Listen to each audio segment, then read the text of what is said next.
Welcome to the Hawks Nest live stream show. My name is Brandon Kane, and I do appreciate you as ever for tuning on in. We got ourselves a little bit of late breaking news. Late breaking news. The Seattle Seahawks have just made a recent news. Jamal Adams, all-star, all-pro, strong safety for your Seattle Seahawks, has announced he is going to restructure and free up $6.61 million. So we've got ourselves a little bit of news on the forefront here right now, at that forefront being that we got Jamal freeing up some space here. Now he's, of course, just converting some base to bonus, so this is not Jamal taking a little bit of a discount. But we're going to be covering, I'm sure, quite a bit on this show what this deal potentially means. Before we get into that, we do have a little bit of Seahawks news to go into as we're now preparing for our Rams game coming up this Sunday. Hopefully what will be the first victory of the season at 1 o'clock in Seattle. And on the onset of this, we got a little bit of good news in that JSN, Seahawks aren't going to hold them back there for week 2 against the Detroit Lions. They're not going to give him the extra week. The young pup is chomping at the bit. So they are going to try to get him out there and let him roll a little bit. We'll see how much action he does see in this first game, but he is going to play. It was announced. And I've just got to say, I saw this just simply cold picture of the wide receiver room. Look at these assassins. Look at those eyes. Who, you going to shut that crew down? You going to stop that crew? No, I don't think so. I love this pick. Those are definitely some, we're ready. Even Jackson, look at the young kid. Got a little scowl on there. I think they already think it's game day right there. I'd love to see it. But great news for us, JSN coming back en route. And then on the good news side as well, to flip this coin over, we also have it announced that Cooper Kupp will be out for week 1. So get back, JSN. Rams do not have Cooper Kupp. Cooper Kupp was one of the Rams' holy trinity of Aaron Donald, Matt Stafford, and him, that you're kind of hoping those 3 guys almost quite literally can carry you through the whole day come Sunday, because you have so many rookies starting, and that team has been taken so far down low. I do wonder a little bit right now if there's not maybe even the potential possibility here of Cooper Kupp just getting shut down for a whole nother season here. If the Rams just look at it and go like, what's the upshot really of just forcing him out there to play again? We know Stafford's just going to feed him constantly, get him broken again, and then he's just done. So it will be interesting to monitor how that goes with the Rams and this upcoming game, but that definitely makes things a lot more easier on your Seahawks. Cooper Kupp has given the Seahawks fits at recent times and recent years, and so having him off the field now definitely is going to help this team out. I know we've got that whole I want to play the team at the full strength thing to see how we are thing, but I'm okay if we can get a little bit of an easier road and a pathway to a win, especially in a long NFL season where there isn't a lot of easy victories to be had. So good news on that side of things, as far as, at least for the Hawks, not good news for the Rams, though good news for their tanking ways and what they're trying to accomplish with that. We also got Mr. Bosa, the younger brother of Joey, signs a deal today. It was announced, and the 49ers did not give up a lot of ground on this one. Not much, if any. The numbers were reportedly that Bosa was looking for a $35 million a year deal, and he wanted the guaranteed money on top of it. So not simply that you're going to pad the numbers here like agents will often do, where it says it's this $35 million a year, but it's only like $25 million a year because there's this fun out that the team's got after year 2.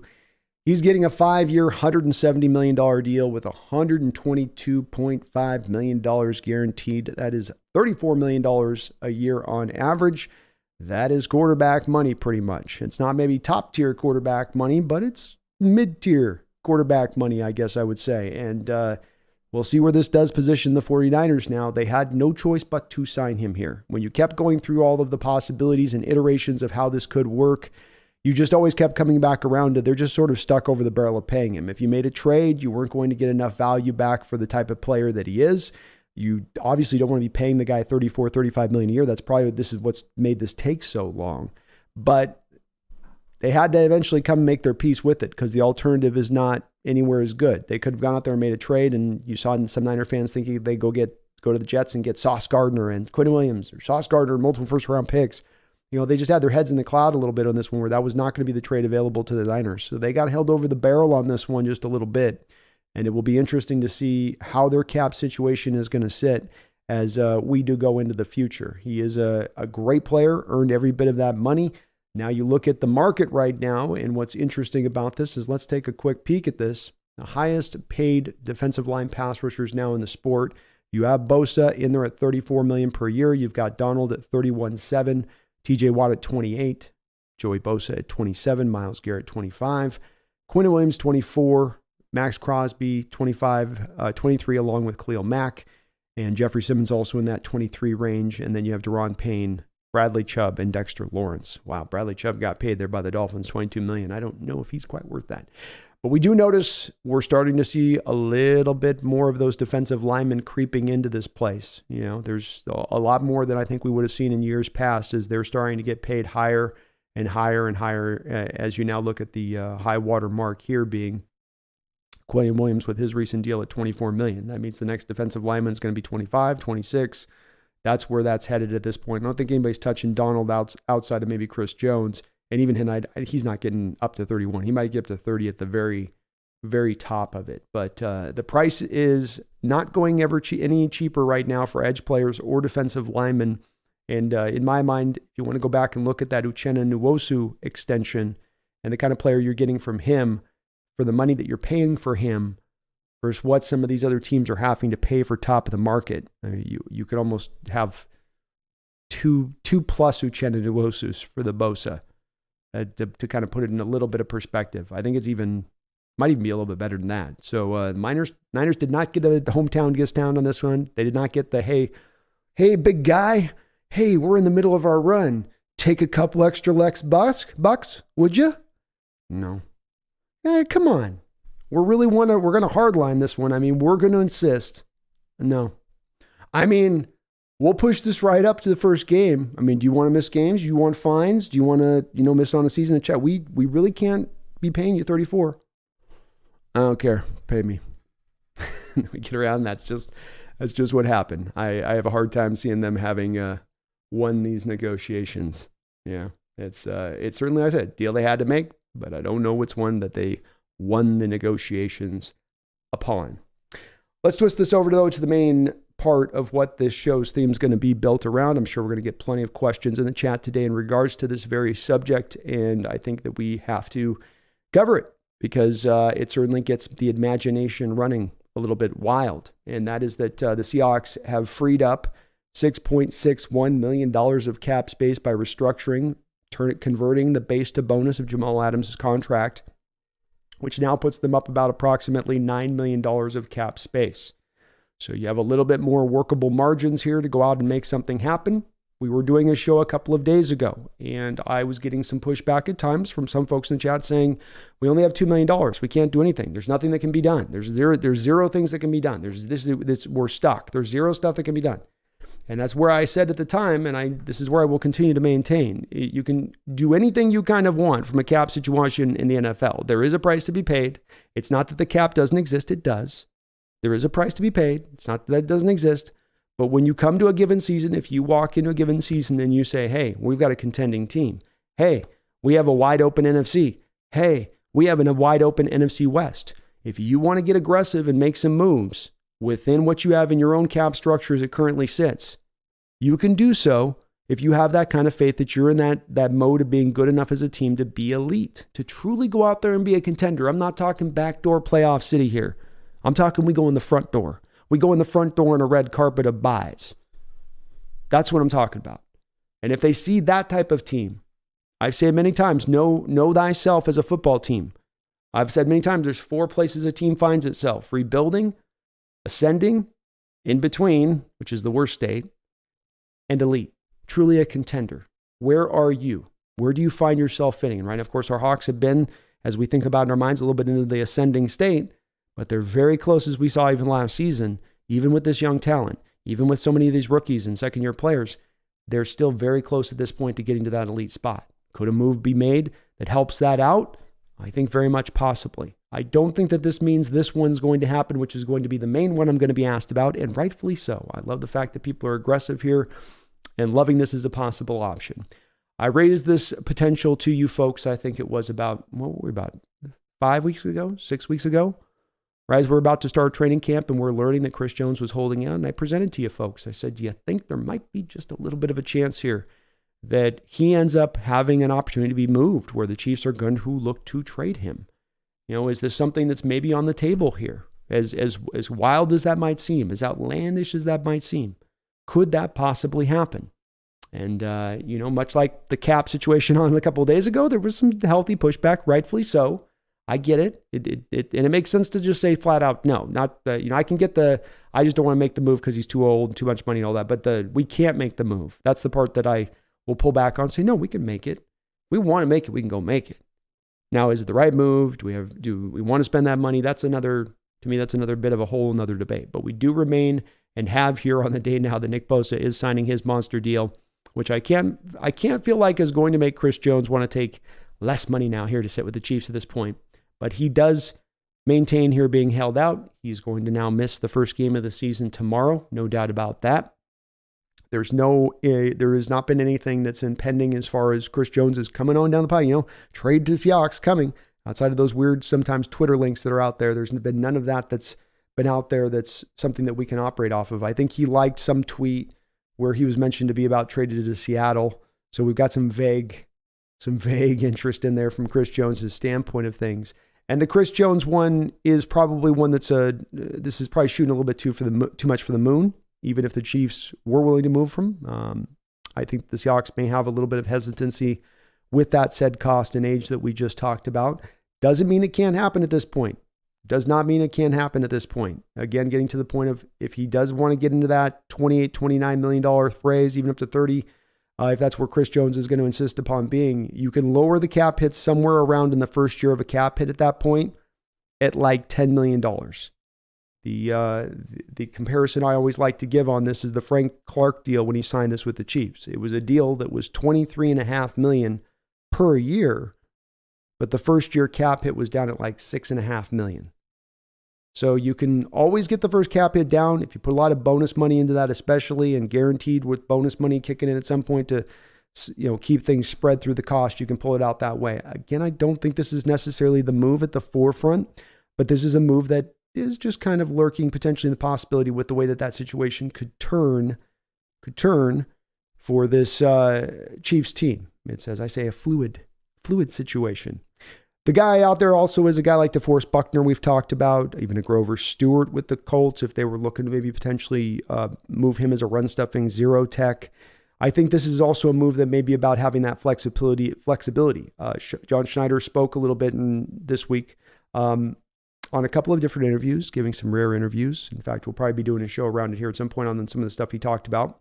But he did speak about the fact that he comes from that line of thinking that you want to keep your powder dry. I love the phrase you used, keep your powder dry, meaning that keep some money in the bank there. Keep yourself with some versatility, flexibility to go out there and make a move if something does present itself. And whether this move comes down the pike right now, and he's got something on the front burner, burning, and that's why I wanted to raise this potential here on this show right now, because this has happened like this in the past. You've had it before where you don't create the cap space until you're wanting to use the cap space for something, right?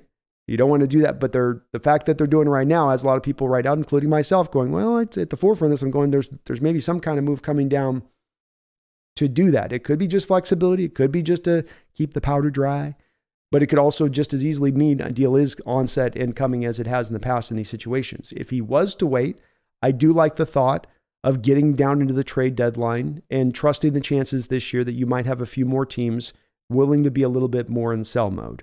We know already right now at this point, the Rams and the Cardinals are absolutely in sell mode. And I think we could see a couple of other teams start to move in that direction, especially if we get headed into the place where these teams are looking at a Caleb Williams sweepstakes and saying, how do we get in on this? How do we tank as hard as these Cardinals and Rams are now that we know that this season's not the one for us?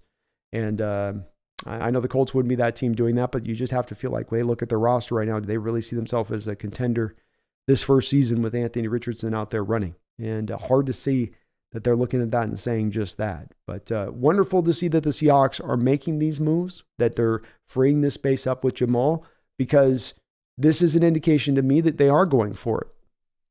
They could sit on this deal right now and let it roll. We'll let it roll through the season. We're stuck in our cap space. Can't move anything. Can't do anything. We're just kind of stuck. They could sit there and do that. Or try to be aggressive. Do everything that's available to you as far as taking every advantage available to you. And while I know that there are people out there, shout out to one of our big subs out here, John Stillwell, who definitely bristles about the conversion of the base to bonus and sacrificing tomorrow for today. And I get all that. But a little bit from my perspective on this is that this is the price of doing business to win today in 2023. May have not been the price of doing business back in 2013, but it is today. And there's a solid trail of teams here in recent years that have had to do some of these type of things in order to keep them into that elite contending type status. And I go bravo to the front office for creating this space and doing this and being willing to be this aggressive, because they do have, I believe, a team that is this close. Yes, it is very young, but there's also, you look at, it's not just about us where we are, it's also about, but let's look at the lay of the land here. The lay of the land in our division, the lay of the land out there in the NFC conference. It's as weak and vulnerable and susceptible to you overtaking it right now than ever before. It'd be another thing if you had an Aaron Rodgers out there in his prime and a Drew Brees over here in his prime and a Tom Brady over here. And, you got a little bit, more like that. I'd go, well, I can, a little bit of the hesitancy. I get it there, but look across the NFC landscape. Outside the Eagles, maybe, and then is there any clear-cut real division winners? You just go that guy, and that you look at and go, well, they'll win more than 10 games as well. And we've got a lot of middle-of-the-road to poorest teams out there in the NFC. If you can take a move to push yourself even higher, further ahead, a move that can put you in contention to go get that first-round bye, because there is only a couple other teams you're now navigating, you're really competing with. Niners have a couple of injuries. Some of their top heaviness falls out from under you. Now it's just you and the Eagles running for that bye spot. Maybe the Cowboys. Maybe some other team I'm not thinking about or giving enough credit to, maybe. But at least on paper, it doesn't look like that. So it may be worthwhile to be a little bit more aggressive here, be it now or through the trade deadline. And I'm okay with waiting, because I think that there's going to be a deal coming down at that point. If you do choose to wait, that will be worth your while. That you'll get we got who would have thought we'd be able to pick this up at the start of the offseason as we arrived at this time of the year. But it is wonderful news. If you're wondering about this team and whether it's competing, whether it's going forward, whether everybody's trying to do everything they can to make sure that this team, can be successful, including a Jody Allen, because you got to get a sign off from her on this type of stuff. More money out of pocket right now. Hey, we need to clear $6 more million of bonus money here to throw to Jamal, so we can just give him his space today, right now, so we can free up more money to go spend more of your money. Very encouraged. Very, very encouraged. And again, let's hopefully let this kind of thing put this stuff to bed. When it comes to looking at players and saying there's no way they can make that move. There's no way a team like the Saints can go out there and make a Jones move. Those type of teams that are $80 million over the cap every year, constantly kicking the can down the road. It's not the same way, though, when you've been a team that's been pretty financially smart in your processes, and for the most part, cleared out a lot of the dead money off your books from last year with all those contracts. That's kind of the point of you snipping as you did. Dunlap, Russell, Bobby, you just trimmed up everything that was on that everything that was on your cap that was kind of bad at that point. Said, let's all one fell swoop it a bit. We are still, funny enough, still paying a little bit of money to Dunlap and Chris Carson, but you have done a good job of keeping your books in a good place to be able to make an aggressive move if you want to go make it right now. And just to hit it one more time, this is now the price of doing business. You can bristle at it and get angry about it, but this is now kind of the modernized way of doing it, where teams have got to make that one more aggressive move. Got to go jump into the fray on it. So I hope you guys are as excited. I'd love to hear what you guys would love to see as far as a move made with this money. Should the team just stand pat? Should they just sit here now and kind of hold on through the season? Maybe a guy you pay off the streets who gets released rather than a trade. Do you just wait for the trade deadline? Do you go make that aggressive play to Kansas City right now as they currently stand? You've got Kelsey there now with a hyperextended knee. I've long wondered if they might want a little bit more insurance there at that tight end position behind him. You got Fant there as well. If you moved Fant in a trade, you could clear instantaneously $6 million of space. Now you're at $15 million. And potentially giving a little bit less draft capital up in the cumulative of the deal. There's some creative ways that they can make these moves and make them go. And it's going to be fun to watch this season. On top of what you see on the team, just to watch how John's going to work with this situation, read the field, no pun intended, and then make his determination about how he wants to go out there and jump. The thing that stands out as I look at this situation that I think is very important is in John Schneider having 2 separate interviews that he's given over the last couple of days. Both of those interviews, and then Coach Carroll today in his press conference, remarking about how hard it is right now to find offense and defensive line talent, that it is a position of scarcity. And as I hear them talk about that and think about a potential trade looming, it does sort of make me start to do some logical conclusions where I have a general manager and a coach saying, man, it's hard for us to go out there and find these guys. For instance, we had the cut down day where a lot of us thought there would be a guy out on the market available who would make a lot of sense that they could jump on, who you could bring in and was better than what you had. And not that he was going to supply some difference-making element, but that he would just be, let's say, a functional nose tackle. But then, like Schneider said, what teams have done is that they've gotten tactical with this SOB. And what I mean by that is that they've stashed players now. So you've got some good offensive linemen, defensive linemen. Your natural inclination is to hold on to those. Cowboys were stacked up. They didn't give up none of their good guys. And then what you do is you end up putting onto your practice squad just guys that you know maybe nobody else is really going to want, but they're always there to call upon if you need them for another position where you've gone a little bit lighter. They were saying there's some teams carrying 11 offensive linemen, versus, of course, our Hawks carry 9, extra cornerbacks, extra receivers by some teams. But they're using the 16-man practice squad, which is a new thing, to sort of really, from a strategical approach, make sure that you're not letting anybody get on the practice squad who could get plucked. And that comes at the cost of making sure you're keeping extra positions then pushed up. This is a new thing that I think that they're a bit surprised upon. I think Schneider had a little bit of a thought that there was, like we did, that there'd be something a little bit better than what was made available out there.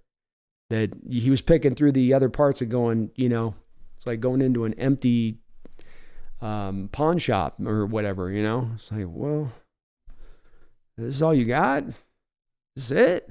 And then they go, yeah, that's it. But then you still have the need, or you still have the want to go out there and get this upgraded. You still know that it's still something that you want to get dealt with on this team. And so it becomes a little more of a pressing issue at that point. And I think that if I'm trying to put 2 and 2 together here, it's not to say there's a trade maybe right now. It could be that, like I said earlier, this has happened a lot where guy frees up space, here comes the trade. I've had countless times it occur like that. But it also could be to just get that one down the line saying, look, we're going to have to go get a trade somewhere at some point for this. We acknowledge this is something we've got to deal with. And I think that in their own subtle ways, in the way that they're talking about the position, they didn't lean on it and hammer it. And we just can't find any defensive linemen. I mean, where are you going to find these guys now? I mean, there's none of them. It wasn't getting to that degree, but it was a little bit as I was trying to maybe kind of parse in between their words on it. It seemed to me like, yeah, we'd like to be getting these guys. It's hard to find them. They're held in high value. Even developmental guys are being held on to by other teams, so we've got to now get creative to go get one. Kind of laying groundwork within the fan base's mind as to if a deal gets made. Well, we were talking to you guys about how hard it was to find defensive linemen, right? That's just how I can kind of work with that a little bit. But I'd love to hear what you guys think. Should they be patient? Should they be aggressive? Is there maybe a guy that I haven't talked about as far as an available player that would be maybe more up your alley, or that you like as a better risk, not having to spend as much in money and draft capital as you might have to with a Chris Jones? There's certainly potentially going to be some other names, especially down the road if we start to forecast which teams aren't going to be, in my opinion, contenders. For instance, again, Carolina Panthers. Carolina Panthers are one that I wonder about this upcoming season with the offensive line they put in front of Bryce Young. I also, as you guys know, wonder about his ability to hold up. And yeah, the defense is nice and they can run the ball a little bit. First time new coach, not necessarily a guarantee that's all just going to take off right off the jump. And if they are a team that falls back quickly at the start of this year, are they a team that then starts to say, hey, Derek Brown? Or if we've got a linebacker need, Shaq, the former Husky out there.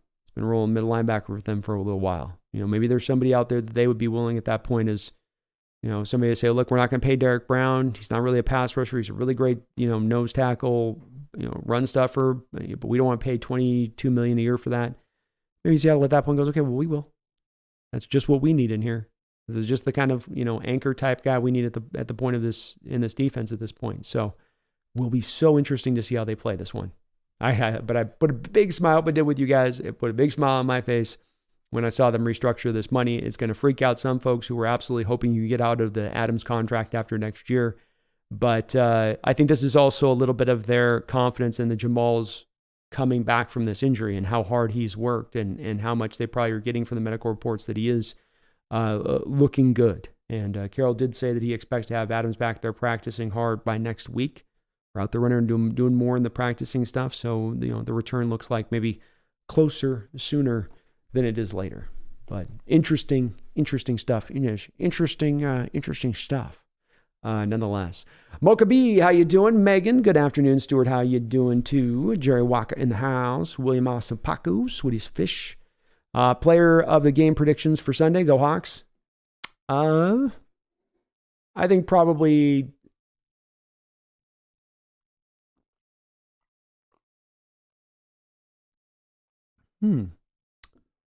Let's go with Uchenna Nwosu and DK Metcalf as your offense and defensive guys. I think DK is going to finally get no Sauce Gardner or no Sauce Gardner, no Jalen Ramsey. I don't think they're going to be able to double him all day with JSN out there. And he's going to get some freed up, singled up moments where he's going to be like, oh my God, I'm going to get this sometimes all year. I'm going to get these moments where I don't got three guys mugging me up the football field all year. I did one short with the Niner game where I showed he drew quad coverage on one particular play where all four of the Niner defenders in the secondary sucked to DK. And you're just like, really? Takes four of you? It's crazy sometimes how much attention he draws. Cameron Robinson, how you doing? It's good to see you, TM. What is up? Says Brandon, look at it again. Your dedication is all pro. My pleasure, man. I saw this news. I was actually kind of prepping the show was going to be based a little bit more around some of Schneider's comments in the interview he gave. And I've also got a couple of the video clips from the Arizona Cardinals coach so that we can laugh at him. But it had to get on live when I saw this news. It brought the big old Joker smile to my face. Now that brings a smile to my face. Grug, I doubt we jump for Chris Jones, but I can absolutely see DeForest Buckner. I hope so. Somebody needs to go and grab that Colts owner by his big red face and say, first off, quit the cocaine. Stop with that. But then second off, look, Mr. Irsay. Can you put the pills down for a second, please? Put them down. No, the other one too. You're not going to be a contender this year. Yes, I know Anthony Richardson's good. I understand. I get it. He's good. He's going to be good, but he's young. He hasn't started much. He's going to look real green out there. Your defense isn't very good. Your offensive line looked like it was regressing last year. What are you expecting him to be the miracle? You are expecting miracle. How many pills did you take today? Okay. Look, you're not going to do it. Get what you can for DeForest right now. He's not part of your long-term plans. By the time Anthony Richardson's good enough to make anything happen in that hard AFC you play in, he ain't going to be helping you no more. He's going to be too old for you then. You're going to be getting rid of him anyway then at that point. Probably to go get yourself a receiver that you can spread his money over to. So let's just make the inevitable happen. Who are we kidding? Who are we fooling? I know you thought, you were deep on a bender right after the draft. You know what I mean? You had like delusions of grandeur. It happens. But come on, Jim. Come on, Jimbo. You just messed up the whole, you got egg all over your face for this Jonathan Taylor thing. There's still time to get this right. There's still time to course correct on this one. Stop living in a dream world. We can go through how they're like, there's a day with the whole, multi-universe and all that. They say there's a dimension for everything happening. There is no dimension that occurs for 2023 where the Colts are going to win a Super Bowl. I know everyone, but there's supposed to be, you say, Brandon, there's supposed to be a dimension for every iteration of a possibility that could occur, every permutation. No, there is no permutation of the Colts winning a Super Bowl in 2023. Somebody's got to grab that red-faced bastard by his cheeks. Say, look at this. Nagasa, I don't like this Jamal restructure. I knew there'd be a few folks that would have a little bit of issues with it. And I do think that your issues with it are well received. It is a sacrifice for the future, first and foremost, which is not out of line to have a little bit of, we look into next year's cap as it stands right now, and is a little bit of tight, as we do stand a little bit at the moment. And then you do have, of course, the risk here of if Jamal goes down to an injury risk again this year, then next year it gets very hard to cut him or move off of him. So you are, essentially stuck at that point with him again for 2 years. So that part, those are, I think, valid criticisms of doing this type of stuff. It's not enough to move me to that side of things, but it certainly is valid as far as an outlook on the situation. Sector 7 says, my week 1 in fantasy opponent has Travis Kelce and Cup. Ouch. Yeah, that one hurts. I avoided both of the 2 players in my fantasy league for the very same reason. When I run into fantasy, I don't tend to go to the old reliable guys, and especially those guys that have got a lot of tread taken off the tires.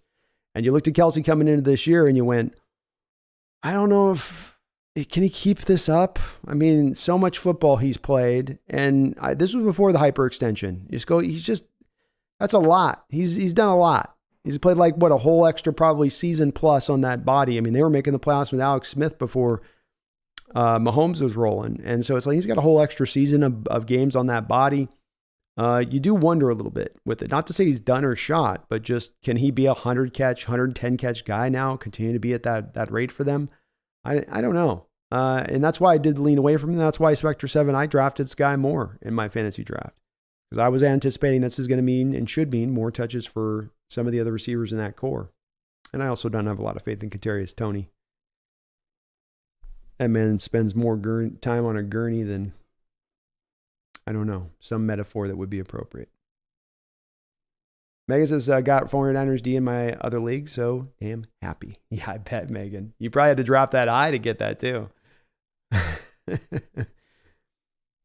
Megan says, will Bosa be game ready, though? I don't think so myself. I can't see the team, Megan, going out there and having him run the full allotment of snaps that he normally would. I would estimate he'll be on probably a 15 to 20 snap count limit this first week, and then they'll get him closer to something normal by week 2. Grug, would the addition of DeForest Buckner make us Super Bowl contenders? Yes. I think we're quasi there already right now. You added a presence like DeForest Buckner.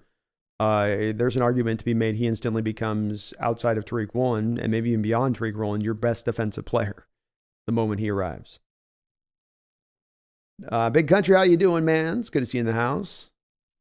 Grug, Niner fans, Seahawks fans celebrating the Bosa extension. Yep, just for different reasons.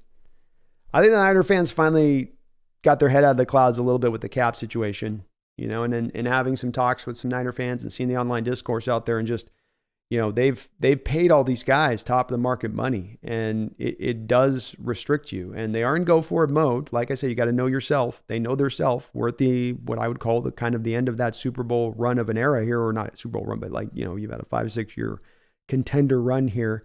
You're getting to the end of that. And so that's going to mean there's going to be a point where the pain's going to be due on this a little bit. The Bills going to be due on this just a little bit. And they're trying to get that 1 or 2 more seasons out before they got to arrive there. Understandable. That's why I come back and say they had to do this deal, whether they didn't like the money or not. There was no place that you could make a trade for future first-round picks, kill this contender season to already prematurely start that rebuild I'm kind of talking about. And just the pickle they were in. Stimpy, how's it going, man? I'm doing great. I pulled my back in basketball today and realized again that I'm an old man. I'm just out there shooting hoops and just, I now walk like I'm 75. And it's screaming at me, but that's okay. I'll give it a day. I'll be back on my feet. I'll be back dunking by. I know I can't dunk. Nagasa Bosa just signed his no Super Bowl clause. Yeah.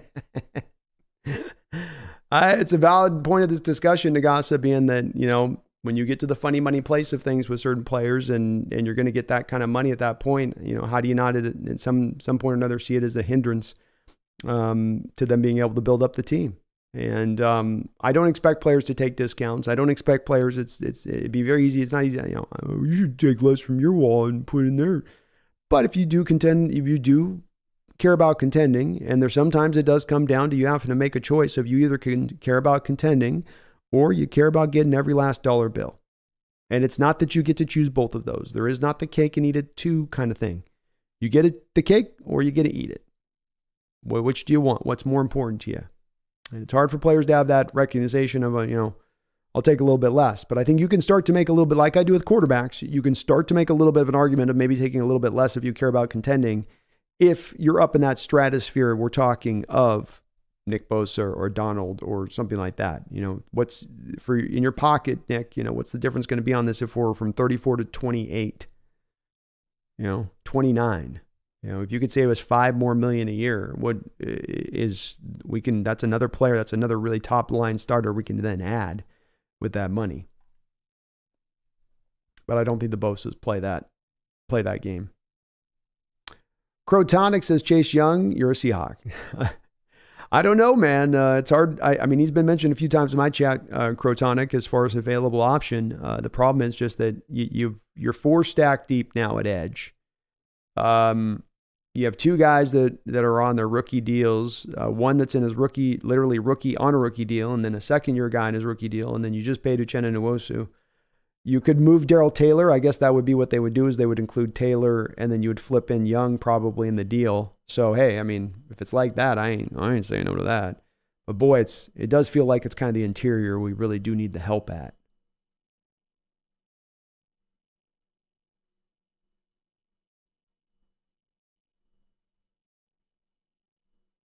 .360 bets, JSN's playing right. You think will play the whole game?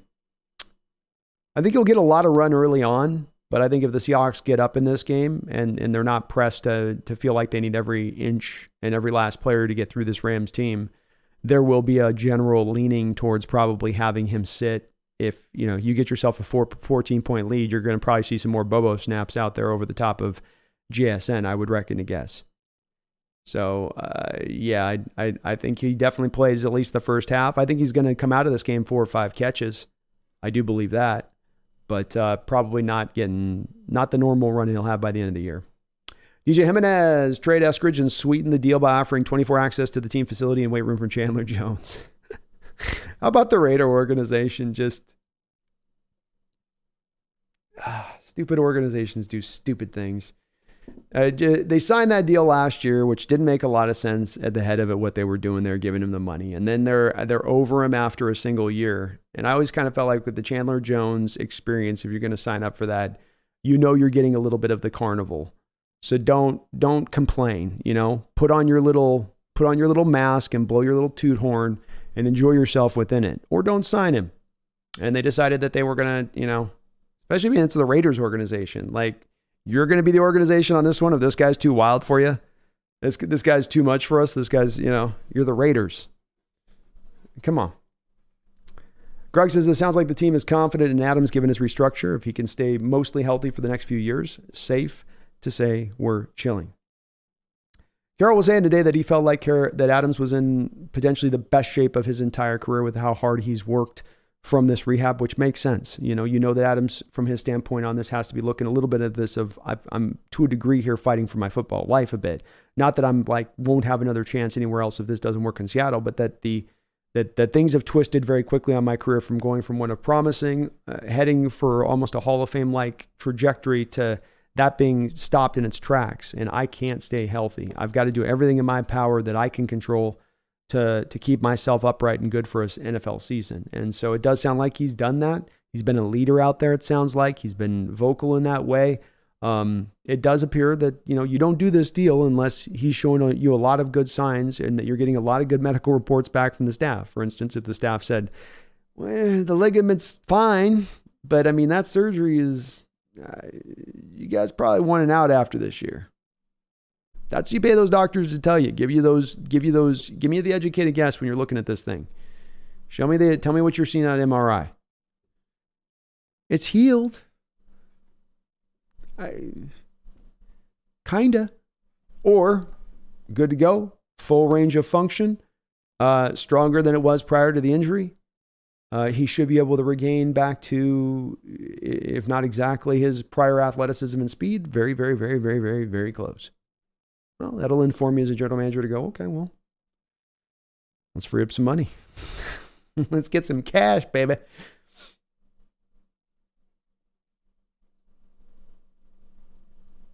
DVN says Niners restructure 2 players, saving $23 million in cap space this year, so the Bosa hit may not be as bad now. They're just restructuring mainly within that because they weren't accommodating the fact that when they planned this ahead of time, they didn't think Bosa was going to be 34 when this thing got settled. So they've got to create the cap space to be able to fit the deal underneath in the way that it does. Even when you can sometimes lower first-year hits, when you get up to that amount of money and that amount of bonus money, the first-year hit's even still going to be pretty substantial.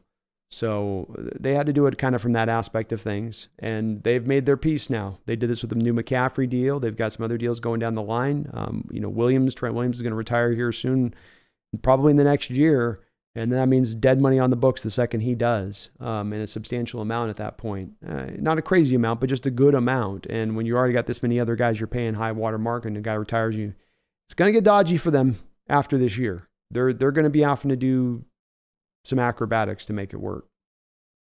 And Nagasa, I get it, man, on the Jamal Adams thing. I totally get it. I disagree in that I'm willing to take this risk in this moment in this way, but the people that like yourself that feel that, I understand that it's not a great risk. And certainly this one can, if not blow up on you a little bit, you could get some blow back from it, I guess is the better way to put it. 360 Bet says Kittle, Bosa, Debo, the LT, Warner, Christian McCaffrey, and like one or two others was over 200, I read next season. Yeah. Yeah, they're going to have like 6-7 guys taking up like 70% of the cap. I don't know how that works. I don't know how that works. We paid a lot of guys during the LOB years, but, we also let some guys go.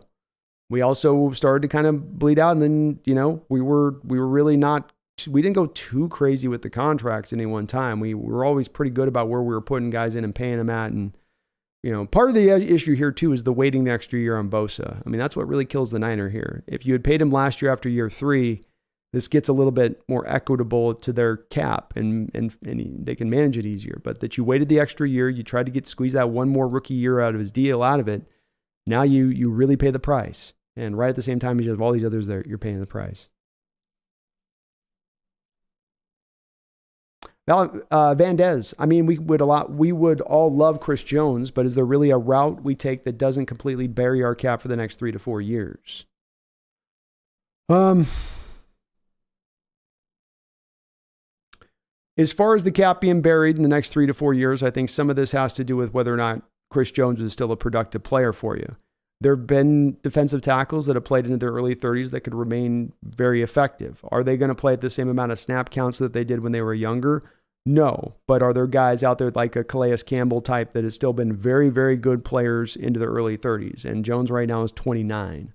Yes, there have been. So I guess to answer your question, if you have Jones still being very productive from you in that side of things, would that future cap kill you in the way that you couldn't do anything else? No. I think you would have to make choices in other places to trim cap in places where you've, had some money into it. You probably can't pay the tight end position what you've been paying it recently, but you now have 3 wide receivers and you're probably going to go to more 3 wide receiver looks. It's a little bit more, I think, along those lines. But it would make it tough. I think it is manageable though, and to structure it that way. And, I also have a little bit of built-in faith on this as well. I understand that Geno Smith's going to get $32 million next year, but I also do believe that Geno Smith, as he showed in this offseason, as if he does continue to remain the Seahawks quarterback going forward, will be a guy that's open to accommodating this team if they need so as well down the line. Let's build that in as well, because he's already, what I say, the track record will prove out. And if the guy's already proven with his track record, his cap hit this year's $10 million, maybe potentially here down the line, Geno goes, hey, wait, you brought in Chris Jones. You're spending all this money as much as you can. You're taking base to bonus. You're showing me from a front office standpoint, you're doing everything you can to spend every last dollar you can within the rules. Let me help you if maybe I can down the road. And I know I'm taking a big leap here on this one by saying that would occur, but again, he's done it once. And as Patrick Mahomes showed us, and as Tom Brady showed us, those quarterbacks that are willing to take a restructuring once, those few and far between, often are willing to do it once again when the pass comes around again. But it would be hard, Vandez. It wouldn't be easy. I'm not saying that. But I think that you could find a way to make it work. And there would be a little bit of cutting. There would be a little bit of, you having to get, a couple guys having to go. But I think, for instance, first year you could get the cap hit around 10 million. Second year you get the cap hit around 20 million. You don't have it hitting into a $25, $26 million range until year 3. So you have a little bit of time to also plan that out ahead of time. And just some other things. If you're moving a first round pick, right? Like you put a first round pick in it, that's $3 or $4 million you would have taken to that first round pick on a contract now going to Jones. And part of his deal, you're not having to spend into the future. So it would take some creativity, but you could get it done. And you would feel it. You could make it work. Herbicide Buckner is going to be about $10 million cheaper than Jones. He is indeed. And for the record, I certainly would love to go probably more Buckner for those reasons. Younger, cheaper. That certainly is true. I think the cost will be somewhere near the same as far as draft capital goes. But are the Colts willing to let him go? That's the question there. Is he really going to be made available at some point? I do know this. Schneider will know. Because Schneider is very good friends with the Colts general manager. Those guys are really good buddies. So if he knows there's even a possibility of this starting to become something down the road if the Colts aren't good, this could definitely be a bit of a planning ahead for that type of situation too. DVN says, yes, next season they are in the negative, but this season they can handle the hit. But next season, especially with the restructure, they're in cap trouble next year. Yeah, they're in trouble next year. It's going to get dicey next year.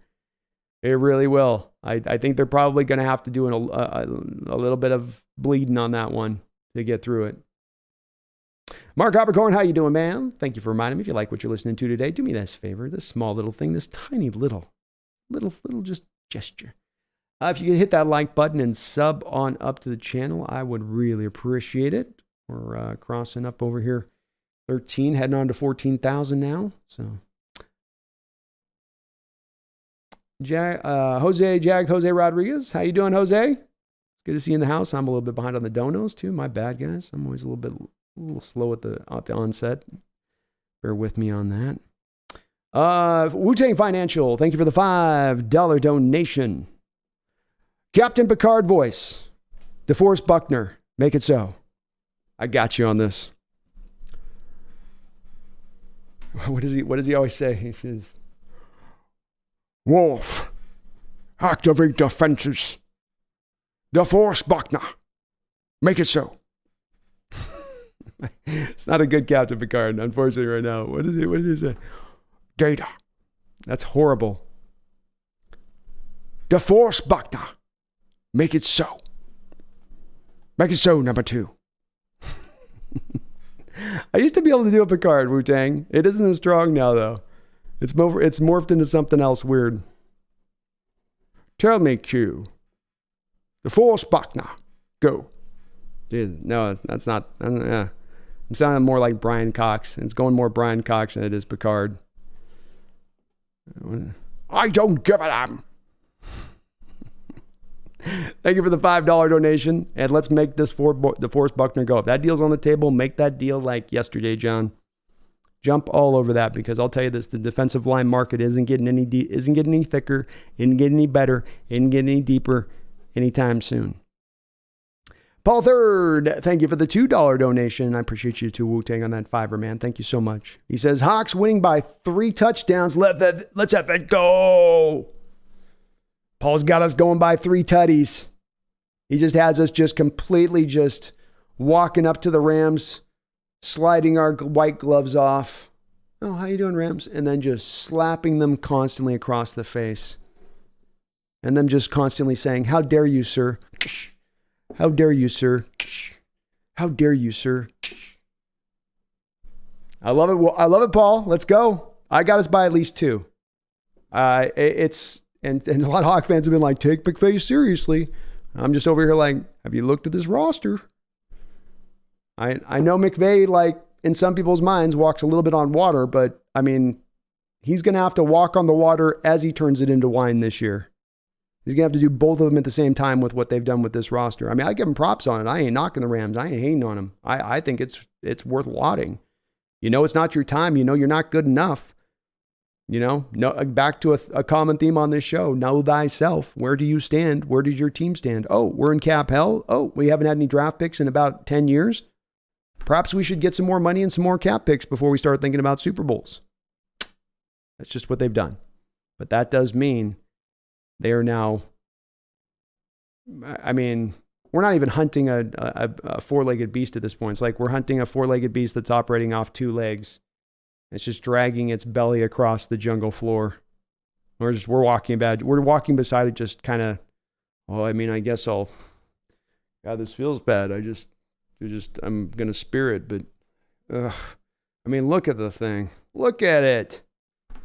Well, okay. So, I think it's going to be a bit of a bloodletting for the Rams here this upcoming Sunday. You got all those rookies starting their first game. No Cooper Kupp. Good night. Good night, sweet prince. But thank you, Paul, for the $2 donation. I appreciate you on that. Spectre7 with the $2 donation as well. Says, got my boys Burrow and Chase. And kicker McPherson. I love it, man. That's a good combo. That's one of those great strategies that you do in fantasy where they've got a term for it, doubling up or doubling down, or it's one of these, fancy fantasy terms where you get both the quarterback and the number one receiver, sort of doubling down the stats as you pilfer them. And those two guys going back from their LSU days, their connection, their chemistry, we don't talk about a lot because Cincinnati is as much as we probably should, especially in Chase's case as being so productive as he's been from day one. But those two guys together there's times where it's just about unstoppable. Kind of felt like last year was like really wasn't it just kind of the snow as much as anything else in that, wasn't it? In that game last year? The ice? No, I'm thinking about Buffalo. Bengals are a dangerous team this year. They're still very much legit, especially with the Chiefs looking a little bit susceptible to maybe falling back a little bit. But Spectre7, thank you for the donation. I appreciate it. And I love your picks, man. Burrow and Chase, that's strong. Strong. Nicholas Newton, thank you for the $5 donation. Says, I'm old too, Brandon. Scaffolding rough on a guy after he's 40. Hope it gets better fast. Yeah, I've been really good about being able to get out on the courts and roll hard. And, I do a good job of protecting myself pretty good. I didn't even go very hard today. But, I just go, oh, what's that? What's that? That's how you know you're old. You don't even fall. There isn't like a piece of lumber hit my back, I didn't slip on water. I'm running around dribbling a basketball and my back basically feels like it's exploded on me. Come on. Come on. But unless I chipped a bone or something, hopefully it says that in doing my research in self-diagnosis, it would appear this is going to be a couple dayer that I'm going to be in a little bit of discomfort. My goodness, though. I hate getting old. I need some stem cell shots or something, man. I need to go down to Mexico. I need a dirty doctor who's going to help me feel better. But appreciate you, Nicholas. Thank you for the $5. Sorry you're old as well, man. It's the facts of life. Circle of life. Not a fun circle, though. It's a painful circle, especially at the end. Enjoy your youth, kids. Enjoy those young bodies. Bounce around with the freedom and jubilation, for it will come to a close. Kevin Low Nice, thank you for the $10 donation. Very, very, very kind of you. I really do appreciate it. And I do hope all of you guys are having an awesome night tonight here. We got week 1 tomorrow, some football starting up, B&B show tomorrow. Let's go. Let's go. He says, I love that we freed up the money. Now I'd wait until the trade deadline. If we stay fairly healthy, then go for it. Go Hawks. I love your thinking. I have a tendency a little bit to lean in the same way, Kevin, because there is just that tantalizing potential of who could be available, who isn't at the moment, who could be on that guy who is on that team right now that thinks they're contending, that thinks they can get there. And then they fall off, and then they have suddenly a disappointing season. Maybe their quarterback gets injured. Maybe they have a bunch of injuries hit. And just it's not going to be your year, guys. It's not your year. Now that team suddenly has a guy available that you didn't think, as we stand right here, and think about that would have been available. And if you have that cap money there to spend at that point, then you can go and jump. I think if to give a guy like our friend here in the chat, Nagaso, a little bit of hope here, if you are a little bit negative on this run, if there's not an immediate deal en route, this also doesn't mean that you necessarily have to go make a deal. And if you go through the end of this season, having not used this cap space that you freed up from Jamal, you still now wouldn't be any more prevented, or I guess it wouldn't be more painful at that point to move Jamal if you're looking to cut him after the year, if it's just we're done, because the fact that you have that money you rolled over, it's on to the next cap at that point that you didn't spend or you didn't utilize in a trade. But I like having flexibility. I hate it if you're a team that's sitting there and there's this guy in the market and he'd be a good fit for you and he wouldn't cost a lot as far as draft capital goes, and it wouldn't be a lot of maybe future risk necessarily involved, and you just can't do nothing. You're stuck on your hands, and a lot of organizations get into that place of things. So good that this team has put themselves in this place, Kevin. It's just nice to have an ability to jump if the option presents itself, nice to have a little bit of money in the bank. If there's an investment opportunity that jumps up, that's a no-brainer. Absolute no-brainer. I love the way you put that, and go Hawks, man. We are of like mind on that one. Ariel Aguilar, thank you for the $5 donation. I do appreciate it, Ariel. I think I mispronounced that in the first one. Sorry, Ariel. It says, brother, buy yourself a can of Spam and enjoy a Hawks win and some eats. Aloha, cuz. Hey, aloha to you too, cuz. Aloha, brother. Appreciate you for the $5. And yeah, man, I'll get some of that Spam. I'll get it fried up, right? A little bit of seasoning. Taste, good stuff there. Some good stuff right there.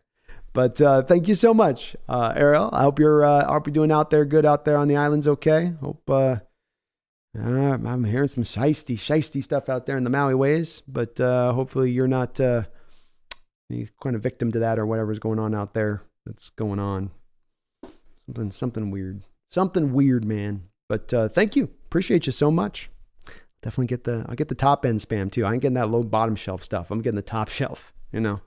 The stuff that's in the good canning, Find the Catalyst. Thank you for subscribing to the channel, Find the Catalyst. I appreciate you for coming aboard. Welcome aboard the Hawks Nest. As you're helping me very much as he is, Mr. Find the Catalyst, getting us to that 15,000 sub mark is the goal we're trying to hit here, and we're moving there ever closer with you guys subbing up like you are. So thank you for that very, very, very much. Also appreciate everyone who jumped up as new subs on the video I dropped. It seems like you guys are really well in receiving those player breakdown videos I've been doing, and the Derek Hall one was really well received. We had a lot of people watching that one, so it lets me know I should do some more of these videos, and I had fun putting it together, and thanks for watching that as you guys did, jumping on there and checking it out. Megan Gak Roger, my lady from down under. How you doing, Megan? How's it going down there? Says DK, K9, and Myers with Niners D in my other league. Yes, please.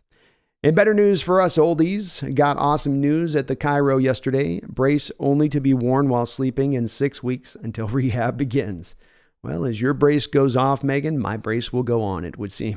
So this goes past maybe a couple days, I'll be at that Cairo too. You know what I'm saying? I am not going to be sitting here and just constant pain for days on end, Go down and get some CBD on the back or something. I hear that works good too at times. But that's a DK, K9, Myers. Those are all a good grouping of guys to go with. Myers is going to, whether he has a good year or not, as you know with me, Megan, I see Myers' 8-year career. It starts high, goes low, goes up, goes down. I mean, a yearly basis, you can kind of time him like a stopwatch on what his performance is going to be like.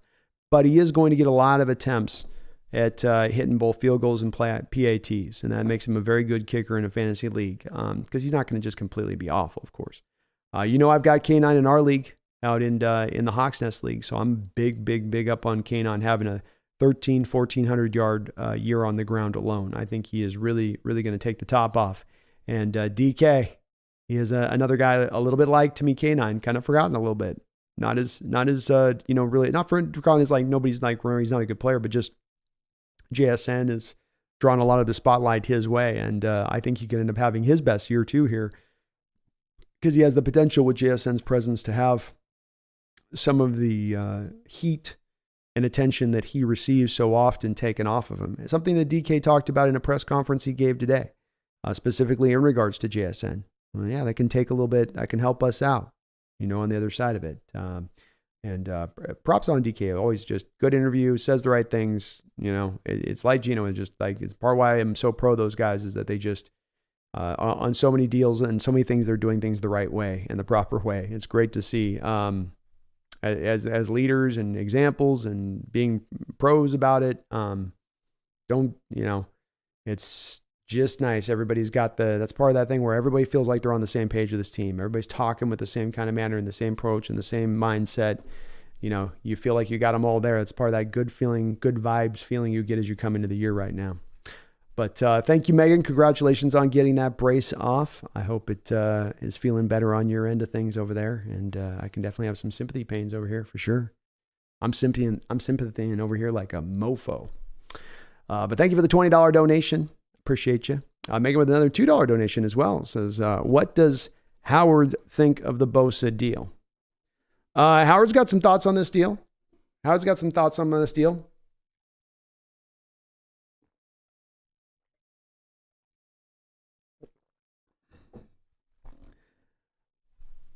Ladies and gentlemen, this is Howard Cosell reporting to you on the recent news that the San Francisco 49ers have decided to make Nick Bosa the highest paid non-quarterback in the NFL.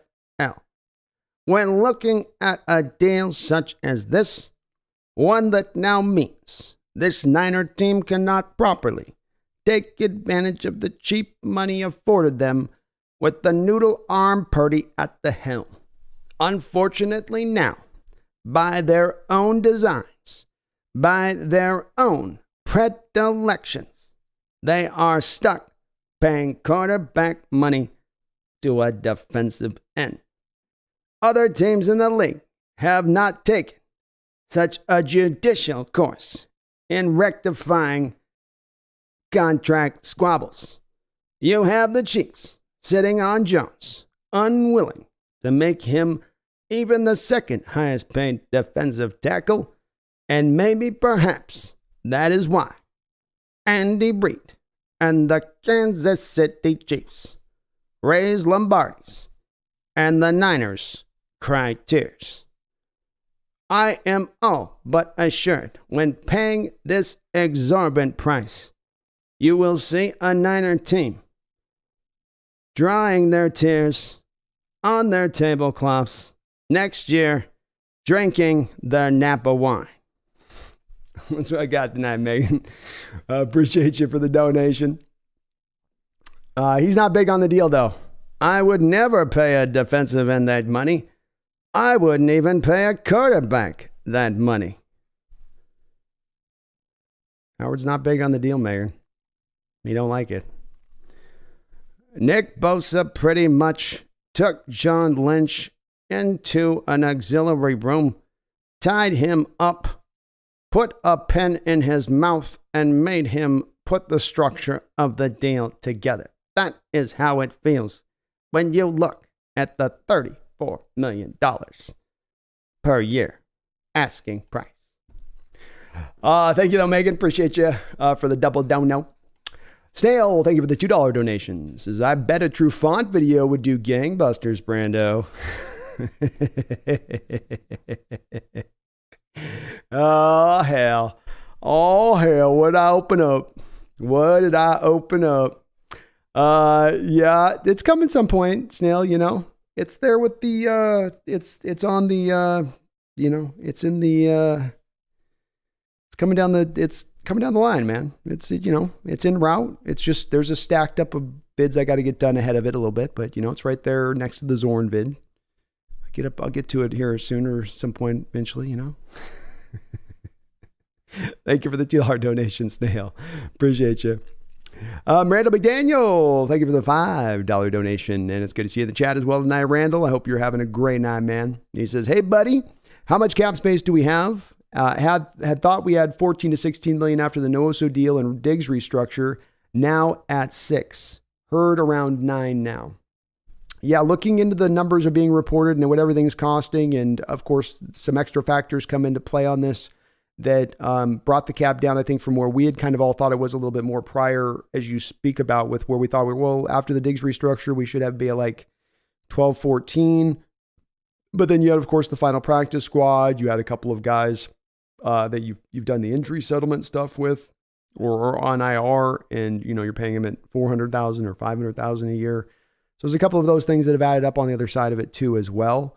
It does look like, looking at over the cap right now, as they seem to have the most, to me, up to date deal on this. They would seem to have, as far as this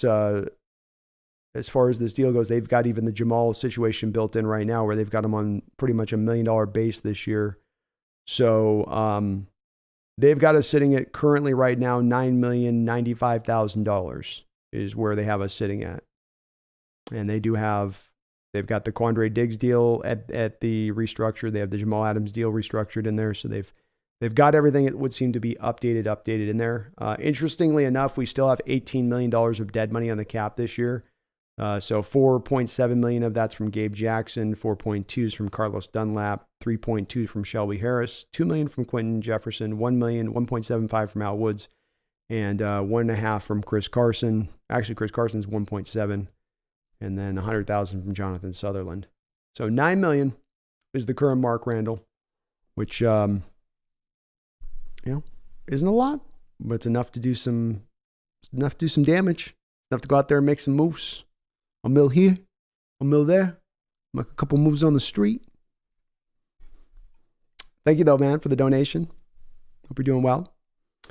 So 9095. Megan, thank you for the $5. Megan, it's very kind of you. Says, not sure how I feel about JSN playing this week. Feel as if it's a trap game and too risky to have him play. I think that the medical doctors were saying that there was something that was at risk here by him playing. I don't think that they would do it. I think that would be that they wouldn't do it. It's just, I think that they would go, no, well, let's give him the extra week at that point. So I think this does get the stamp of approval from the doctors on this, and JSN certainly feels, according to Carroll, he's definitely wanting to get out there and do this. And so if the player wants to do it, the doctors say it's good to go. It's not a lower leg injury, so it's not one with, now use, you're going to have a chance of re-injuring it. And if that's the case, if he's got that full go to do it at that point, I'm okay with it. I think too, Megan, they're going to manage his snaps. I don't think he's just going to go out there and run 24/7 throughout the course of this game. They'll probably, work him through on some packages and stuff. And especially if they get a lead, I think they start to dial it back a little bit. I can't see this as a trap game myself. It's been the perspective of it, or the prospect of it, has been raised a couple times in the chat with me and some other folks. But this is the first game of the year, and in the NFL, Megan, in the first game of the year, there's a special type of energy that you have. It's the first game you're gonna be hitting full pads, everyone going 100 miles an hour, like the adrenaline's cooking through you. When you talk about trap games, to me, you're talking about, it's November 13th and you're 2 months into the season and you've been playing football for 4 months, going back to training camp, and your body's tired and your mind is tired, and you're traveling across the country and you're going to go play this bad team out in the East that you should beat, but you're just so exhausted. That's a far cry from coming into the first game pretty much almost at the full allotment of your strength. You're not down a lot of guys. You're pretty much good to go. You've got Megan on the other side of it too. Cooper Kupp out of the game for the Rams. They have Donald and Stafford coming into this game. They're about the only two guys that can really harm you out there in this game to any kind of significant degree.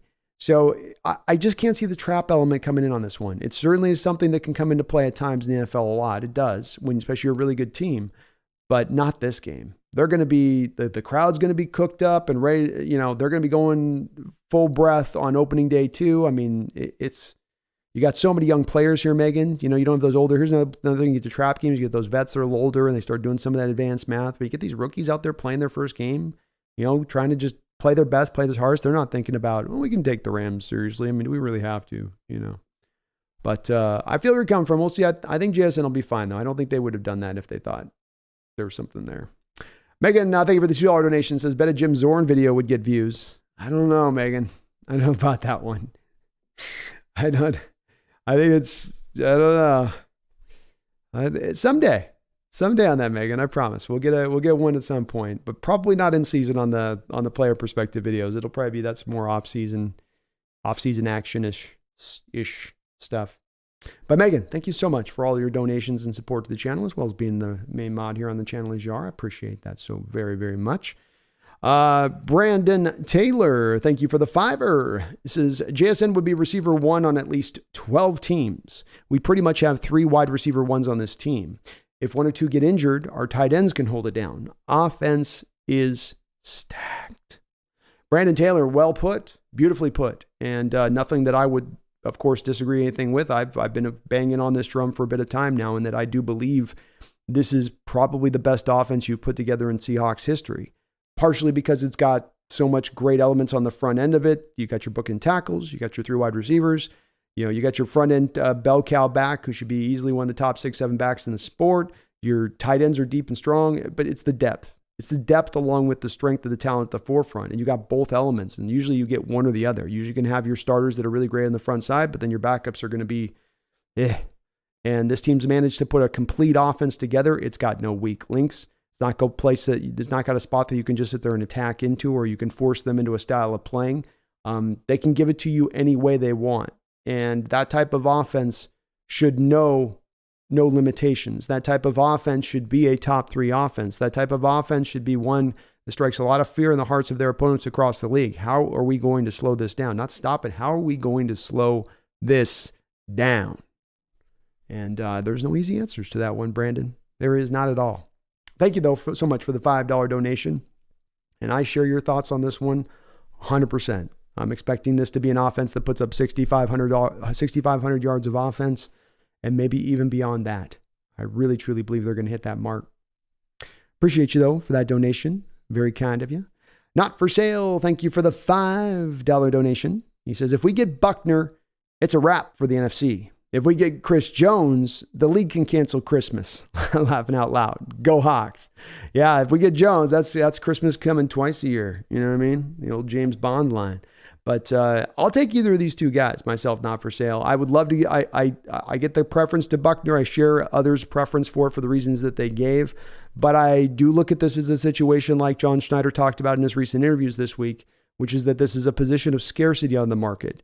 This is not one where there are defensive tackles bursting out of every corridor, that they are growing on trees.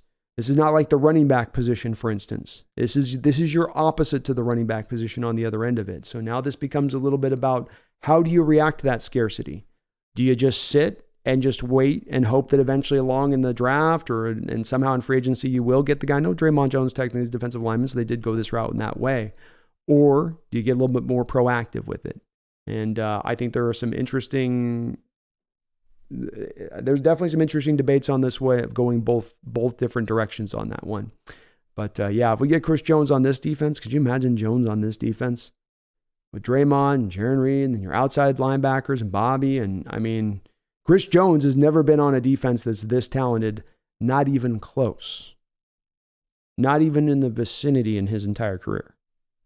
What happens when you put him on the most talented defense he's ever been on, coming off the best year of his career? Or even, I guess DeForest, definitely you could make the argument he had at the Niners, probably had something that was, you could have offered close to that, but you got to figure they would take off in this environment. Don't you? Not for sale. Thank you for the donation.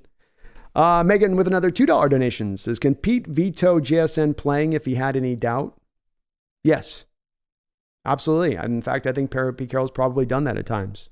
I think he is a little bit of a guy with the gut instinct thing that he'll operate off of when it comes to this stuff. I think he also is going to kind of feel the player. And if he gets a player like JSN, I mean, just the fact, Megan, that JSN was, I'm guessing Pete said to JSN says, well, I'm going to come back from the surgery and I want to get out there and I want to play on that first game. And Pete's like, I don't know, we can take some time with you. And, this doesn't have to come back fast. And JSN going, well, look, I want to do this. And Pete going, okay, I'll tell you what, if you can come out there and you can go out there and practice and participate in that and be a full goal in that range, then we'll be open to playing you. But you got to go out there and practice at that point. I can't have you sitting out with this injury and then I'm going to bring you back in the first game and call it a day on that. So I think he could definitely veto it, but I think that he's reading a little bit of JSN on this one. And obviously I think the doctors in addition to that. Megan with another $5 donation says, Zorn would get more than Craig and you promised me. Don't disappoint me.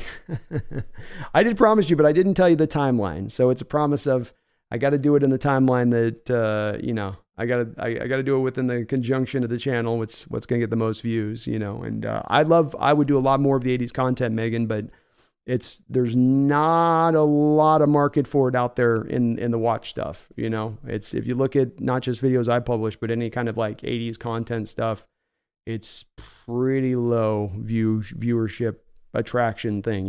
It's kind of tiny on that, but I promise you, I will have a Zorn video done at some point. Especially when we get to more of a point, have a little bit more time to do the career retrospective stuff, which can be, again, off season more, not during the season. In season videos are where the traffic's at. But Megan, thank you for the donation. And yeah, I promise we'll get that video up eventually. We'll eventually get it going. Concierge with Nolan, thank you for the $5 donation. Appreciate you, Nolan, and hope you're doing well out there tonight. Says, excellent breakdown on Hall. If he is even close to Suggs, what a pick. There were a few years there where he absolutely took over games. 100%. Very much share your feeling on that one in regards to Suggs and the way he could play. It started with me very early on with Hall and watching his film and his footage, just with how he used his strength and power, and then how he could work off the strength and power. Because even though he's not necessarily, he's got some quickness and some explosiveness to him, but he's not like a dip bender guy. That's not really his way of doing. But that wasn't Terrell Suggs either. You don't have to be the dip and bender though, if you can get the offensive lineman to really kind of gear up for the strength and power. They're going to try to quick set. They're going to try to get their hands on the defensive lineman as quick as possible at that point. Let me be the first one to put the contact in on this powerful edge rusher. But this is then when the quickness can now come into play for them, where they look really quick, where they can look quicker than they are, where they can look more bendy than they are. Because that lineman with short sets, he doesn't get out into the full edge of the arc like he would if he had a twitchy edge rusher he was going against. And then that guy goes into more of a finesse move rather than power, and they're right past him. And they look super quick doing it, where you're like, oh wait, maybe they do have some dip and some bend to them. But it's really not the case. That's not what it is with them. They've got a little bit to them, but they're winning because it's all coming off the power first. Just like his counter. The counter inside that Derek Hall can utilize is in a lot of ways, mostly it's both with the bull rush, but it's also with the long arm, especially the long arm to the outside shoulder.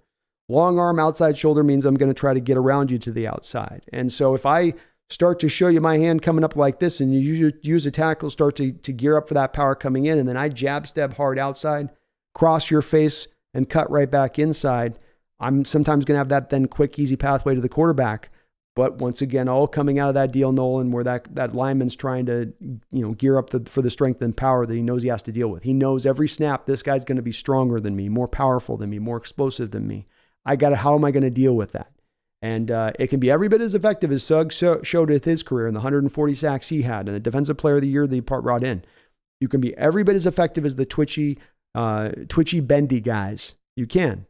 It's just you're doing it a different way. And I feel like the comps more than ever, and especially after that preseason for me, Nolan, really fit in my mind where I went, this is even more reminded me, especially with the long arm. When he started just using that, he was using it in Auburn, but when he was really using it in the preseason, it was straight out of Suggs' book. I mean, he would go to that thing so often and be effective with it, be very effective with it.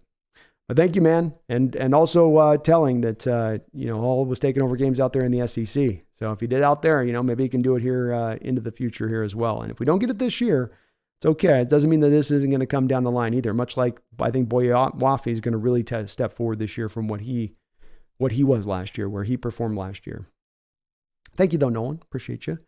Randall, thank you for the $5 donation. Says, as a prospect, how do you rate Cross versus Sewell? Who has more upside long term? I think Cross can pop. Fact we haven't heard much about him is good news. I really did like Penei Sewell coming out. I did feel like he was a guy that was a natural guy that would be a cornerstone tackle in this league. Sewell's been good. He's been a right tackle. So that's the hard part with him a little bit right now as it stands, is that Detroit's not played him as the blindside protector I thought he would be. And that was, of course, what he was supposed to be coming into the league. He's been well graded by PFF. When I've watched him on the eye test tape, he's also been really good as well. Penei Sewell's both really upper level run blocker and then a pretty good pass blocker. To me, if we're going to get down to kind of just general bases here, Charles Cross is a really good pass protector who's just all right as a run blocker. So I would give Penei Sewell an edge over Cross as a player, in my opinion. But I also believe Penei Sewell was a top 5 pick versus Cross being a top 10 pick. So there, Sewell and the way he was viewed as the tackle prospect he was also looked at as a little bit differently. And he's been a very complete player for the Detroit Lions since he's been there. I love Cross, I do, Randall, but I see more. I just see a little bit more of a complete game there with Sewell overall. Cross is better as a pass protector, though. I will say that. And I do still expect Cross to pop, like you say. I think Cross's upside is Laramie Tunsil. And with Penei Sewell,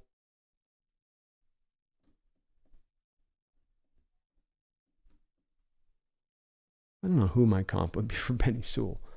I have to think about it. I have to think about my comp on Penei. Maybe like a Jason Peters or something. Thank you, though. Appreciate you on the fiver, Randall. Megan, thank you for the fiver. Says, do not disappoint me, B. You don't want to make me sorry. You don't like me when I'm angry. That sounds like a threat. Jesus. I'm going to do the video. It's just a matter of, I got to do the videos that get the views, Megan, and the videos take me like that haul video took me a week and a half. If I eat a week and a half in time and putting a video together, I got to make it one that I hope is going to be the most maximum for the channel. I know the Zorn is the most maximum for you, but it's not right now the most maximum for the channel, right? Got to do what's best on that. But I promise we'll get it up at some point here someday. It will. John M429, thank you for the fiver. Says, missed the first part of the show. Had to scare away black bear that was after my berries. Oh, you get that black bear. Get that big black bear. Don't let him get your berries. Do we have a potential move coming with the restructure? I have nothing that's imminent right now, John, that is coming down the track. You have freed up $6.61 million of cap space and now have $9 million of cap space overall to go out and spend. These deals have come down in the past where you restructure a deal like this and you only then do it because you have the impetus to wanting to get a deal done. Like you wouldn't come to Jamal saying, we want this restructure to be done unless you have some deal you're trying to get done. Like we got the deal parameters all done. Now we just got to get the cap space. That's usually that it works a lot like that where you don't do it until you have to do it. But it also could be that we want to do it around the trade deadline. I think that this does mean that there's a deal at some point this year coming from somewhere, and it will bring a good impact to the team. But there is a deal coming down between now and the trade deadline, or be that you sign a guy off the street. There's a deal that will come through here, at some point in this first 7-week period. Hard to say whether it's tonight, John, or whether it's down the road, because we haven't heard of any kind of rumors out there necessarily bubbling, but I have seen so many times when these restructure happens, bam, you got the move happening the next day, right out one after the other. And it could be either way. So there's a move coming. I don't know if it's imminent or not, but absolutely there will be, 100% a move coming here down and through. Let me get a little more coffee, folks. I'll be right back.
Oh my gosh, getting old sucks.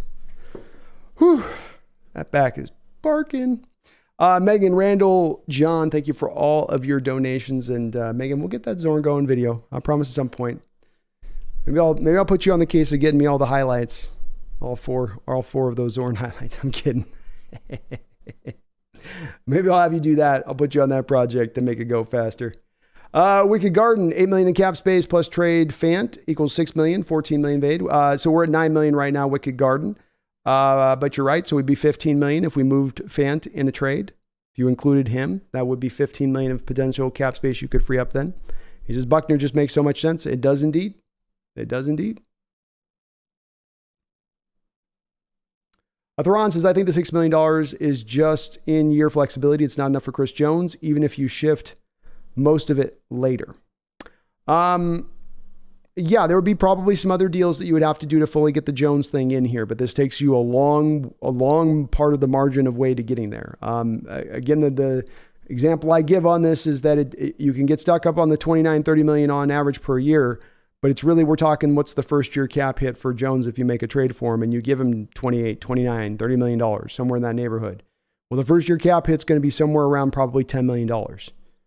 That's where you'll sit the money. And again, I can prove this by the fact you can take a Frank Clark deal, right? Which is $23.5 million, call it $24 million. They get the first year cap hit down to $5.5 million. So just think of it in those same kind of terms like KC did. You could do that here with Jones if you wanted to. You can take it down pretty significantly. Again, you're probably right. There's a lot of this is going to be for the flexibility of the $6 million for in season and all that, but there's also other moves like we're talking about with Fant. What if you put Fant in a package of a trade, in whatever trade you want to come through? There's $6 million more. What if you're including Darrell Taylor? Well, there's $1 million more on that you're saving. We come back to the base thing was just that I come back to again and again because people do get caught up on this, and people were caught up on it on Sunday. Well, we can't do this move. You can make the argument for like why it doesn't make sense from long-term financial perspective, or that he's too old, or that it costs too much. You can make those arguments, but the argument to be made of saying there's no way we can make the move, that we can't do it, that we have that's the part that I just kind of bristle at, where yeah, we can. It would be hard, but you can do it. You can certainly do it.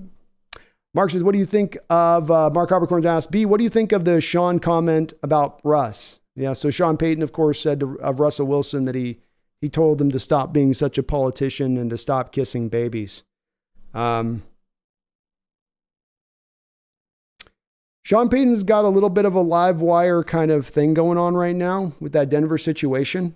I don't know if it's maybe he was in the media for a year, and so now he's just kind of still in that media mode of like, let me say some hot button item things that'll get attention. Maybe he's just ultimately playing this grand game of psychological warfare with Russ or something. It doesn't seem very productive to say it to Russ myself. Or to maybe say it to Russ, but then don't broadcast that you said it. I don't get the benefit. I don't get the benefit on that necessarily. So, tough comment. I mean, Sean's not wrong, Mark.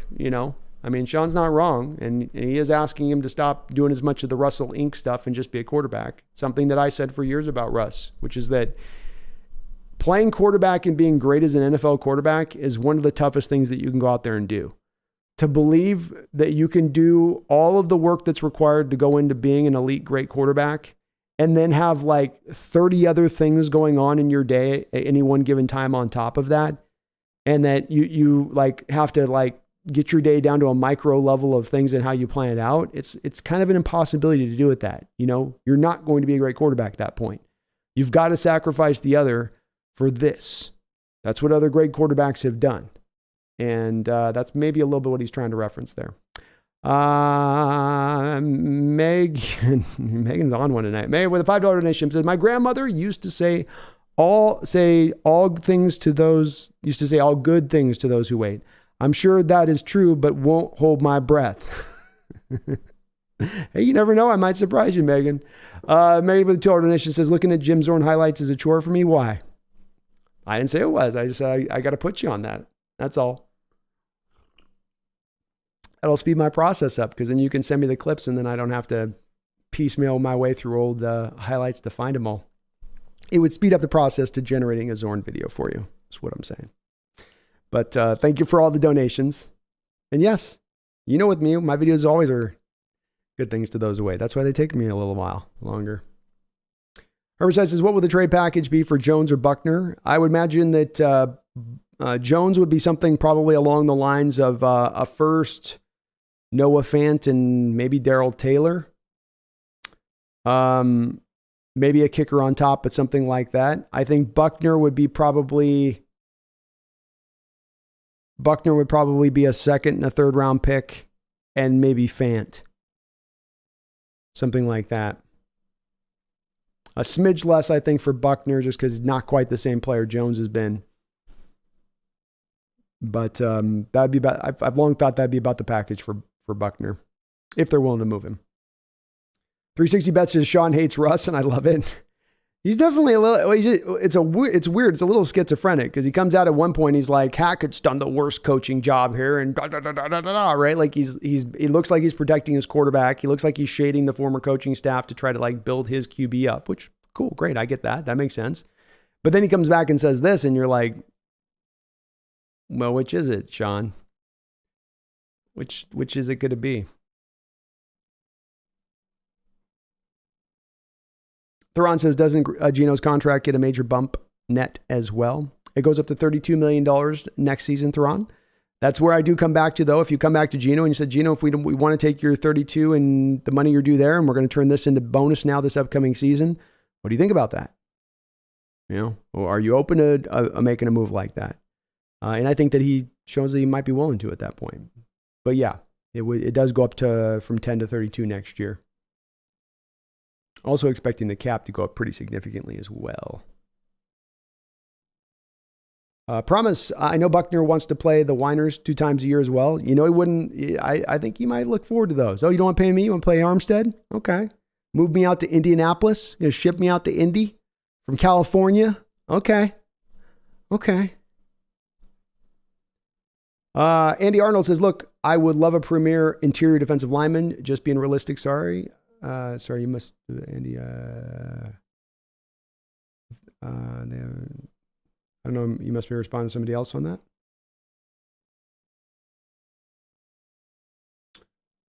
that. Stewart says, I'm thinking there may be a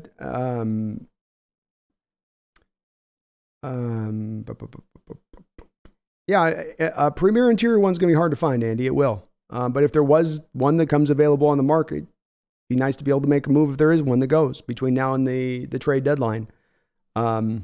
And I think there's a couple of different names that could be guys that rise to between now and then. We are thinking about Buckner and Jones, but there's some other guys out there that could come back out too. Wilkins, Leonard Williams out there with the New York Giants on the final year of his contract. Derek Brown with the Carolina Panthers.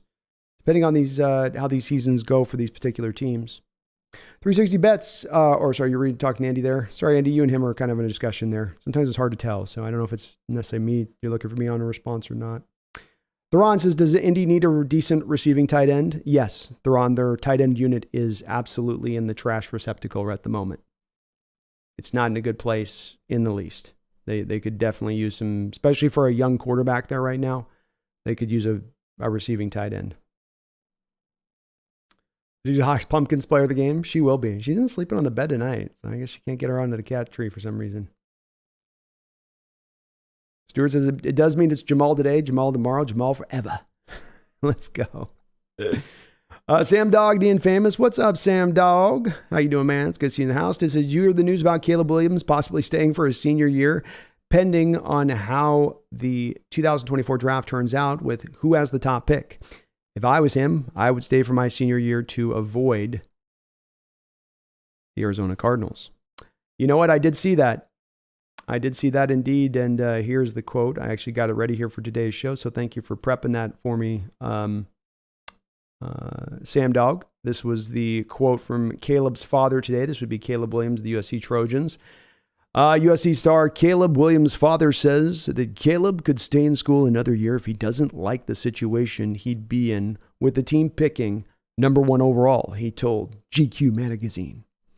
The funky thing about the NFL draft process is, he said, he'd almost be better off not being drafted than being drafted first.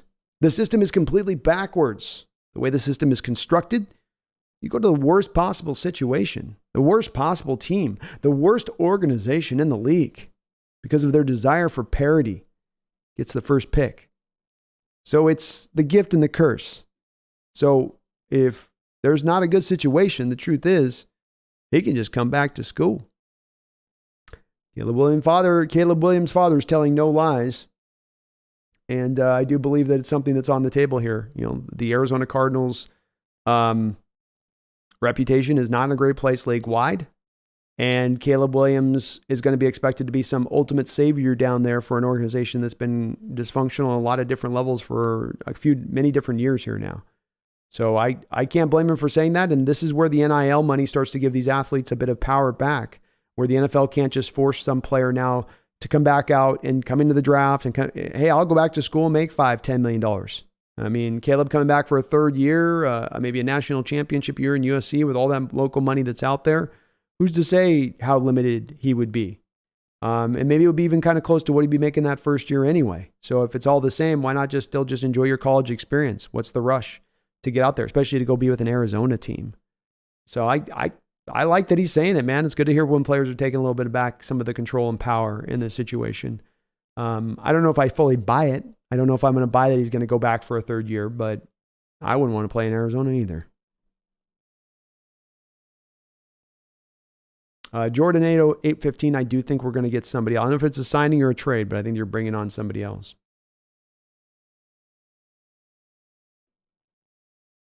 Wicked Garden says also, I think JS Man makes this restructure only if he's confident Adams is back and 100%. Agreed.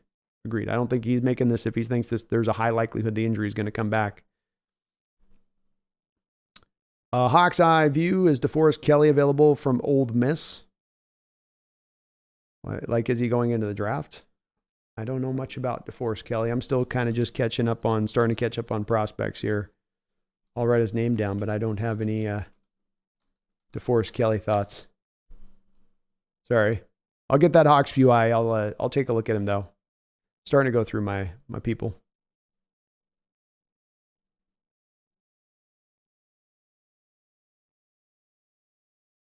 Jose says, damn, I'm excited. You should be, Jose. This is exciting news, man.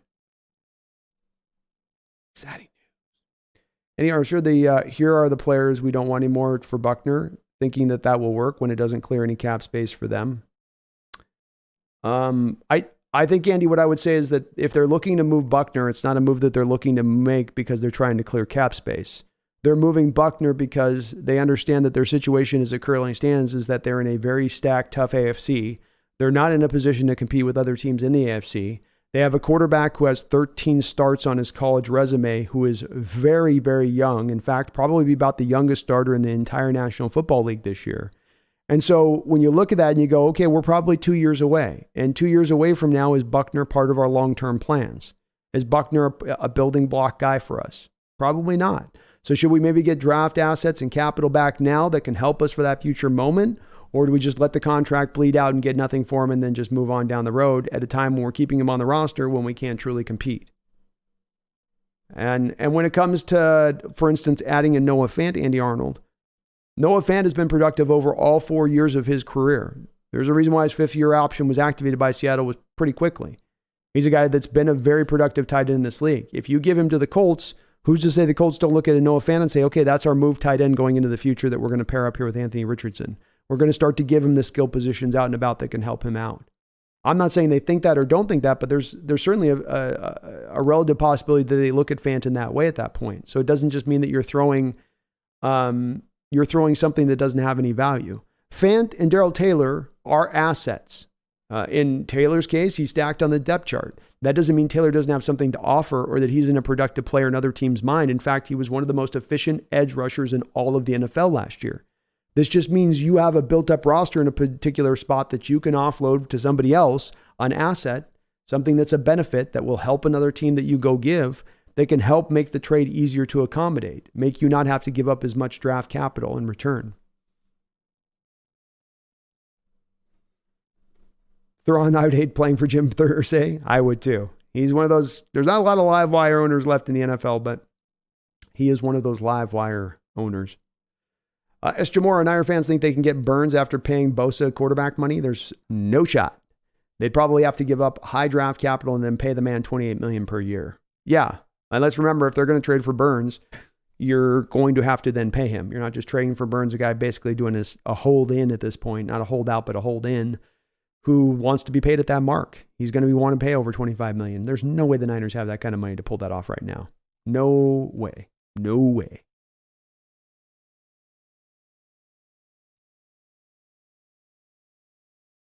Oh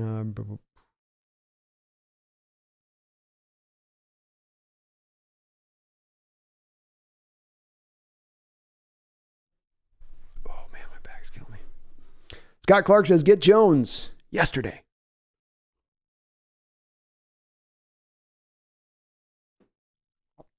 Holy hand grenade when they both win of We Meet the Bengals.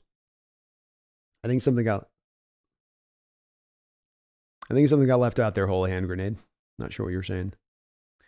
King's out, but we have roughly $8 million completely free, I believe. So making closer to $14-15 million, which would make it easy to get a guy like Buckner, even with his $22 million cap. Agreed, King. Agreed. I would wonder too if there would not maybe be an inclination by the team to try to move a restructure in place too on bringing him in. Ricky Garden says, go get Buckner now. I love it, guys. Let's get aggressive. Theron, I would love to get Vita Vea. Vita Vea is completely off the table as a possibility. Earlier this offseason, he restructured his deal down to a minimum base and converted all of that to bonus money. So now if the Tampa Bay Buccaneers move Vita Vea, it would cost them like $20 million in dead money space to do it. And they're already right up against the cap due to the dead money that they're carrying off the Brady deal. So Vita Vea is not a possibility. It's not even like a marginal possibility at this point with the restructure. I love Vita Vea though. Don't get me wrong. I love him, but it's just you convert a base to bonus like that. The dead money hits too much, and you can overcome the dead money hit, but then you need the cap space. And the Tampa Bay Buccaneers don't have that. True Griff says, if we get Buckner, is he going to play 0 tech or 3 tech? I think you'd have him play both, Trey, but he's capable of playing both. And playing both well.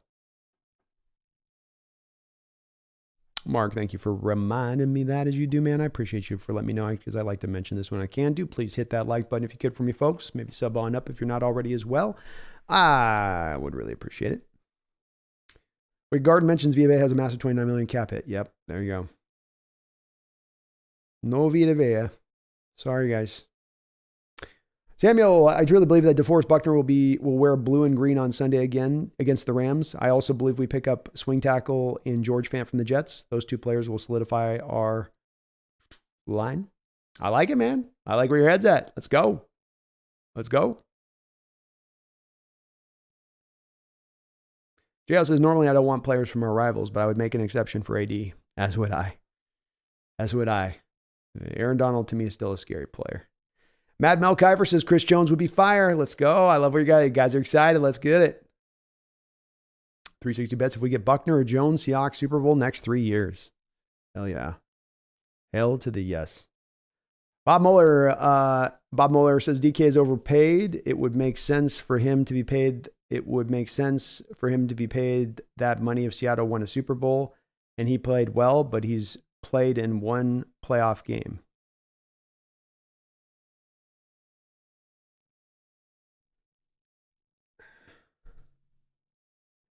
Bob, I don't know where you're kind of getting a lot of that comment from. I don't really understand. Like DK took kind of a discount for us last year off of what he could have gotten on the open market if he dictated that they wanted every last penny, like his buddy AJ Brown did, and getting $25 million a year. DK took $23.5 million deal.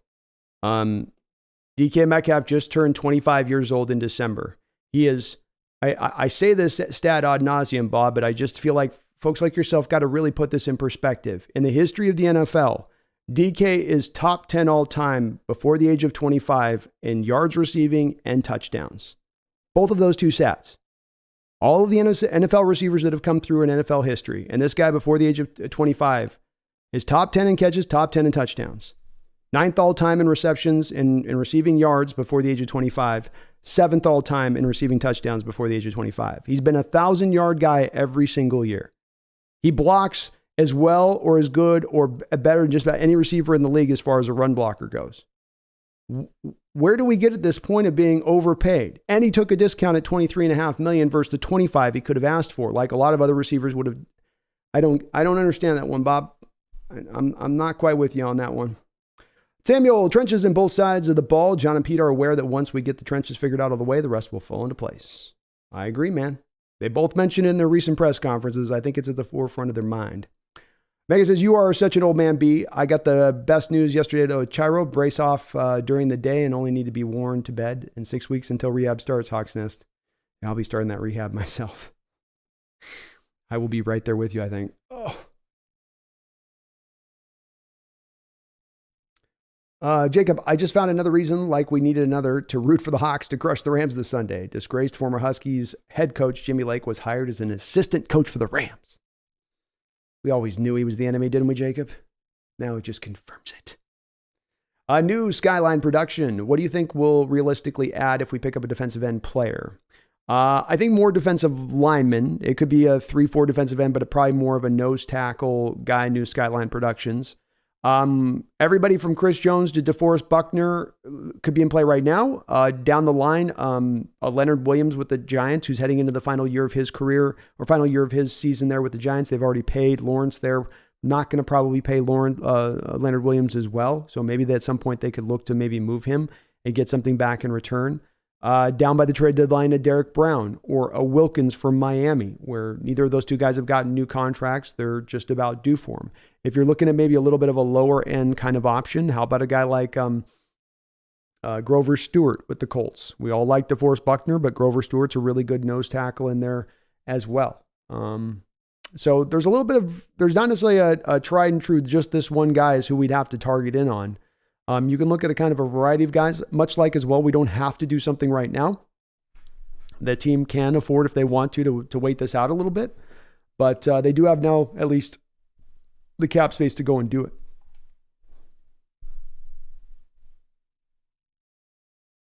Did Bob Mueller say overpaid? Oh, underpaid, yeah.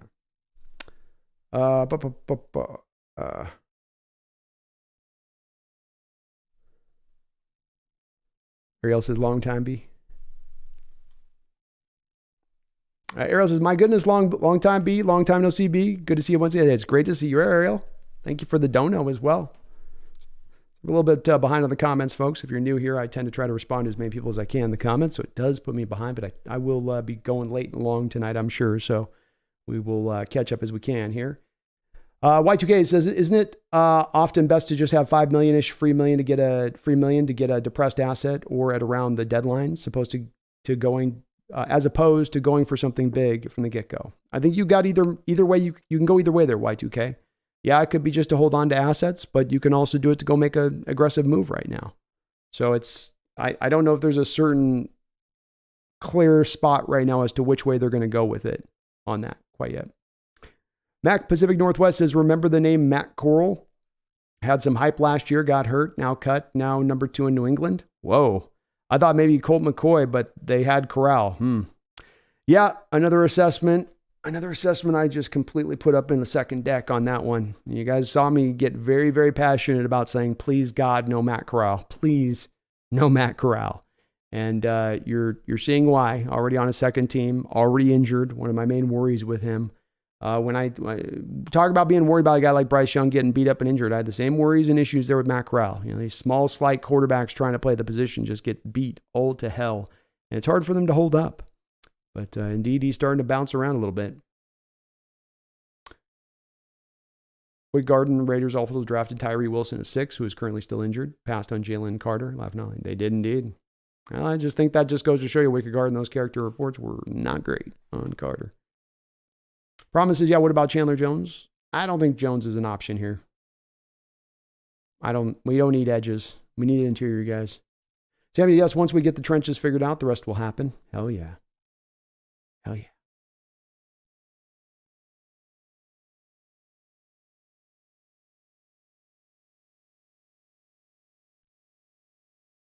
Week Garden, they better hope Bosa gets them an average of 20 sacks over a year for the next 5 years. Yeah, they better hope that ACL holds up. That twice torn ACL better stay true. Herbicide says good news is Irsay's cheap. He doesn't like to pay players anyway. There we go. That might help. Samuel DK has earned his money. You better believe he has. Better believe he has. Boy, hand grenade. Man, Niners is not going to have a lot of cash. Not going to have a lot of cash and paying a lot of money to a very few subset of players. It's going to be interesting to see how they navigate these waters because there's a lot of treacherous falls to be had going through these. There's a lot of rocks coming up out, a few little icebergs they could hit.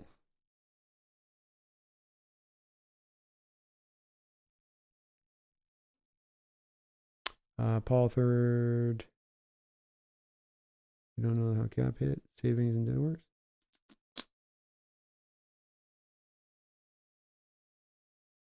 Paul, I don't think you mean me. Paul, I don't know if you're meaning me on that question or not. I think you responded to somebody else in the chat there.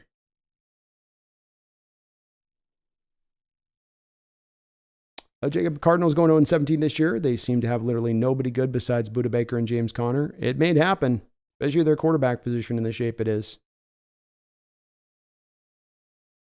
And if you were, let me know, Paul, if you were, I think you responded to somebody else there in the chat, but let me know if you were asking me that question. It wasn't, if you can, you guys just let me know if you guys put Hawks Nest in the question, because we do have in this, we get now, especially this season, we're going to have 350, 400, 500 people in the chat. So when I'm going through, there's so many inner conversations and debates going on in the chat now because we've gotten so big. It does get hard sometimes to pull the questions out or know who's talking to me or asking a question to me. So on some of these, I'm going to start to kind of just try to where I see Hawks Nest in there, at least to know you're asking me the question or that it's clear. Because sometimes it's not always clear if it's necessarily me you're asking a question of. That makes sense?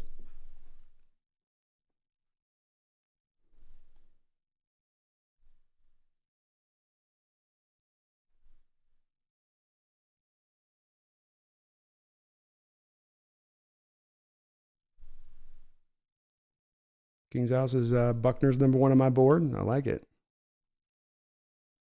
As it should be. As it should be.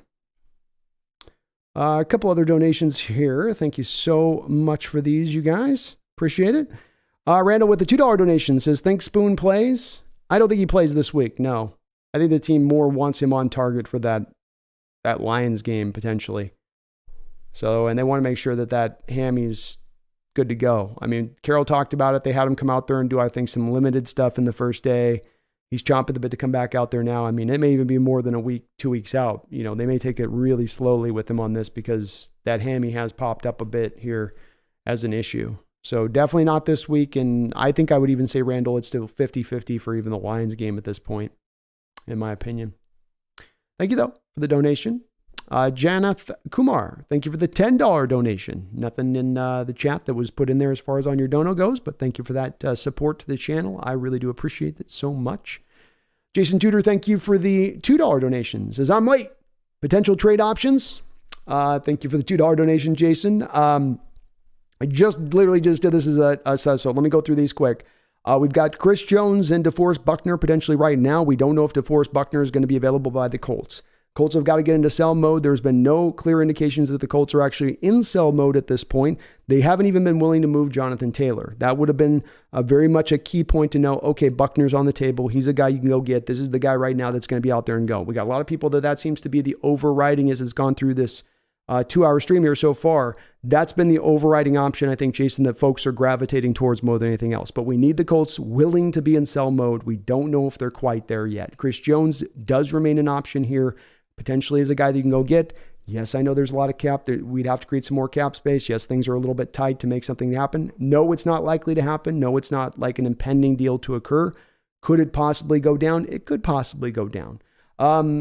I would look, when we look about other options, Jason, it's probably looking a little bit more closer along the lines of around the trade deadline when you have teams that are going to be more out of contender, more into more now sell mode. This isn't our year. Now we'll start to offload. We'll sell. We'll sell on guys who might still be good guys, but we didn't happen to want to pay them. So we're not going to pay them. So we want to get draft capital back in return. So, hey, Miami, you don't get your negotiations done with Wilkins out there around the trade deadline. Hey, how about you flip them over to us? Hey, look, you're not a contender this year like you thought. Now get some draft capital back. You guys are in cap hell moving into next year. Let's get you some relief of that. So a Derek Brown guy could be like that. Carolina Panthers, another guy, the former first-round pick, former high first-round pick, could be another guy that maybe the Panthers are looking at saying, hey, we'd like to take that money that we'd be spending on you there and maybe spend it on Brian Burns or spend it over on the offensive side of the ball. So those are two other guys a little bit later on that could emerge. Leonard Williams with the Giants could come to the forefront here on the final year of his contract over there with New York as we get to the trade deadline. Again, with the thinking here that there's a team that thinks themselves a contender, but then does not become a contender. So it's very hard right now to make a prediction about what player is available on the market right now because we're not aware of any players available because every team out there thinks they can compete right now. Every team out there right now thinks they can go get it. There might be a deal ready out there, but it's hard to predict about which player is available right now at the moment because so many teams are in more of a, we can go and win it this year. Now's our year. So those would be more guys, Jason, I would say around the trade deadline to take a look at. Grover Stewart, a run stuffing zero tech with the Colts as well. He's got a little bit of a cap hit. Could be a guy that they look at who could help you out at the nose tackle position. Devin White, if you want to go back to middle linebacker later on, if they're not liking what they're getting from Bush or Jordan Brooks down the road, we got to track and see what happens with that situation. He wants to be paid with Tampa Bay. They don't seem like they're willing to put him on a contract extension. That potentially could be a guy that they may take a little bit of a view at as well. But we'll probably have to wait for a real expansive list of names until we get a couple of these teams falling off, Jason, because it's just that whole thing that exists in the NFL. You have other leagues that are out there with teams that they enter into the season and they're fully well aware that they're not contenders. They're fully well aware that they're 2-3 years out. And we don't know who those teams are right now. And so it does make it hard to exactly give you guys like a huge list of guys that I know they're looking at or will be available. Thank you, though, Jason, for that donation. I do appreciate it. Randall, thank you for another $5 donation. I appreciate it as well. It says, what would a Jones extension look like? 2 or 3 years, a Buckner under contract, dead cap for Colts. Colts general manager, pretty conservative. Not sure he deals.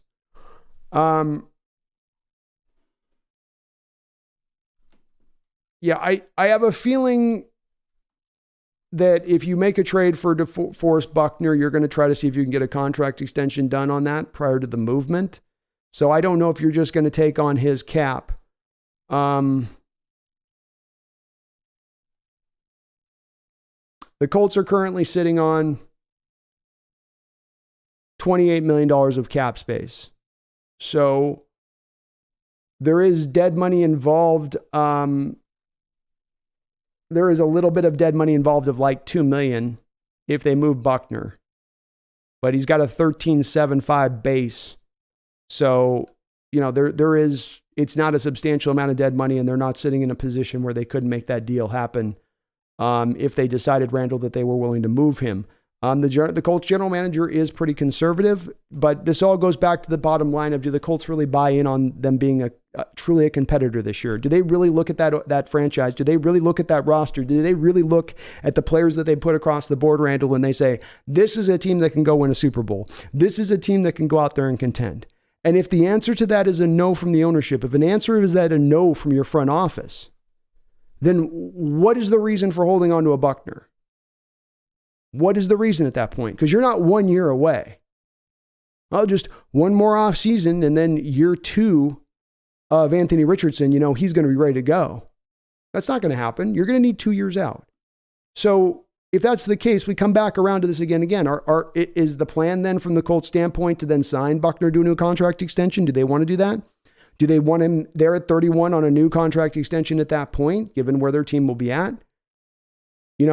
I look at this a little bit more, I guess, from a pragmatic standpoint, Randall, beyond the conservative nature maybe of the general manager, to say, you look at your situation, you have a running back that doesn't want to play for you anymore. He wants a new deal. You don't want to pay him. You have an offensive line that's regressed. You have a defense that's going to be in probably its worst shape that it's been in a few years.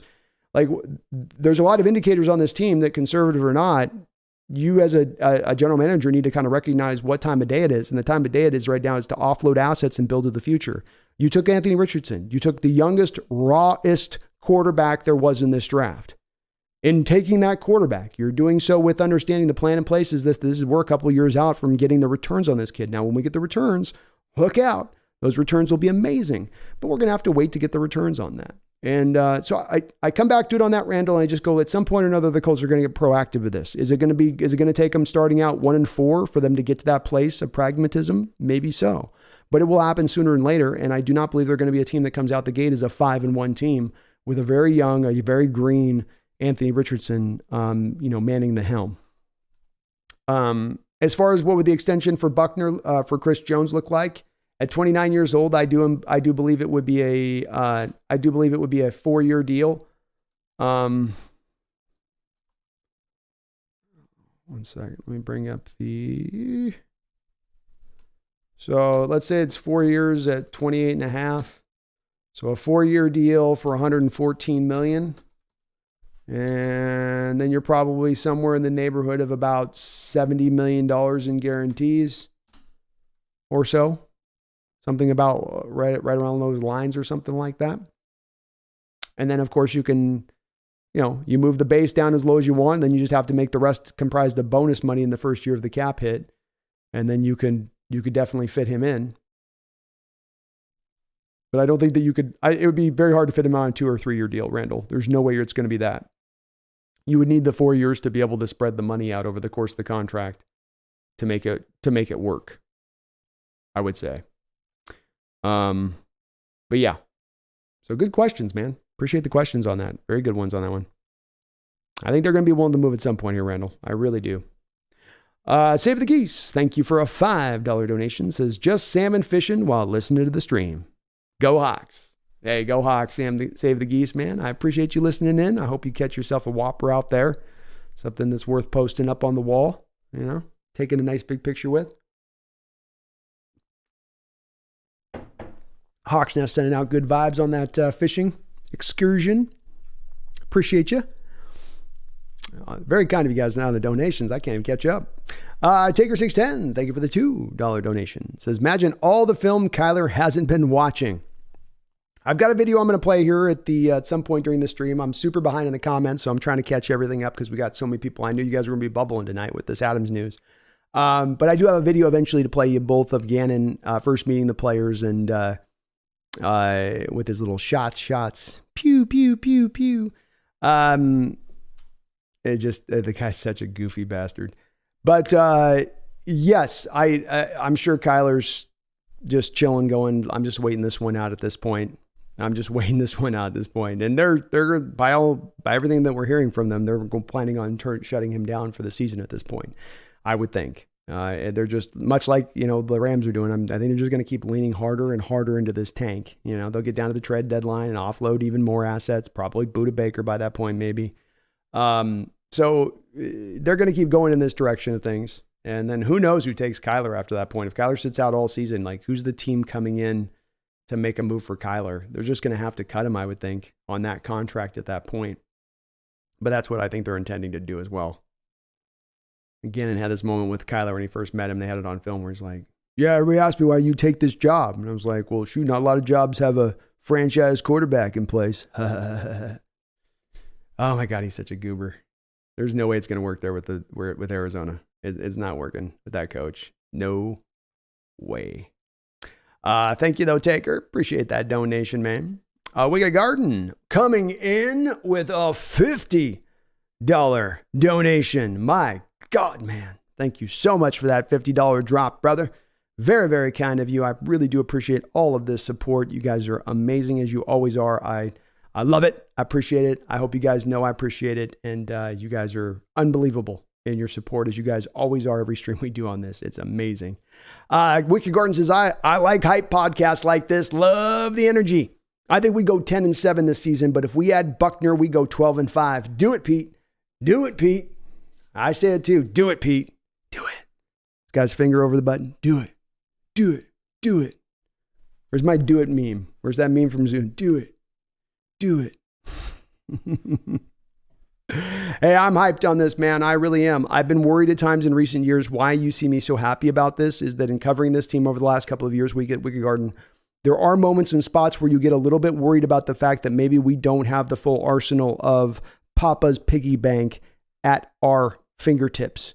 What I mean by that is if you go back over the last 3 years or so, especially since Paul Allen's death, especially if the team was preparing down for a potential sale of the team down the road, you were seeing a lot of 1 and 2 year contracts out there in free agency.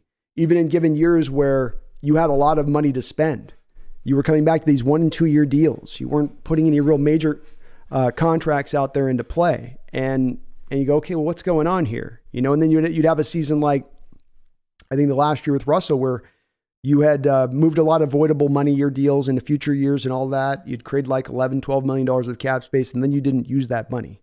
You left it on the books for that season. And there were some indications there of, okay, well, maybe we're not able to use the money like we could use it with Paul Allen, where money was never a problem with him, where if you need to spend, you could go spend. And so when I see them making these moves now, to me, it shows an indication that they are taking advantage of every last bit that they can take advantage of, that they will be willing to sacrifice some of that future for the now. I'm not saying that you do the Rams version where you go hog wild, insane, and you just are going to kill your team for a year or two because you want to go so over the top hard in a given particular year. But we can find a happy medium. We can strike a balance here. We can be aggressive without going over the top. It's the aggression, though, that I want to see, because my opinion of it is that this is the price of doing business if you want to go out there and win Super Bowls. This is the requirement now. And so I love, as I've said about this front office and coaching staff the last couple of years, and as I've very much changed my tune fully on into being very supportive of what they're doing, when they do so many things that are fixing where things have gone wrong, when they're showing a willingness to change their ways, when they're looking to be forward-thinking in their approach, when they're looking to be aggressive, they're going to get the full support from me. I'll turn into complete home fanboy at that point because they're doing things smart and intelligently. And that's what I want my ball club to do. I want things to make sense by your decision making. And if it doesn't work out, that's fine. Not everything's going to work out even when you're operating really smartly. But as long as you're operating smartly, as long as you're not allowing problems to continue to materialize on a yearly basis over and over again as you refuse to fix them, as the team did at times through those late 2019 periods, 2010s periods, into the 2020s. But they finally did. They've definitely learned their ways a little bit. And I love seeing them create that cap space, create that flexibility now. Let there not be a deal that comes down the line that's sitting there right in your hands. Oh, here's this deal. You like this? Oh, that's a great deal. This player's going to help you out, isn't he? Yeah, that deal, the player's going to help me out. He is. He will help you out a ton. Yeah, this is just what we need. Great. So do you have any money? No, I didn't bring my wallet. Now we can say we brought my wallet. I got some money to spend. That's not going to hold us up from making that deal.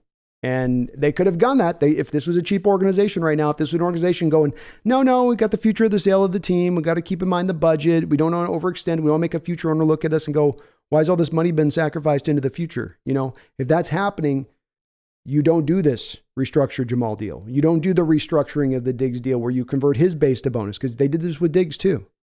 It's not just one player you've done this with now. There's multiple players you've done this with. They're going for it. At least to some degree here, they're going for it.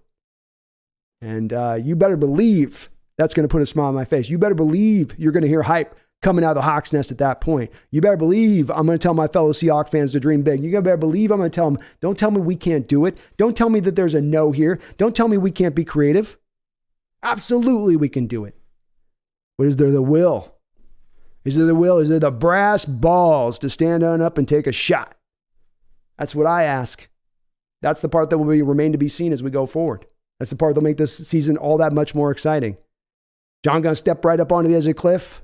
Good firm, full hand of his stones as he looks down beneath and he says, I ain't scared. I ain't scared. That's how I want my team to operate. Don't operate scared or fearful. Go for it. Stuff will blow up from time to time. Stuff will go bad from time to time, but be aggressive. Be aggressive. I love it, Wicked Garden. Thank you for that $50 drop, brother. I really do appreciate it, and I'm glad you're hyped like I'm hyped, man. Let's go. Jason Duder, thank you for the $4 donation. I do appreciate it, Jason, so very, very, very much. Says, okay, that recap was worth more than $2. Thanks. Oh, my pleasure, Jason. My pleasure, man. I knew this was going to be the main subject tonight, and rightfully so. Seahawks fans are right to be excited about this and wonder and think about the Okay, what does this mean for that? What does this mean for that?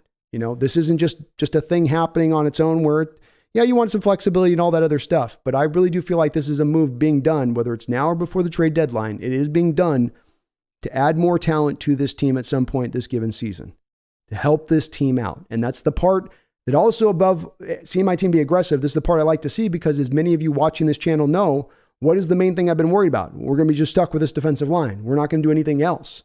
We're going to just run with this and go, okay, we hope it's enough. I hope rookie Cam Young, who played no preseason, will be enough as a backup to Jaron Reed at the nose tackle. And if he can't do it, then maybe the guy who tore his ACL last year, and Brian Monet, who's never really flashed all that much for us, can come in there and be the backup. Doesn't exactly inspire a lot of confidence there. It doesn't. But I do think that there's a little more confidence now that grows from this, having an ability to say, okay, there's a move maybe that you can go make now. Something actually you can actually go do here at some point on this. And I do think a move will present itself at some given point. If not now, before that trade deadline.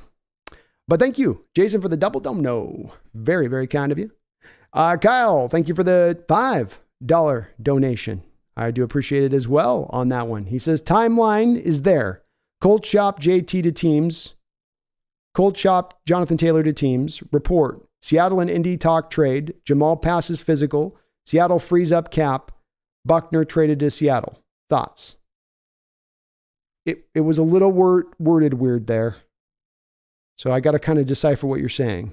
Timeline is there. Colt shop JT to teams. Passes physical. Seattle frees up cap. Buckner traded to Seattle. Thoughts? It's a possible have happened that going down, Kyle. The canary in the coal mine here was Jonathan Taylor, though, because he wanted his contract. He was doing my ankle hurts, but it's not really hurting. But I'm not going to play for you guys if you aren't going to do this. Like, he's showing you signs of, hey, even if this guy does still go active roster with us, maybe that he's going to dream up an injury at some point because we're kind of lowballing him and not paying him.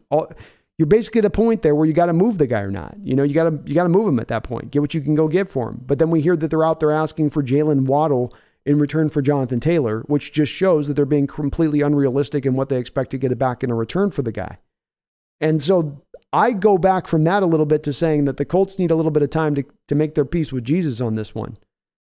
Meaning that they're not quite at this point ready to say, well, let's cash our chips in this season. I think that they, be it the general manager or the owner or both, are looking at themselves going, no, we've got this good roster put together. It was really Frank Reich, which was holding us back, and the quarterback situation that's holding us back, and Richardson's so on it, and he's so magnificent that he's going to take off this year. You know, he's going to be Lamar Jackson. That's what he's going to be. He's going to be just like Lamar Jackson. You know, we don't have any proof to think any much more that they're not thinking that way than that they're thinking in sell mode, Kyle. You know, they could very well be, if you took a poll of them in that front office right now, be going, you guys don't know this Richardson, and he's in at the butt crack of dawn, and he never leaves the building, and he's so prepared, and he's so dynamic, and, you know, where there's a will way, and we'll just, you know, we'll make it happen.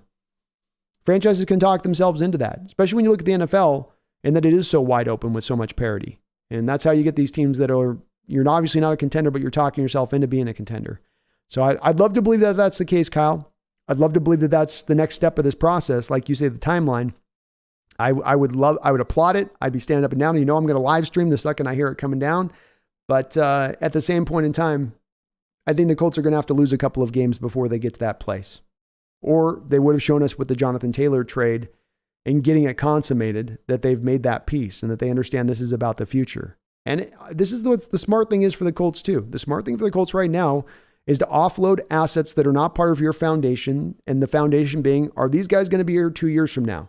2 years from now, are these going to be part of our building blocks? And if the answer is no, then you've got to turn those assets over at that point. The Rams looked at their situation and said, wow, we're a couple years out from getting back to being contenders. Let's move Jalen Ramsey. Still a good player. You know, not going to get a lot back in return from him, but he's not part of the long-term plan now. So once we make that determination, let's move him. Let's get what we can get. Let's call it a day, you know, and I hope they get to that spot, man, but I don't know if they're even close to that vicinity quite yet, Kyle. I don't. Thank you, though, for the donation. I do appreciate it. Snail, thank you for another $5 donation, my man. I really do appreciate it. Says, I know a guy, how much of the Peruvian marching powder we need for Ursay to do this Buckner deal. You know a guy? All right, I need a mainline connection being done here, straight through. Somebody can get through interstate traffic. We just got to get a text message out to him at that point. You know, like Peruvian Buckner ? Can we get somebody to send that out to Ursay? Peruvian Buckner Seahawks trade ? Because then we trick him a little bit, right? You trick him because he's like, I can't say no to Peruvian marching powder. So then with it, he says yes to the Buckner trade. It's just that simple, Snail. It's just that easy, man. Whatever it takes at this point. If I've got a mule, I'll mule, okay? If I've got a mule using nature's pocket, I'll do so. I'll use nature's pocket. That's what it takes. That's what it takes to get Buckner in here.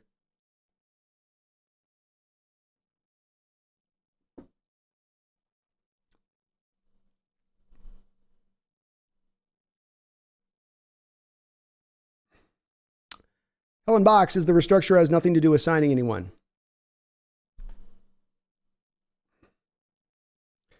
I do love when there's so much of the time when I speak, I try to speak with like a lack of certainty even in my convictions. If I'm certain about something, it's because I do really know something with it, Helen, with absolute certainty. And if I don't, I usually will try to put in different spots as far as, okay, this could be this or that could be that.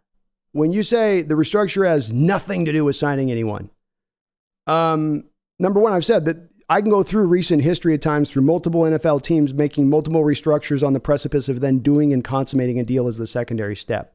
I'm not saying it is that.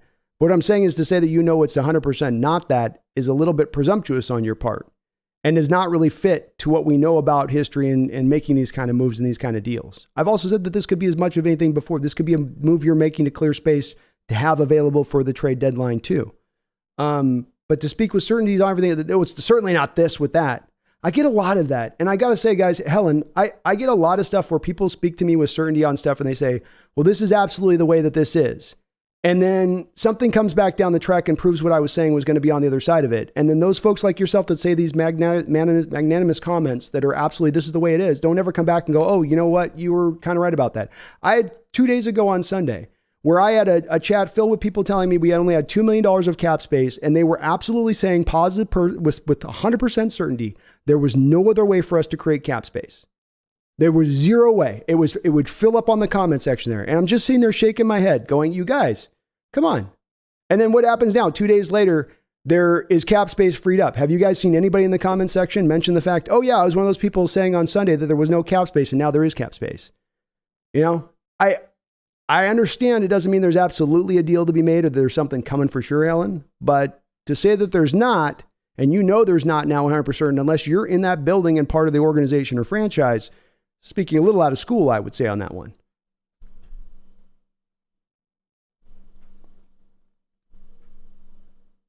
I don't get the bristling at talking about the possibilities. There seems to be Helen, I see you bristling a little bit. I see some other bristling. Helen says, some of you are living proof why you're not a coach or a general manager. Good God, Lord.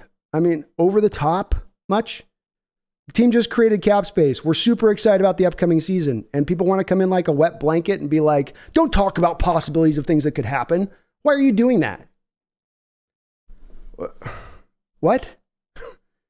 What are you talking about?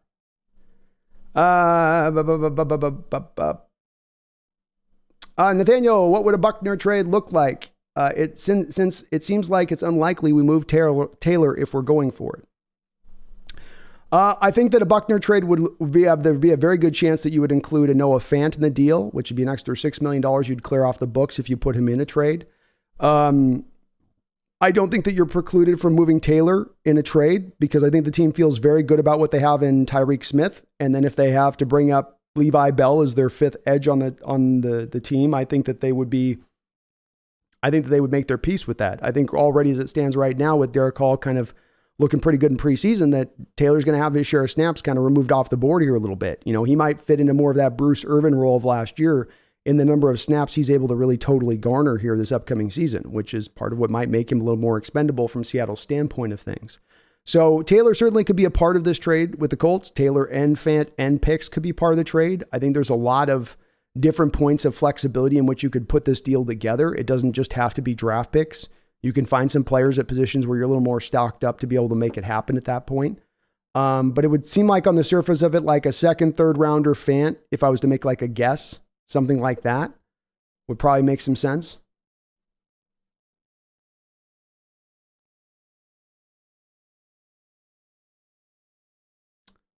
Boy, Helen, you're very passionate about a move not happening. James, when it comes to Carter, KJ Wright said it's better to take a player who you can trust, and all of Carter's coaches didn't have anything good to say about him, and Spoon's coaches were giving him praise. It's well said, man. I think the Georgia coaches in their viewpoint, and according to the reports we heard about Carter, were probably a big factoring in for those front offices that did pass on Carter, including our own. Wilbur Knight, salute to you too, man. Herbicide, Mafe is going to dominate this year. I see a huge leap forward for this guy. On our prediction show yesterday, we were making our predictions, and I did have in my bold prediction, Boye Mafe leading this team in sacks with 12. So I do believe he is going to take a big step forward in his game as well, especially in the pass rush department.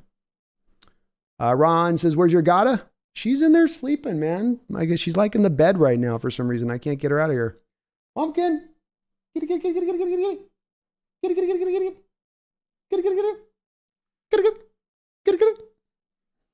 If that gets her out of it. BZ, a move is coming and Jamal is not going anywhere. You don't restructure moving money to next year and then trade a player. A move is coming and Jamal is not going anywhere. You don't restructure moving money next year and then trade a player. No. I hope it didn't seem like that was what I was saying in the title, BZ. Definitely not what I was trying to say with that. You're restricted to character count, so I had to get creative in getting the restructure thing in there. But no, like you say, a move is coming. And it's not Jamal Adams being moved, that's for sure. Stewart says, wouldn't it just torque your bolts if they went out and traded for Jonathan Taylor? It would be an odd move from my standpoint. Yeah, I would be a little bit confused by that one. It would be a little bit odd. I will say this with Jonathan Taylor. He's an A-gap inside runner. And going back to his Wisconsin days, I always did think that would be appealing to Coach Carroll because he loves those A-gap runs so much, A and B gap runs. But yeah, I just can't see it being a guy, Taylor, a guy they would look for in this situation. Especially considering the Colts asking for Jalen Waddle in return. What's up, Alan? It's good to see you in the house. Hope you're doing well. Stewart says, I wouldn't really mind if they traded Fant. I think he's good, but I doubt they keep him past this year. You put together exactly why I'm okay with it too. If they were looking to have Fant be part of the long-term future, if I thought that was what they were thinking, then I might think a little bit differently about it. But I don't think he's part of the long-term fan. So it does make him a little bit expendable. That's why I kind of think of Taylor in the same way. They have value. It's just that not necessarily part of the long-term plan. Bob says, Jamal Adams is a legend for agreeing to contract terms. He wants that Super Bowl, and he's going to get one. I hope you're right. I love it, though, man.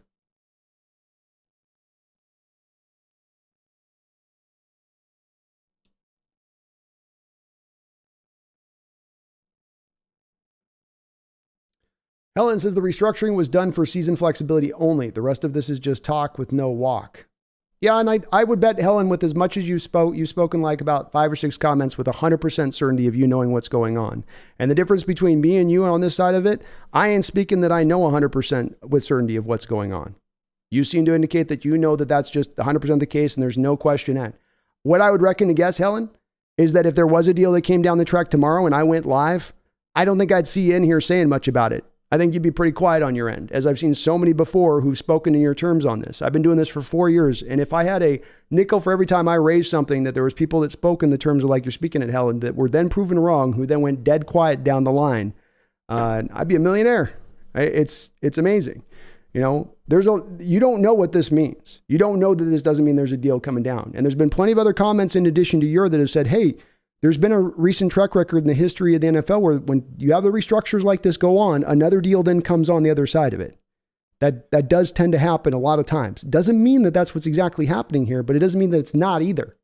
There's a track record here. And if you're aware of some insider information that you know of, or you have some connection to the organization, please let us know. And I'll eat some crow and go, wow, well, you know better than me because you're connected inside the organization. But if you're not connected, then you don't know any more than anybody else does. So telling people to like not talk about this, or that this is just talk, is, again, it doesn't add up to me on that, Helen. And, as well, let me just say this with it, Helen, as well. Part of what we do here is a think tank at this channel. Part of what we do is we consider all the possibilities. That's why I stream for 5, 6, 7 hours. That's why I talk with every comment and because I like doing that. This is what this channel is about. If you ain't about this, then this ain't the channel for you. This channel is going to dive into every subject in every place. And that meant when Russell Wilson had to be getting some shade at a time when he wasn't playing well and I had to speak about it and people didn't want to hear it, I'm going to speak about it because it has to do with the team and it's on point. It's literally something affecting us right now. So if you want to come in and go, well, you don't talk about these subjects, don't talk about this. It's not all talk. These deals do come down, Helen. And you've had a team in the Seahawks that have had to pass multiple times in just the last few years. Sheldon Richardson for a 3rd round pick. Jadeveon Clowney for a 3rd round pick. Jamal Adams for 2 first round picks. You've had the team in prior times make moves right around this place before. So again, track record. That's what I'm basing this on. It's not empty talk. There's a track record of this stuff going down. There's a track record of your team doing this kind of stuff. So maybe there could be a deal coming. Nathaniel says, I saw Brendan mentioning this could just be a Chris Worley signing. Are we being too overly optimistic? Well, again, it could be like what Helen's talking about. It could be that you're sitting on the reserve funds, but it could mean a deal's going down too. We don't know quite yet where it's standing at. I would say that you're not going to create that money unless you're looking to make another commensurate move. Is it going to be a small Chris Wormley guy? I mean, maybe. But this is where we come back to, we don't know for sure on this one which way the team's leaning to, or if they're thinking about something with grander designs. Not everything gets leaked out or kind of let know in advance when the stuff does come down. It sometimes is just a shocker that happens overnight because the teams keep things tight-lipped until the last minute. So it can go both ways, but it goes both ways. It ain't just we're just keeping this on insurance, and that's absolutely what it has to be.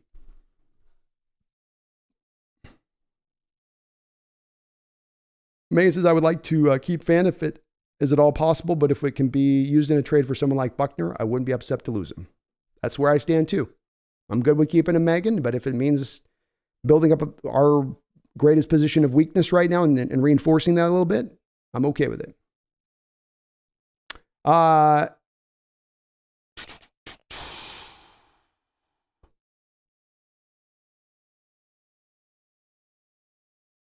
Spectre 7, thank you for the $5 donation. Says, a guy in my league got DK Lockett, JSN, Geno, and Wilson. What a strategy. It's only an 8-man league, so I guess that's totally possible. Eesh. He's going to get boat race, Spectre 7. In an 8-man league, that's going to be tough for him to even if that offense is awesome, that's a tough sell. I mean, that's brutal. But you get it in every fantasy draft. There's always at least one homer in there that goes hog wild, So, hey, his failure, your benefit, I guess, his failing your benefit, or however that goes, But yeah, I don't think he's winning with that one. Thank you for the $5 donation. Ran in the cut has become a member of the channel. Thank you for becoming a member of the Hawks Nest, Ran. We'll be doing a members only stream, I believe, tomorrow. Watching a little bit of the Thursday night game together. So be on the lookout for that if you're a member of the channel. Be going over there just discussing a little bit of the Hawks. But thank you for Ran the Cup becoming a member of the channel. Says, can't wait for Sunday. Time to put the rest of the West on notice with the beating we've got in store for the Lambs. Go Hawks. That's right. I don't know if they'll know we're for real for sure, because I'm sure they'll just say, well, they beat up on the Rams. I mean, it's the Rams, so it's the Rams this year in tank mode. So, they'll be brought back down to earth with Detroit next week. You just watch. But I like the idea of coming out, stomping on the Rams right from the beginning, taking the Lambs out, shaving them down, getting the wool. Then we get a couple of nice cuts of beef, or I guess lamb's not beef. Meat. But I love it, Ran. I'm psyched too, man. I can't wait for Sunday. It seems so far away right now. I'm ready for game day right now. Right now. Let's go. Come on, Rams. We don't need to wait till Sunday. Get out here on this field. Appreciate you though, man. Thank you for becoming a member of the channel. Thank you so much. In Utero with a $2 donation says, I'll eat crow if we make a trade anytime soon. Well, indeed, in Utero, there's a couple people in here that are very, very, very passionate. I've seen them in the comment section posting, and there's a couple comments in it. They want to not just post the one comment, but let me reinforce, this is absolutely not going to mean there's any chance of a trade. So, I mean, folks are feeling about this pretty passionately in the respect of they ain't buying that there's any possibility. I wish I could understand where so much certainty is coming from exactly. It doesn't seem, as I was kind of questioning with the other poster above on this, is it insider info we get? Is it just you have a general feeling that there's not a deal to be done? I cover this team every day. I'm covering their news every day. I pay attention to every inch of their cap. I don't speak with a lot of certainty on stuff unless I really do feel like I know for sure. So if you are one of those folks that does feel as passionately as some are feeling here in the chat about there is no way this means there's going to be a deal. Okay. How do you come to that conclusion? Like I will always say, you can convince me of a place that's the opposite side of what I think and believe that I'm not saying there's a deal, but there's a possibility here. So what's giving you such reinforcement and belief that there's this no chance anything's coming? That this doesn't indicate that at all. Again, understanding the team's made aggressive moves at the end of training camp right before the season. Again, understanding that there's been a rich history in recent NFL history of teams that have cap, don't have a lot of cap space, go to give an A player, have given A player restructure to create cap space, and then go make another trade. And that oftentimes there was no foreshadowing of those deals occurring. There was not, well, for weeks this has been negotiated between these two caps, and now it just came down today. It often occurs overnight, and nobody was aware it was going down. So I do come back to, again, on this, and Utero on it, or anybody that feels passionately that there is absolutely no way, no chance, no how, that it's 100% certainty that there's no chance of trades coming. How did you arrive from a logical conclusion to that place, given those items I just proposed, as to a recent track record with your team? Where are we getting this from? Where's this passion coming from that's so certain? And I truly want to know. Jason Tudor, thank you for the $5 donation, and appreciate you as well in Utero for the 2. Says, the Jamal deal appears to indicate they are very confident about his injury situation. Are you worried about that at all? It is a risk. It is definitely a risk here. I do believe that what you say at the front of your comment is the truth, is that this team didn't just make this situation from an emotional standpoint. I would reckon to guess, Jason, that there's been a lot of consulting with the doctors and checking with them on the status of where that leg is at and what they could expect into the future from it. And then make an educated guess at that point. There is going to be, for a guy that's had this much into your injury risk, even if you had a 100% clean bill of health from the doctors, there's still going to be obviously a feeling of like, yeah, but he's been injured every year. I mean, so technically it's all 100% on paper here, but we know he gets injured every year. So even then you'd still have that risk that's there. If it comes down to this team only having $2 million of cap space and not wanting to have the risk of that Jamal Adams situation, and not being able to get out from under the deal after this season, I'd rather have the cap space and take that risk on the other side of it. And that's the choice at hand here. I'd rather have the $9 million for this year, where I think this year you have potential to make some noise. There can be a move down the line you make, or maybe even soon, that can help this team out to get them better. And a better team can get you that much closer to being not just a contender, but really going out there to push for a team that can be the representative from the NFC in the Super Bowl. So definitely worried, but I understand the risk that's involved on this, and I agree with them taking that risk. I think that they needed to clear some space up. You need some of the flexibility here to go make a move, to go do something. Thank you though, Jason. Appreciate that. Jason with another $5 donation. Man, you guys, thank you so much for all the donations. It just double donated your original donation, Jason. I'm sorry I did that to you, man. I wish I could pop it back to you. It doesn't give me any kind of control to be like, this was a They didn't mean to do this, Dono, doubled up. So sorry I doubled you up on the own, on your own with that, but appreciate you for that donation. Thank you so much. Megan with the $2 donation says, not feeling the best 12s, heading out, and I'll talk to you soon. It sounds good, Megan. You have yourself a great night. I'll see you probably tomorrow over on the members stream. We'll be streaming on that right as the game's starting there for Thursday night football a little bit. So I'll join, maybe be over there on that or over on the B&B show later after that, one of the two, either or. But thank you for all your donations on the chat, all your support tonight on the chat. And we'll get the Zorn going thing eventually, I promise you. I swear to God, we'll get a Zorn video going. I need 29 hours in a day right now. That's my big issue here. Sector 7, thank you for the $2 donation. Says, the only Seahawk I landed was Walker. Yay or nay? RB1? Well, Sector 7, great minds think alike. I myself in my league, I took one Seahawk in my draft. We have an 18 team league, so we have a big league, a lot of teams. I took Kenneth Walker as the only Seahawk though. I feel like he is a guy that's going to get to the 1,400 yard mark this year. He was over 1,000 yards last year. You've only had 3 rookie running backs in Seahawks history that have gone over 1,000 yards. He did so with 2 rookies on his offensive line, 2 rookies that were at their best in pass protection, not in run blocking. He did so with the interior of the line, not as good in the run blocking department from guard to center to other guard. He did so with a bum foot through the back 6-7 games of the season and still, posted some really good numbers. So I just think he builds upon that. All of those things will be improved from last year. You would think the health would be better. The line would be better. Certainly more explosive on the outside. Nobody's going to be able to spend any attention towards him. Like, who's going to be the team that's going to be willing to put an 8-man box up in front to take away Kenneth Walker in order to leave Tyler or DK in one-on-ones on the outside? Can't see teams being willing to do that. I think they'll rather lean to going, okay, let them run as they're going to run then with the 7-man boxes and whatnot. So I like him for that. I think that's a great pick on your part. And I think he's a pretty clean pick here to going out there and making that kind of noise. I really do. John, thank you for the $5 donation. I do really appreciate it. Says, absolutely hate asking you about fantasy because I love the Seahawks content, but Kenneth Walker or Sky Moore as the flex this week. Oh my God.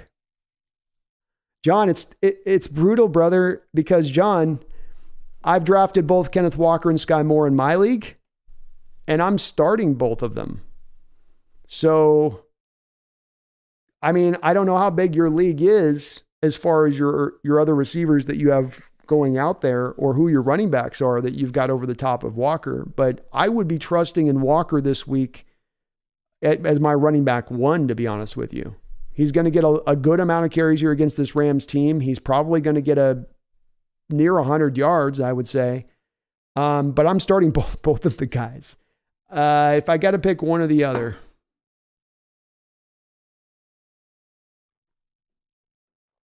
God, that's a tough pick.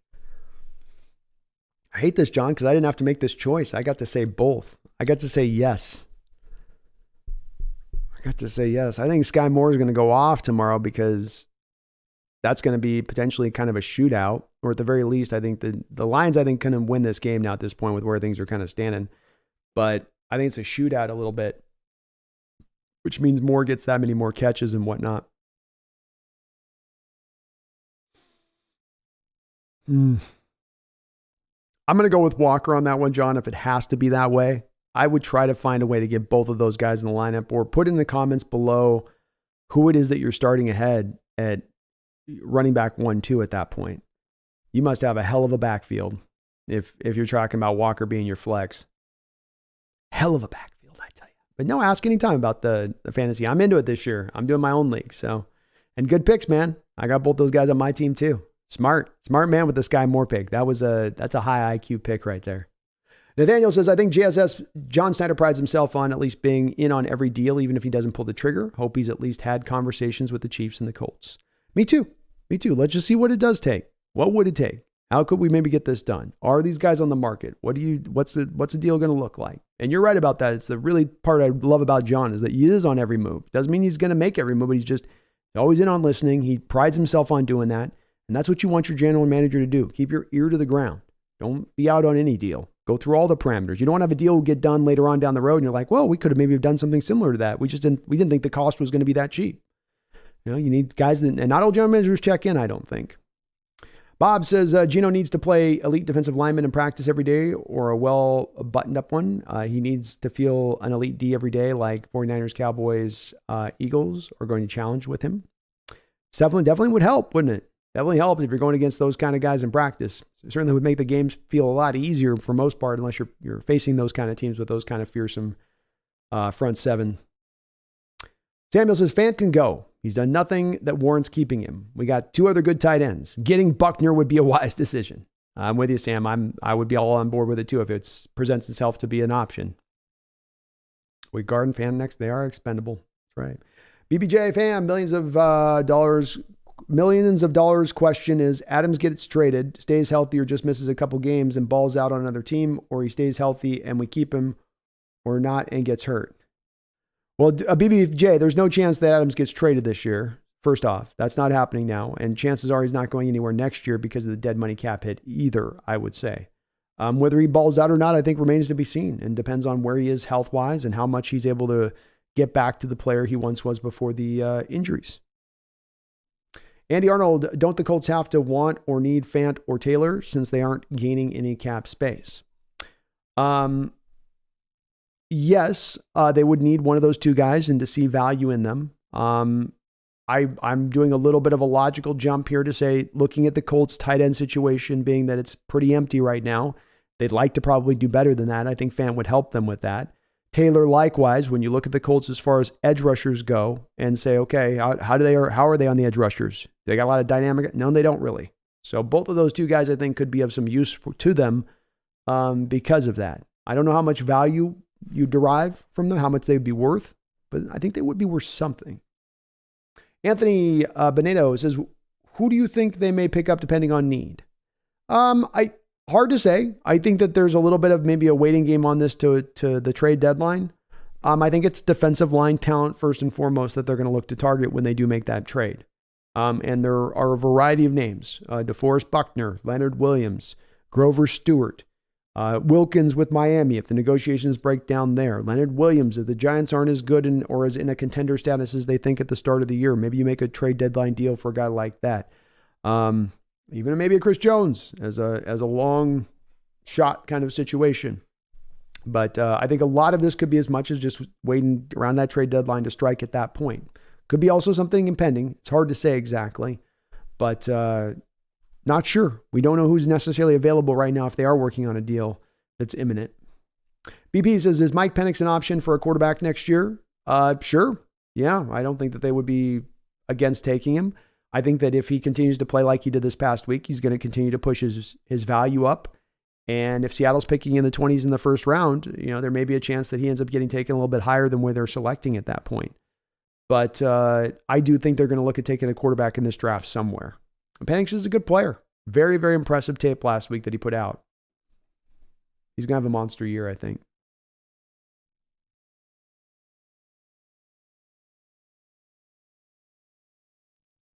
Joseph Miller says, I don't think we can get by with 2 tight ends, and I don't think a new tight end can produce like Fant. What about, Joseph, the factor, though, of you running more 3 wide receiver sets this year?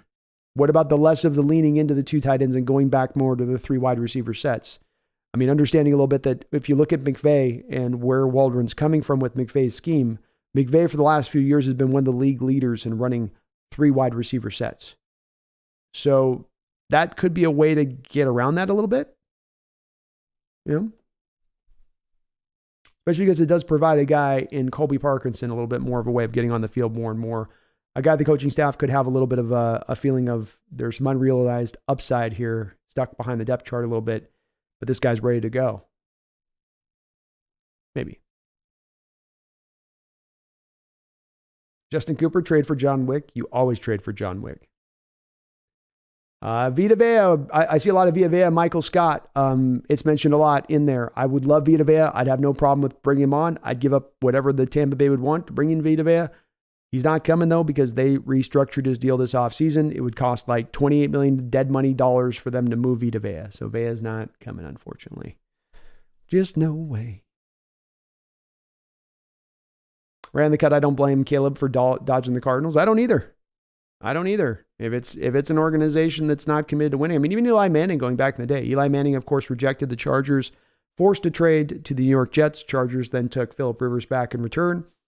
And look, Eli Manning ended up on an organization that went out and won 2 Super Bowls with him at the helm. I don't think he wins those 2 Super Bowls with the San Diego Chargers at the time. So, there's some organizations that are kind of can't get right organizations in the NFL, and you only get one career. I can't really blame you if you're a number 1 overall quarterback and you're facing, the reality of going to this crappy organization, and you've got to walk in there and be some superhero for them. That's a tough draw. And if I had NIL money I could lean back on and have some flexibility, I might just do so. Especially what if he can do it to kind of dictate to the team that's at number 1, like, look, move the pick, a-holes. You know what I mean? Just give it to somebody that's going to give you the assets you guys want back, and no, you're not getting me. Carlos Linell, I'll go just Carlos. It says, what are your top 3 players we could play for in your opinion? We could make a play for in your opinion. I think DeForest Buckner, whether it might take a little bit of time to get into that one, I think eventually, in my opinion on this, Carlos, the Colts are going to get to a place where they go, you know what? This year's not going to be our year. Buckner's not part of the future plan as far as if we look 2 years down the road when we will be ready to compete. I would put him at kind of the top of my list as a guy that I think could be really feasible as a maybe an option in there.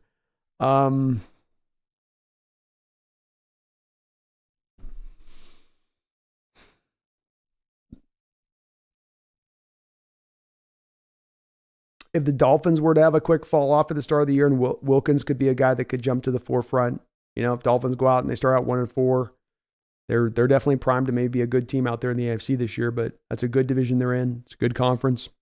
Somebody in the AFC is that we think is going to be good is going to be bad. Somebody is. There's not all those teams can be really, really good. So maybe a Wilkins, because it does look like the contract negotiations between him and the Dolphins have kind of not come to any kind of conclusion, and they paid the other defensive lineman there. And then maybe as like a lower cost option, like a Leonard Williams, who is on a very market economical deal as far as his final year cap hit there with the Giants. Giants, another team like I'm talking about with one of these other teams that could find themselves as thinking, hey, we're a contender. Then, oh, nope, we're not a contender this year. And now they've got to kind of peel away some assets, try to pull a little bit back. I don't think they're going to pay Leonard Williams long-term there. So there's be a couple of guys, I guess. But it's more of, I think, like I could come up with like kind of 10 names that I'd all kind of feel like are in about the same, are at the same Carlos level of probability. John with another $5 donation. He says, I'm leaning Walker for flex. I have Bijan, Chubb. Well, that's pretty good. And Adams and the rookie from the Jets, Wilson.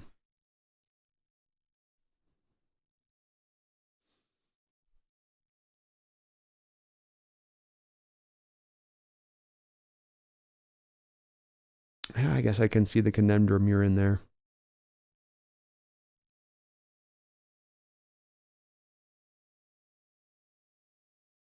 Okay. I see where you're at with it. Yeah, let's go Walker then, John. I'm going to feel bad for you though when I see Sky Moore get 10 catches for 130 yards and 2 tutties tomorrow. I'm going to feel so bad for saying it because I have this instinct that Sky Moore is just going to have a good game tomorrow just as much because I think the Lions are going to post a lot of points and Chiefs have got to keep pace in that game. And no Jones and I don't know. I don't know on that one, John. You know what I mean? But yeah, let's go with Walker. If I'm pressed to it, let's go Walker over Moore because that's at least a more of a sure bet. And with that lineup you have, you just stay with your sure bets down the line. Everybody should produce. Excuse me. Sorry, guys, about the cough there. Bob Mueller, and thank you for the double dono, John. Appreciate you. Bob Mueller, the Rams won a Super Bowl with one elite receiver on offense, Cooper Kupp. DK and JSN are keepers. Everyone else, including Lockett and Bobo, can be cut, traded. Yeah, I mean, they got there as well with, I might say they had a couple of other guys that helped them get there as well. I mean, Odell was kind of playing elite like them for them a bit when he was there for a little bit of time. I mean, he went down in the Super Bowl, but, he was there for their playoff run, and he definitely helped that offense out. But, to your point on that, Kansas City Chiefs won in recent years with just Tyreek Hill. And depending on, I guess, where you see Tampa Bay, Tampa Bay, when they won theirs, they had Godwin and they had Antonio Brown in addition to Mike Evans. Maybe Antonio and Godwin weren't elite at that time, but they were still really pretty good. But your point stands. Kyle says 2 weeks ago, there were reports of us contacting Indy about JT. I think we contacted them, but not for JT, maybe Buckner. Yeah, probably so. And I guess the Colts then released that out that Seattle was kind of interested. They were trying to bump up the interest in JT because they were asking for the sun and the moon.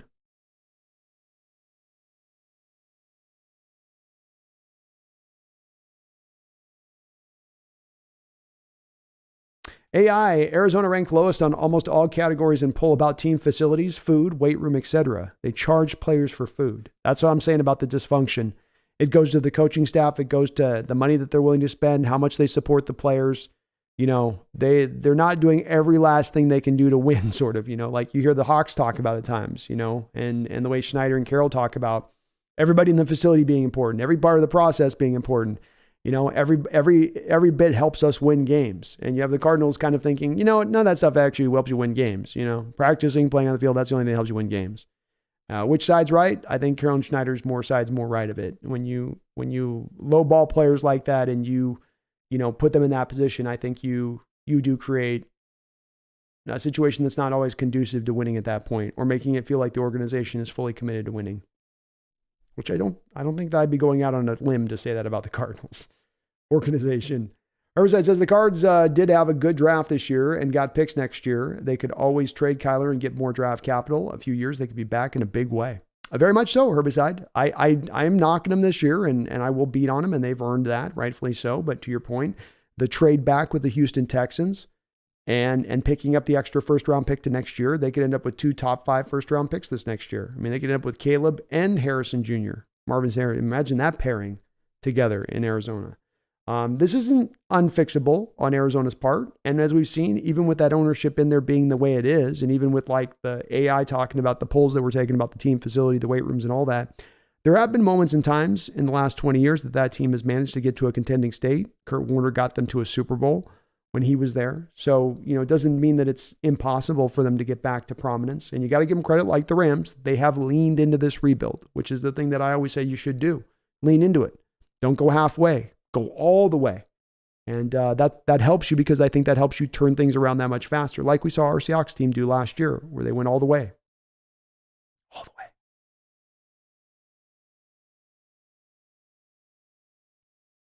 Jordan Hodson, tell me now, will the Seahawks do anything with reconstruction on Jamal's contract? I watched Brendan's video earlier, and he thinks Seahawks will make a move. Tell me something I want to hear. I do indeed think that there is a move coming down. I don't know if there's a move coming down immediately. There's been a track record in the past of when you do these kind of restructures at this point in time in the season, that it can be just that you're creating the insurance money there for the year to have it there in the kitty to do something if you need to do it, or for if you have guys get injured and you have to sign guys off the street. It could be for that. But it as well could be that there's a deal imminent, or they're looking to do a deal before the trade deadline. If you maybe put my money on it, I would say that we'd have a deal done before the trade deadline, probably. And that this money will be, at the end of the day, probably pointed and pushed to that to bring on a player that can help the team. I don't know. It doesn't mean that player is going to use up all of that money, but it does mean that there's going to be a chunk of that probably coming to the player that you then bring in to add. I don't know that if it means that there's something imminent, though, Jordan, because we don't have any rumors or anything that's necessarily that we're hearing as far as it's heating up, a deal's closed, they're working on parameters of, talks are undergoing. I got none of that to go off of. I can only go off of just what we know for sure as the truth. But yeah, before the trade deadline, that's as good as I can give you on that. Herbicide, how was Will Anderson looking? Good. Active in preseason. I think he had a sack or a near sack in one of the games. But he looks like he kind of did at Alabama on tape. Looks like he's going to win in some of the similar fashions there. So I'd see him getting 8 sacks this year, 8.5 sacks. Kind of having a similar year to what Aiden Hutchinson did last year. Nick says, love to hear Chris Jones or Wilkins is heading to the Seahawks any minute now. I would too. You talk about putting a smile on my face. Oh, man. Bob says, if Seattle can find a Warren Sapp, it would be fantastic. It would be helpful. Warren Sapp can help you win some games, that's for sure. King says Kyler's not worth the trade, not to the Seahawks, but there are plenty of teams that will take Murray over their own quarterbacks at the moment. Murray plays COD because he knows his team ain't worth it. Well, you speak no lies, man. That's probably the truth there. I don't know what market there'd be for him. Remember too, King, that whoever trades for him has to then trade for the base salary of that contract. Do teams trust Kyler enough coming off that ACL and the fact he didn't look all that great before the ACL that he is better than what they've got and they're willing to pay that money for him? That's the part where I'm not sure. I'm not sure on that one. If there really would be a team to do that. Kelly says, oh my God, B, just got home and saw this. Any info on how this affects us and Jamal in the future? Oh my God. Jamal, well, it does put you probably here with Jamal Kelly past this year, whereas we thought coming into this year with the way the contract was structured before this base to bonus, and that was that you had a chance to get out from under the Jamal deal after this season. That was definitely presented on the table at that point. Now that's off the table. You're probably married to him now for the next 2 years. So it does speak to Kelly the fact that they feel better about his injury situation than some might have thought they felt about it, and that they're confident he is going to be able to come back from this and get back to what he was. Also that he's put all of the right work ethic in place to make this go. I don't know if this means there's a deal coming down right now for sure immediately, but I do believe that this does open the door for a deal being done either now, between now and before the trade deadline. I believe in my heart, Seahawks are going to do something else, that they're not just sitting on that money for the sake of sitting on that money, that there will be another deal coming down and it will help this team out substantially, even if it's just one player. Scammed Blavin says Seahawks can bring Warren Sapp or Michael Strahan out of retirement and win a Super Bowl. I don't know. They've been retired for quite a while. Nick, I'd love to see Pete versus Andy in the Super Bowl. Now throw us Jones for a mid-round pick and make it happen, Casey. Lethal Lance, who's a better nose, Buckner or Jones? Well, I mean, technically, neither is really a full-time nose. They're both guys that you move in between nose and edge. Technically speaking, I guess Jones is a little bit more of a dominant player than Buckner from that place, but Buckner's not far off. But Jones was the best defensive tackle in the sport last year. He had the best season of his career last season. I don't think that's to be undersold. You know, he was really, really, really good. And Buckner's been good too, but Buckner's not the best defensive tackle in the sport in any given year. And that you want to mix them between the two. You don't want to just run a full-time nose tackle. Mac Pacific Northwest, I don't care who Seattle has put up front in defense. Will they stop the run? That's the part that remains to be seen this upcoming year, man. We'll see once they play games. Nick Guzman, I'd love to AD coming here too, man. I'd trade for Aaron Donald all day. I wouldn't have one hesitant second to go pick him up. Don, Ranger Power, the Hawks Nest. Hello, Brandon All. Hope everyone is well this night before the NFL kickoff. We're doing great, man. Hope you're doing well as well. Ran the Cut says DK has definitely played in more than one playoff game. Yeah, he's balled out in each of the playoff games I think he's played too, hasn't he? If I'm not mistaken. Please says I think Aaron Donald's going to get retired real soon. Could be. Could be. Is Witherspoon Michael Hemby? What do you mean by is Witherspoon? And Wigan Gardens with me says, dude, nobody wants Kyler Murray besides a bottom 3 to 4 team. Yeah, I don't know on that salary too. Let's look at it here. So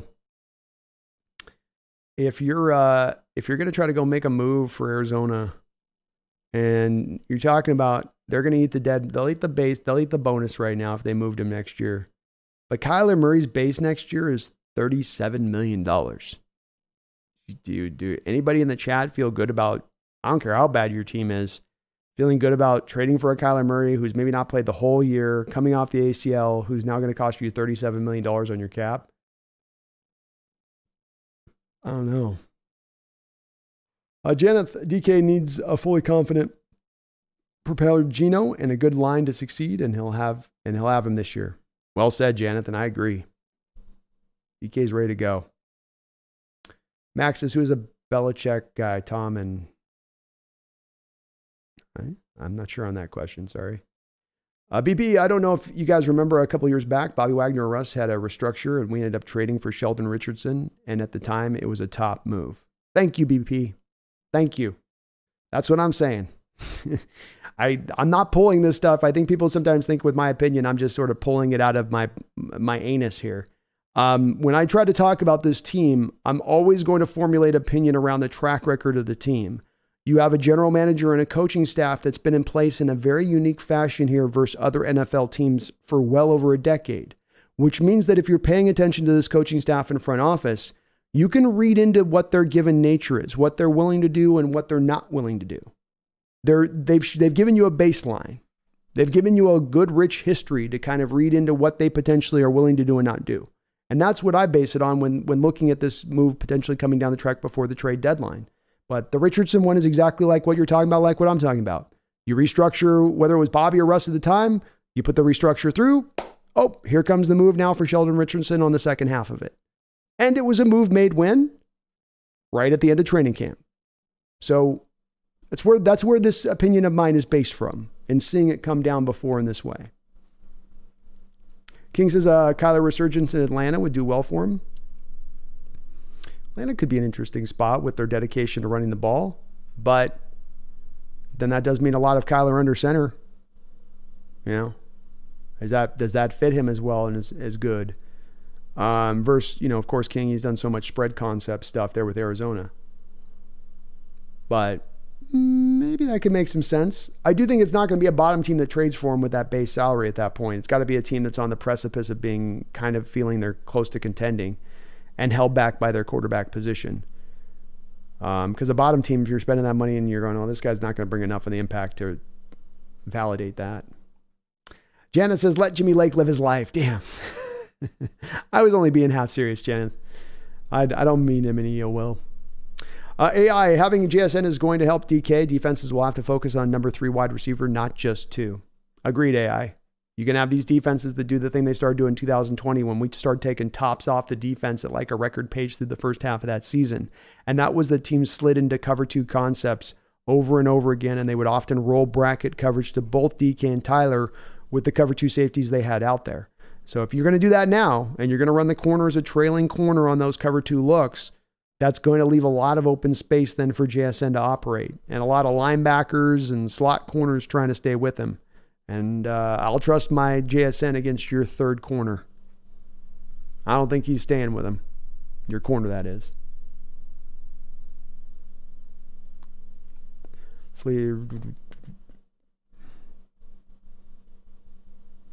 Wicked says Kyler has great talent, just not fully committed to the game and has Russell Wilson 3 syndrome. He avoids middle of the field passes. He does. I think the height limitation stuff, he's even smaller than Russ. So he's even more, to me, ingrained in not being able to see over the top of those linemen sometimes. It really stood out to me last year when I was in the stadium and watching him. We're on the lower level, and there was times where you could see Kyler on the other side of the field because we were in the end zone. And you could see where he would drop back and the line would come upset and Kyler would disappear. And you could see the receiver who, like it was Rondale Moore, would break open in the game on like a crosser route or on a drag route underneath. And he would open up and create that separation right as it was going over the top of that offensive line. And Kyler couldn't see it. And Kyler had to wait to throw the ball until Rondale Moore got to the other side of the line. And then he could see him opened up over there. I think the height limitation stuff is a real thing. And I don't think it's going anywhere anytime soon with Kyler. He does have a lot of talent. I think another big part of him is the deep throw accuracy. If we're going to make, especially a comparison like that to Russ, where Russ's deep throw accuracy was great, some of the best in the NFL. With Kyler, what was he, 1 for 18 on throws of over 20 yards last year? 1 for 18. Having his college teammate Hollywood Brown there for most of the year, having Rondale Moore, former second round pick, in there, having some receiving options and having a little bit of DeAndre Hopkins in there, it wasn't able to really flourish. Those things make me worried with Kyler long-term a little bit on that talent. Greg says, I was with you on the Jalen Carter. I want Adam, but if we get Jones, an early Christmas present, go Hawks. That would be a hella early Christmas present, man. Hella early Christmas present. Yeah, the Jalen Carter one definitely hurt a little bit. That one hurt. Samuel says, it never gets old for me. I scream every time Brandon says my name or mentions my comment. I feel famous. Thanks, B. Samuel Forsythe. My pleasure, man. Ran the Cut says, I don't understand the hate on DK. I love him, and I'm so happy he's on our team. I'm in the same place with him, man. He's one of my favorite players on this team, and he's a guy that I've found myself having to defend, honestly, kind of far too often for how good he's been as a young player. I get if there's a guy that's been up and down, or he's had some stuff that's big problems that have cost you football games, but this guy suits up for every single game, injured or healthy, goes out there and balls out every week, injured or healthy. Been one of the most productive football players at the receiver position in NFL history before turning the age of 25, and he just turned the age of 25. I look at it like he's given us everything we could have asked for and more as a player, and I love what he brings. Love what he brings to the table. Rick C., thank you for subscribing to the channel. Rick C., I do appreciate it. Welcome aboard the Hawks Nest. Sector 7, thank you for the $5 donation. Has been hearing lots of talk about the Dallas defense, but managed to pick up the Eagles defense as well, who I should start consistently who should I start consistently and or based on match. I think Sector 7, I would take it as a week-by-week basis. I think I would lean a little bit more towards the Dallas defense because I think that there's more of a chance that the Dallas defense has that thing happen where, okay, maybe the offense isn't as prolific as it's been in the earlier times there when Dak was there initially. And so there's a little bit more of them kind of grinding it out.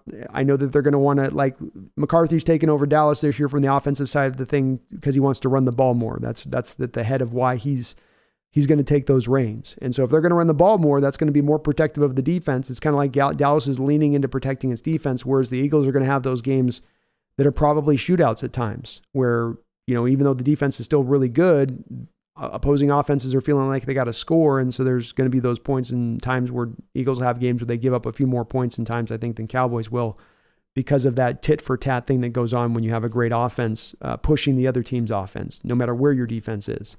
And I don't think the Eagles defense is quite so good that they're just going to shut everybody down this year in the same manner that they did last year. Still one of the best defenses in the league. They'll get after the passer like nobody else. But they do have holes in stopping the run. That still remains. That's not held up anywhere. And we'll see if Carter can fill in for Hargrave and be a fit for what Hargrave brought that defense. That does remain to be seen at this point as well. But I'd probably lean to Dallas just a shade bit more. But I would make it matchup dependent if you got both defenses, Sector 7. That's a hell of a coup on your part getting both of those two defenses because they're going to be high in scoring ones. Makes me feel bad. I got like the Saints defense or something. I got a sad defense. I went all position players. I went position heavy in my fantasy. John M429, thank you for the $5 donation. I do appreciate the triple dono tonight, John. Very kind of you for doing it, and thank you so much. Says, appreciate the fantasy input. Like I said, I love the show. Thanks for all the content. Glad you appreciate my fantasy quandary. Go Hawks. Well, what I love about it is just you smartly drafted. Obviously, I can't pick any part of your team apart. I can't, even as much as I want you to start both Kenneth Walker and Sky Moore, I can't have you sit one of those other guys you mentioned because there is better matchups with those other guys. But I mainly love the fact you took Sky Moore. To me, there's some guys in the drafts this year that the fantasy draft to me is a lot of times based more upon the guys that you're looking ahead at things that aren't the guys that got forecasted where they're really high up on the chart as far as when you got the fantasy rankings, right? Everybody leans on their rankings of who's the next highest guy available. Let me pick that guy. To me, there are those guys you target that are ones that aren't going to be highly rated. You got to look a little bit deeper into it to look at targeting him and saying that this is a guy you should look at in your drafts. But he was one of those guys for me. He was one of those guys like Tajay Spears is one of those guys. Roshan Johnson is one of those guys. Who's another guy that I had? Jalen Warren with the Steelers. I think Jalen Warren's got a good chance of overtaking Najee Harris for getting more carries by the end of the year. And I think he's a guy you could have gotten a little bit later on in your drafts who absolutely brings a lot of help and could be a number one rush, top 10 back by the end of the year. That to me is what makes your fantasies. Your stable receiver guys are going to be your stable receiver guys, stable quarterback, all that. But it's the ones where you can find those guys that are just getting ready to kind of pop and grabbing them at just the right time. And that Moore pick for you, John, is going to probably get you a couple weeks of wins because I think that kid's going to I loved him coming out of college. He only had 200 yards last year receiving. It was a little bit of learning process for him. He's been reportedly been lighting it up in the Chiefs camp. And still that talent is there with him. Still a guy that could be a very good all-around receiver. And you know Mahomes is going to target the hell out of that guy. The hell out of him. But thank you, John. Appreciate the donation so very, very, very much. In Utero, thank you for the $2 donation. Says, will you do a deep dive vid on the 1992 Hawks defense? Way I think that this will go with this in Utero, because once I get into season, it's so hard to do the, like the respective videos or do like a player video of a historical manner, because it's just the weeks go by insanely quick and it's just, I run out of time. But what we'll probably do here as we get into like this next year and the channel gets big enough is I will probably at some point or another recruit somebody into the fold here that I can throw a couple $100 every month and have them, get what I need done. That's kind of the hard grunt work, a little bit of getting the clips together. I can easily get kind of the stuff recorded and get some other assets there put into place and obviously put a good script together, but it's the time consuming process is sometimes the putting the video together and getting the cuts and the, all the clips and stuff. So I got to find a way to kind of parse some, to move some of that off the plate because there's just never enough time. But yes, the 1992 Hawks D definitely deserves a mention at some point on this channel. As I say, this channel's got to eventually cover. So I say with Megan, I'll get a Zorn videos because the channel does eventually need to do this in a way of like they do with the Hall of Fame. And the Hall of Fame will say, whose story has to be included here if I'm going to tell the story of the NFL? That's what the Hall of Fame kind of is. I know it's about greatness and all that, but it's also like this guy needs to be included in the discussion when we're talking about the history of this sport. Likewise, you're talking about the history of the Seahawks franchise. There's certain things you got to include of, like I had to do a Sean Alexander video at one point. I had to do a Lofa Tatupu video at one point. You're going to have to do a Kenny Easley video. And yep, a 1992 Hawks defensive video has to be done because they were such a great defense and that offense was so bad. You had the defensive player of the year on that team. So there's a lot to kind of cover on them and it'd be a fun video. It'd be a real fun video. Bear with me. I'll be right back, folks.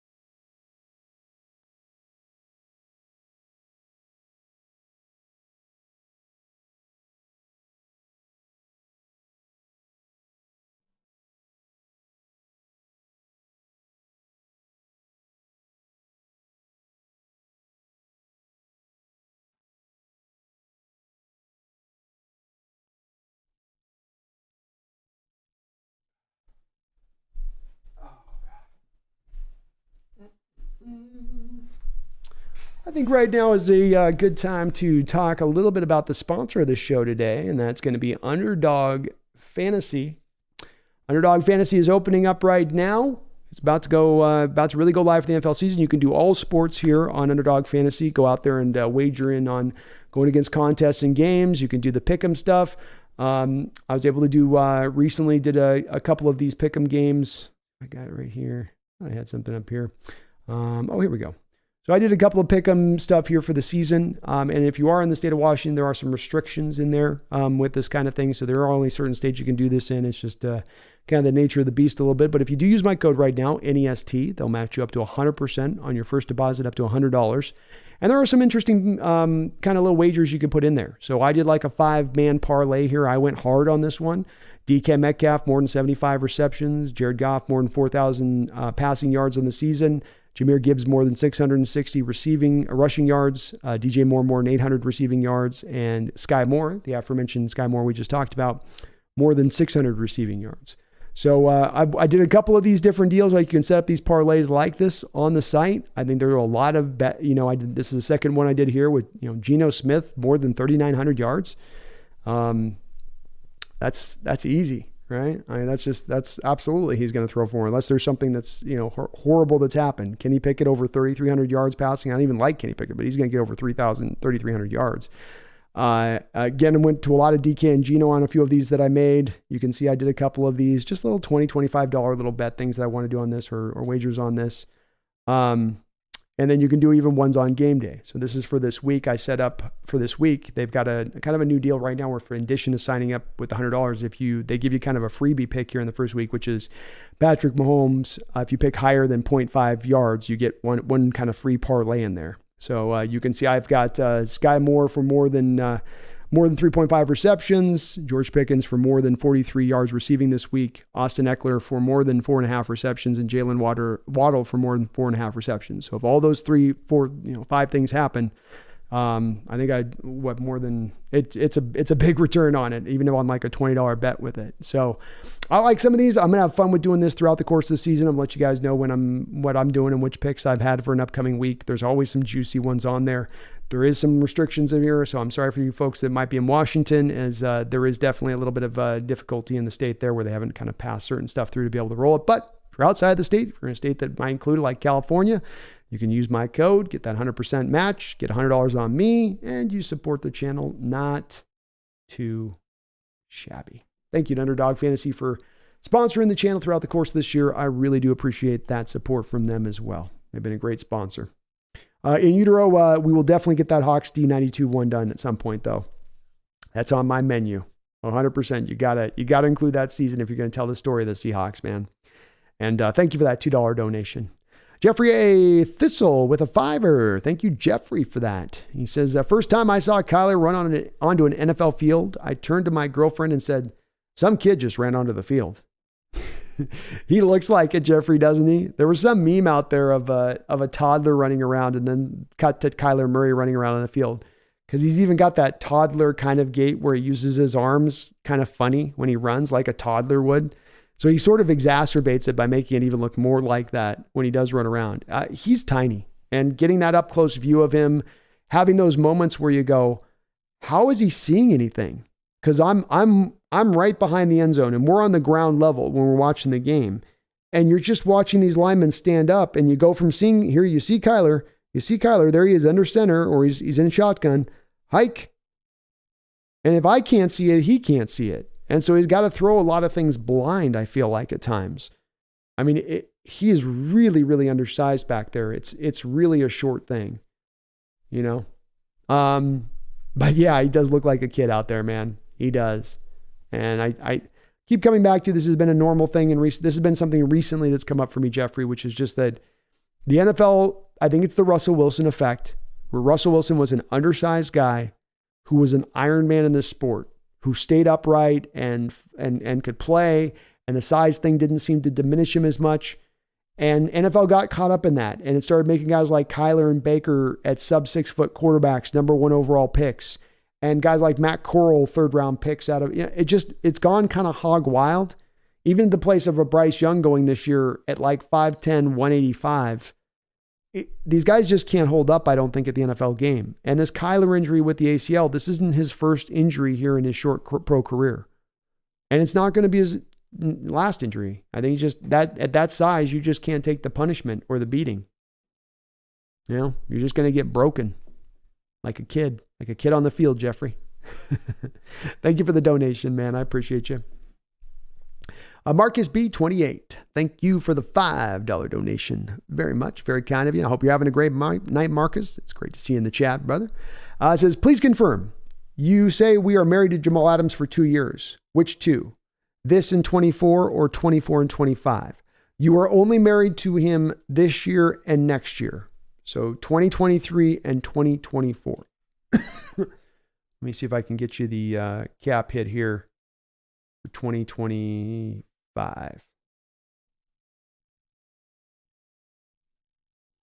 Where are my Seahawks at? Hold on here. Okay, 2025. At that point in time, you will have... Yeah, so by 2025, you could get out of the Jamal deal, I believe. And it's going to be, at least these numbers I think have been updated. Let's check if they've been updated. That might be the first thing I need to do here. Yeah, they have been updated. So with the updated numbers, if you're talking about 2024, the cap hit for Jamal Adams is $26 million. The dead money hit is $20 million. So you could still save $6 million by moving on from Jamal next year if you really wanted to do so, even with the current restructuring. By 2025, it's not likely to happen though, because of course you're still eating a lot of dead money to make that happen.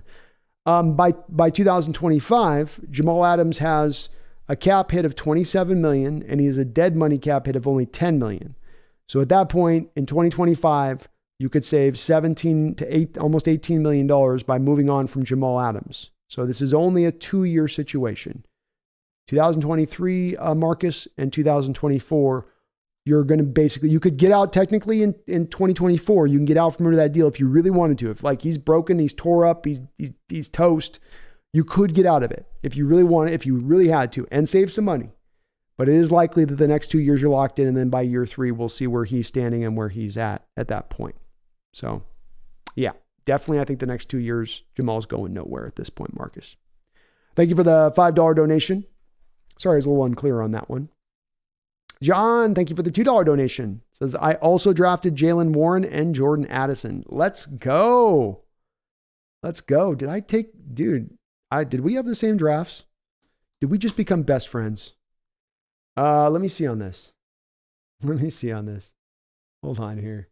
There's no way you draft, like you got some other guys that are better than, you got some stuff that's pretty good. Let me see here. Oh, no. It was Tank Dell I was thinking of that I got. That was the other rookie receiver I took that was like Jordan Addison. I think Tank Dell is going to get targeted a lot. But I love the Addison pick. He's been lighting up camp. John, he looks like he's going to step right in the shoes of Thielen, and be able to, with Justin Jefferson getting all of the double teams he's going to get, that should free up a guy like Jordan Addison to go out there and be able to get a little bit more on his side of it. And I like Jordan coming out of USC. He's a really good receiver. So I love that pick, man. And Warren, by the end of the year, John, mark my words, by the end of the year, Jaylen Warren's going to be your RB1 or 2. That's what I'm counting on mine, is I think by one point or another, he will be that guy for us. Because he's just been lighting it up. He's been looking better than Najee. And yeah, smart guy, man. Smart, John. Smart. We both thought the same way. You went Addison. I went for Tank Dell, basically the same kind of player, right? In the same kind of situation, not the same kind of situation, but a little bit the same way. They're going to get the targets. They're going to get the touches. That part's for sure. Thank you for the $2 donation, and congratulations on winning your fantasy this year, John. Congrats.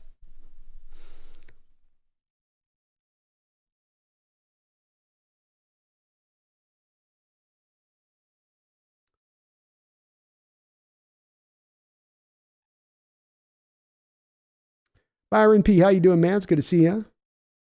BP says, John Schneider had a press conference, and for how he sounded, it seemed like something was coming, but maybe he likes to save money. You put it in the way that I would put it too, BP. I don't know what's going to happen on this. I'm not speaking that I know that there's with certainty something's coming down the line.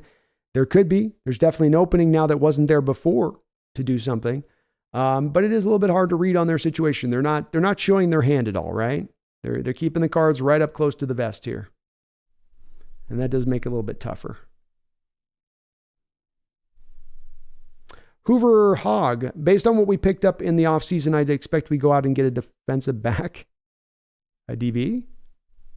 I think we're pretty good at defensive back. SXIT says, you are delusional if you do not see how much a Buckner for Fant in a third trade would benefit the Seahawks team. Indeed. I mean, it's hard not to look at that and say that you're better as a team, and then you're not then just beyond better as a team. Your defensive line is better, at that point. BZ says, my Jamal comments to the chat. I know you know what you're doing. You're talking about B. My bad, BZ. Sometimes I'm not sure. Sometimes I'm flying through the comments. I'm just like, it takes me a second, Neil Lamont. How you doing, Neil? Says, howdy, big dog. Always appreciate the content. Appreciate you watching, Neil. Hope you're having a good night. Spud Mac in the house. A friendly neighborhood Gentile. Got to meet Jamal when he was a Jet. Told him to come to Seattle because we lost Earl and Cam. A year later, it came to fruition. Dude was the nicest guy. We'll always respect him for that. Hell yeah. I've heard a lot of really good stories of people having interactions with Jamal where he does seem like a really cool dude. And that's encouraging to hear. And certainly the team loves a lot of his interactions with this squad and what he's been doing with the young players. Schneider spoke about how vocal he's been with them. And this was a thing, of course, which was a question with Jamal when he came from the Jets because, oh, well, he's being problematic because he wants to be paid. And, well, is he a malcontent? And that's not definitely been the case. He's had some problems with injuries, but he certainly has done everything right as far as a teammate goes. And I really hope he has a healthy season here. He's had some real rough luck. The kid loves ball. He's a fun player to watch. We've not really got to see him at the full height of his powers here in Seattle. It'd be great if he could get back there. Kings of Seattle's definitely traded for star players. Definitely they have. Right. Stuart, I've been very down on Jamal, but if he could come back and give the Hawks half of a year at his old level, this could be a legit Super Bowl year. This restructure suggests the front office is thinking he's back. Agreed all the way around, Stuart. Smart comment, well said, and I don't have a lot to add. I agree with all of what you had to say there with that.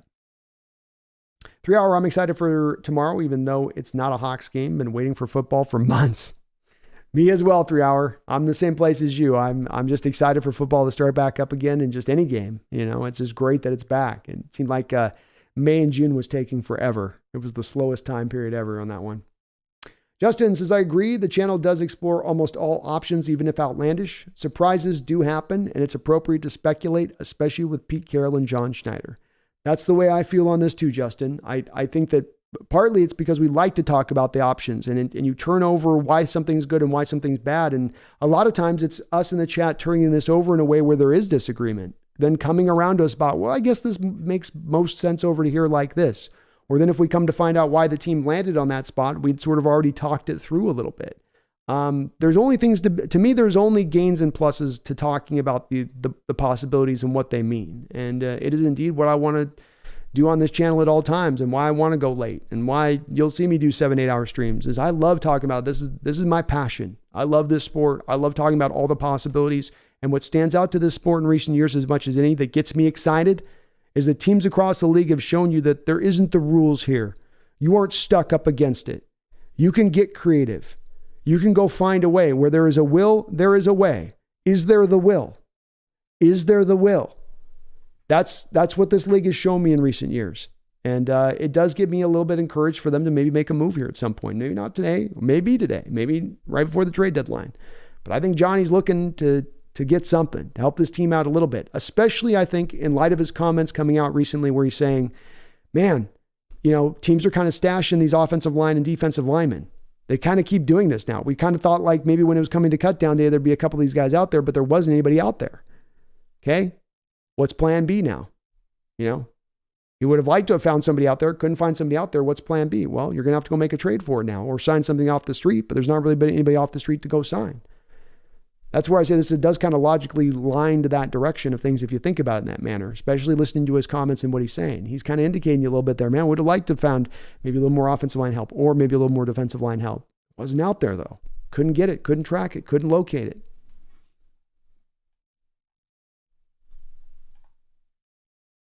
I appreciate you, Justin. Says, I'll also say John and Pete probably don't know what this cap space adjustment means as of now. Probably won't know until a few weeks or half the season. Well said too in that, man. Agree with you there. Justin says injuries happen and sometimes players won't fill the shoes in, which they presented in the preseason. S happens. S does happen, man. You just want that flexibility to be able to react to it, right? Jason says, click the ones now, won't go away.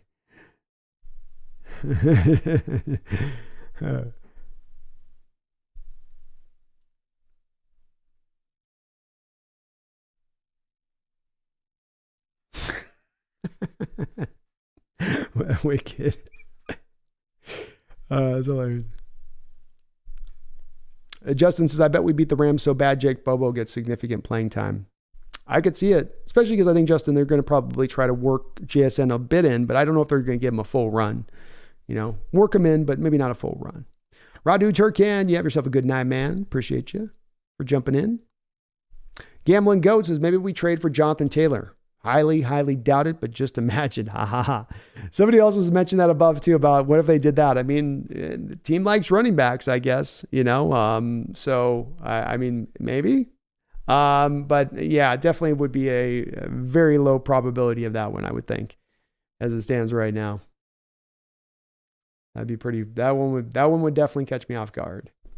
JG says, if Detroit beats KC, which I predict, I do as well, They will, and we come back next week and beat them. They crown us once and for all a top 3 team in the NFC. There we go. There we go. Detroit beats KC. We beat Detroit, so hence we're better than Detroit and KC. It's just logic, Jay. It's just logic. I like it, man. I like the Lions going out there and having like this game that they're all amped up for. They get the win, and then there's maybe a little bit of a dip at that point on their part, maybe. Just a little bit. Jose, you have yourself a great night, man. Jack Wilson.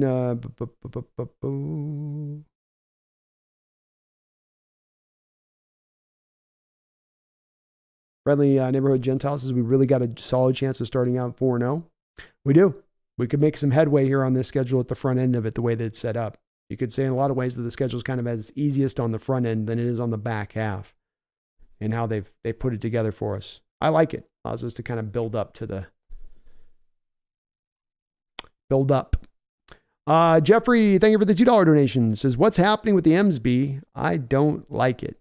Not a big fan of it either, Jeffrey. I mean, they're definitely suddenly scuttling at really the wrong moment. You just put all this together. You got all the momentum cooking together, and then everything is just kind of, hit the skids a little bit. And especially with the pitching, it's just, you can't trust the bullpen now all of a sudden.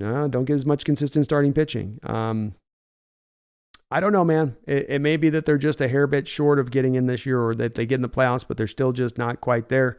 One of the reasons I push so hard for saying, go all in on Ohtani. Let's make some big moves this offseason, because you have the room to do it, you have the need to do it, and it would help the team out, I think, significantly. Good news is that this isn't over, even on a loss today, and that I do still think that it's going to come down to those final 3 series with Texas and Houston, and you want to be close. You want to be in striking distance at that point, and then let the best team kind of win at that point. But I don't like it either. It seemed like things were just starting to build up to where they're getting hot at the right time. Everything's cooking. And then the last couple of series against a couple of teams that you feel like they should be able to kind of make some hay while the sun's shining, and they don't. And you're getting it near the end of the year here. The room for error is quickly drying up. We need the sense of urgency here if we're going to make this go. We'll have to see on that one. Have to see. Devin C., I know this is kind of random, but there's some recent videos on Joel Seedman's YouTube channel of Chris Carson rehabbing. He looks like he's recovering quite well. He is, Devin, it is a little bit hard to see Chris Carson coming back because he literally got kind of hardware implanted into his neck. It wasn't just simply spinal fusion surgery, and I know a little bit about this because my brother actually is in this field where the same kind of thing that he had put in his neck is essentially similar to what my brother and his company provide. And if you think about it, if you put metal in your neck, and then imagine you put metal in your neck, and now imagine sustaining a high-speed collision on the football field, and that metal being in there and getting warped or bent or broken, and there's some ways that this could this could mean some serious harm to Chris if he tried to do that at that point. So it's good to see that he's doing that, but I don't think that he ever steps on a football field again. And I mean, maybe a team would be willing to sign a waiver for him with that, but I don't think that he would. I've not heard of one player playing with that kind of hardware in their neck. There's been guys that have done the fusion, like Peyton Manning had the fusion surgery, but not that I'm getting a piece of hardware actually still that long-term will just be in there. It's not ever coming out.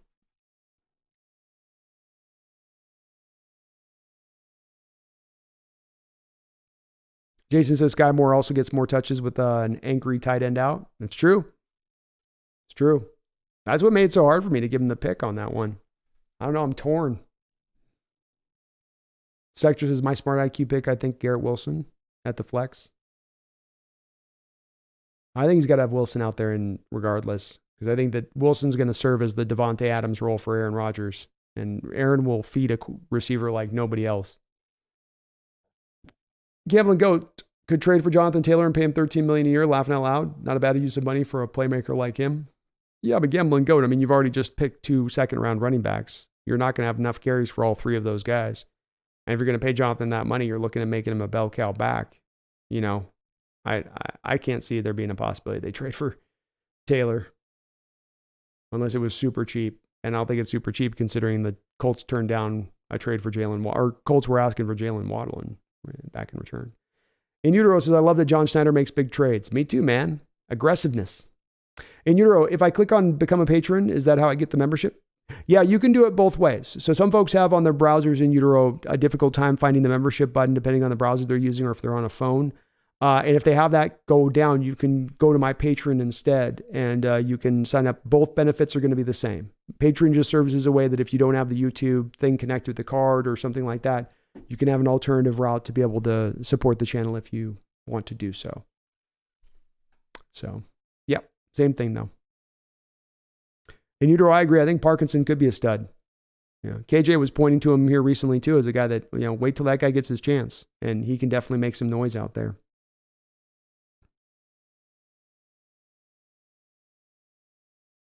Promise Garrett Wilson's definitely getting over 1,000 yards, maybe close to 1,500. Yeah, that's what I'm thinking too. He was one of those guys promised that I was looking at on my underdog thing of putting him on there because he's at like about 1,100 yards on underdog. And if I trusted Aaron Rodgers' health to hold up through the whole course of the season, I definitely would have taken that one with Garrett because I think he's going to be in that mark of 1,500 yards. He's going to get probably 165 targets his direction from Aaron this year, which should be equivalent then to that production on the other side. He's also a good young player. Ethan Tech, World in the House. What's up, Ethan? John, it was a 4-man keeper league. I got Adams 2nd round, Chubb 3rd, Walker 10th. A little early, but worked out. And Wilson 12th. Wow, that's a great draft. It's a great draft. 4-man keeper league. Jeez, you get 4 from the previous year you get to hold on to? I don't like that hold on to stuff from the previous league thing. I think we should do it fresh every year. That those guys hold on to that one guy that wins in the league every year.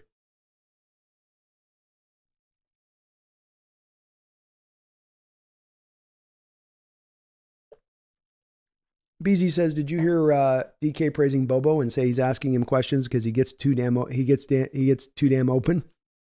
Seeing DK continue to mature and stay humble is awesome. Sorry if this was already asked if I missed it. No worries, BZ. I mean, stuff comes up that was up earlier and then much later we'll have it come back up. It's all good. I don't mind at all with that.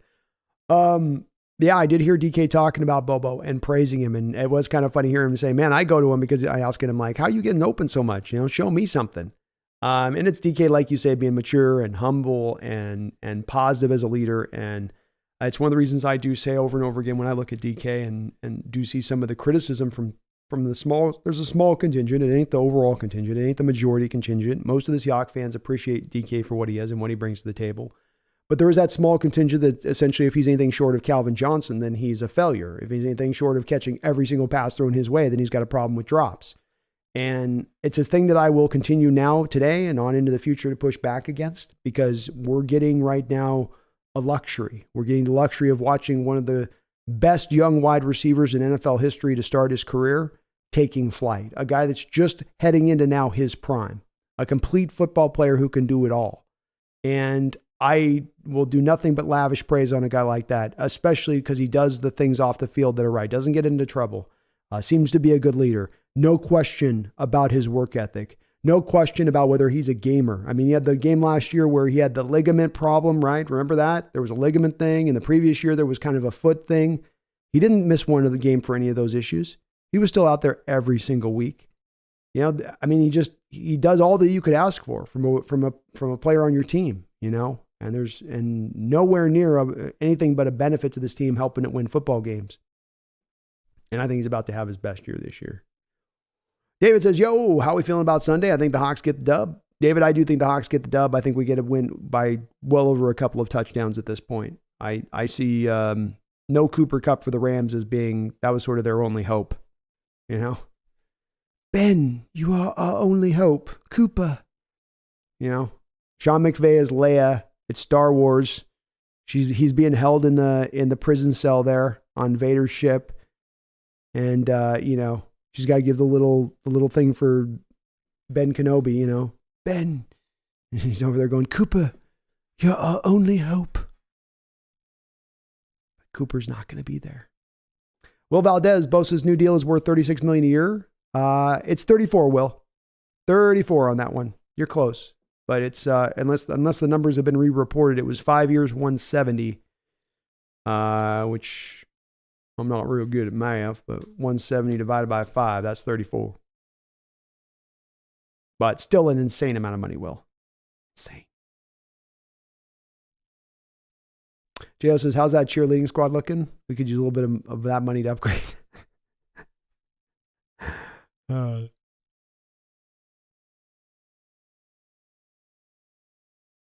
Brandon, serious question, because I know I need to know. Did you dive or did you take the bus? Did you get that fire in your gut? Well, you know what, man? You know what? It's a good time right now. I think it's a good time. I think it's time. Let's get a little bit of Gannon hype here, huh? Let's get it's it's almost 4 hours in the stream, right? It's almost 4 hours in the stream. Let's see what Mr. Gannon's got to say. Hold on here. This is Mr. Gannon meeting with his team, the new Cardinals head coach. And Ethan, let's see if he can get us motivated here, shall we? Let's see what the dynamic, motivational abilities of Gannon are brought to play. Let's see how much fear we need to have in our heart for this new Cardinals coach. Let's see if this is the guy that's going to build the next dynasty down there in the desert.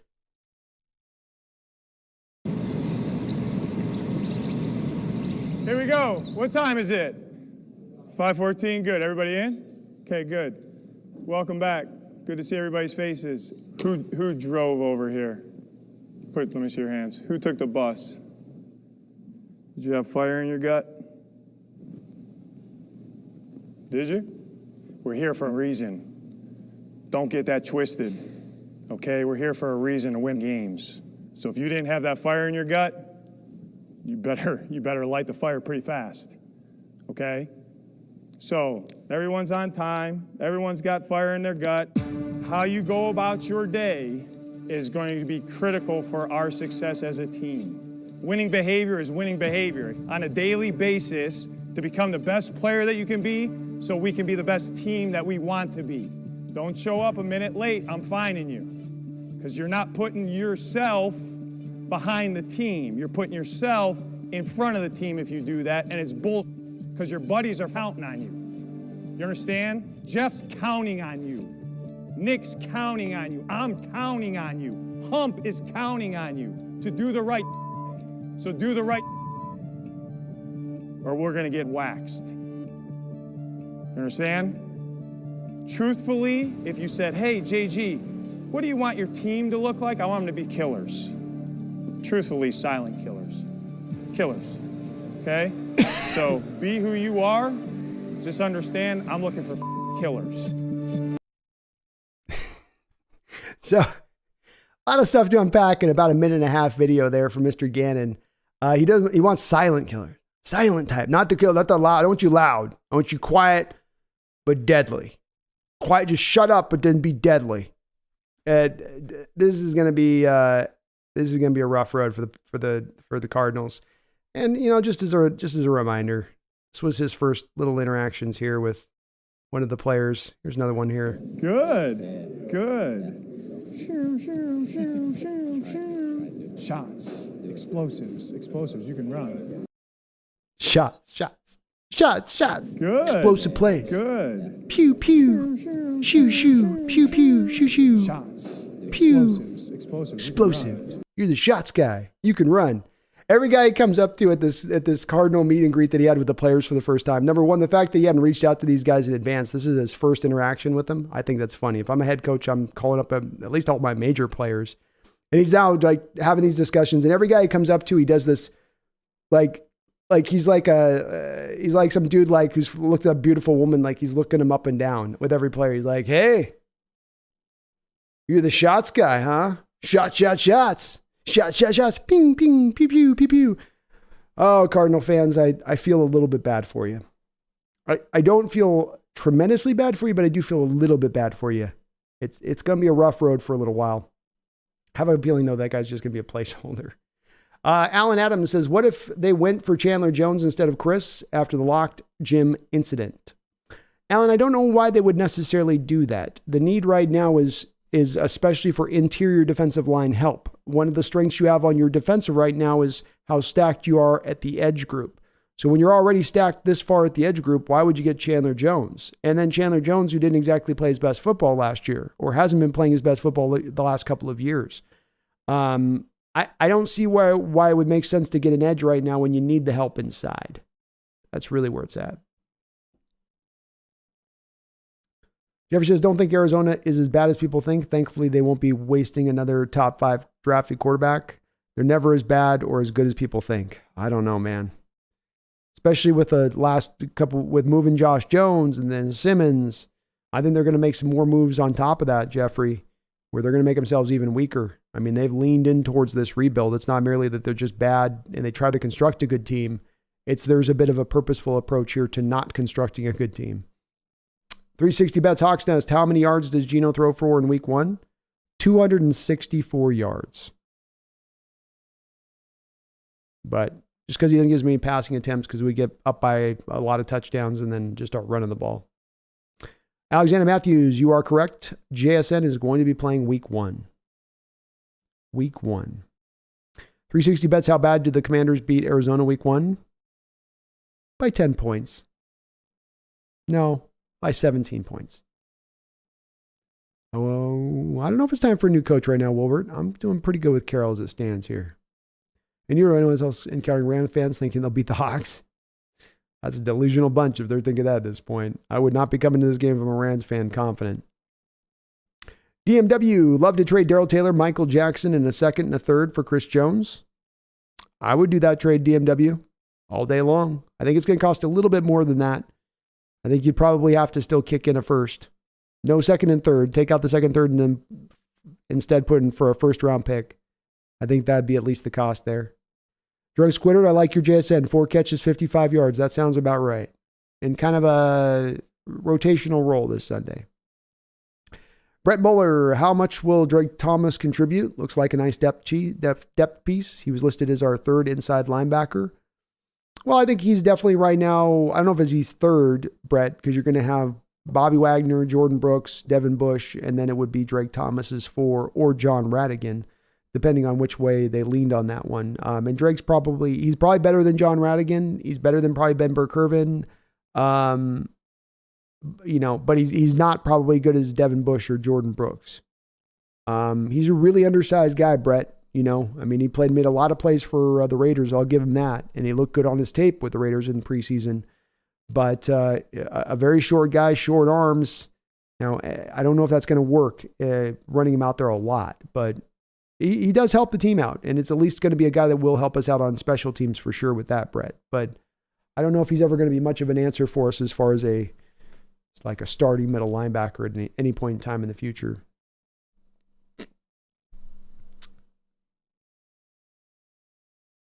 Gibson's guys going 41-0 against the Rams. I love it, man. They are a shell of themselves from that Super Bowl team, that's for sure, like you say. King says, having JSN will be a havoc for defense. There are only so many receivers that can keep double teaming.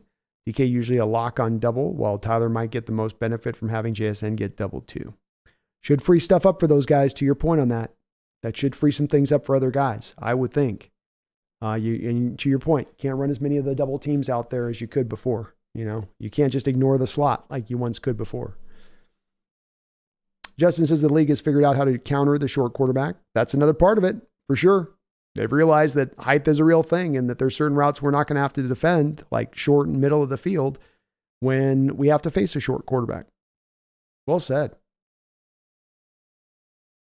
The height limitation's a real thing on him, and that's why he drops back so far, says King. Yeah, Russ did the same thing, where you've got to line up an extra 1.5 yards, 2 yards back in the backfield to be able to see over the top of the line.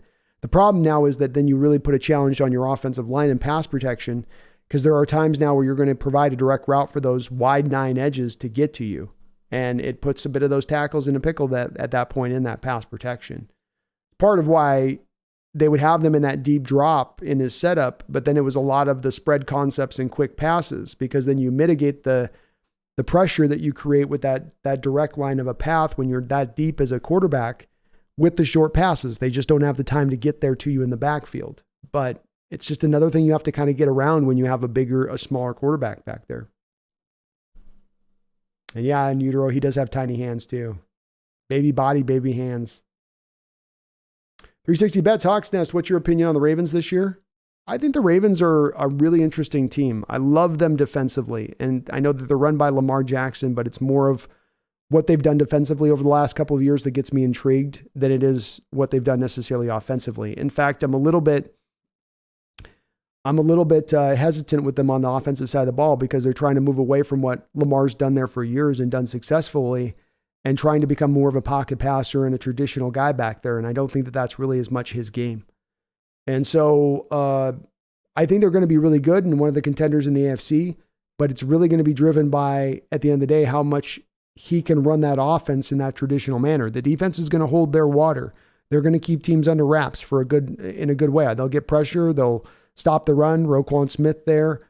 They got Jadeveon Clowney brought in. Travis Jones coming back from Kentucky, their 3rd round pick, who was probably the second best nose tackle in the prior draft, who didn't play last year. So they'll have probably a lot of surprisingly low scoring games, I think, when the offense doesn't cook as much. But that's the question for me, 360, is how good is that offense going to be? Is it going to take to this new thing? Is Lamar going to be able to run this like a normal quarterback, go through your reads, be great pre-snap, right? Audible into the right kind of plays.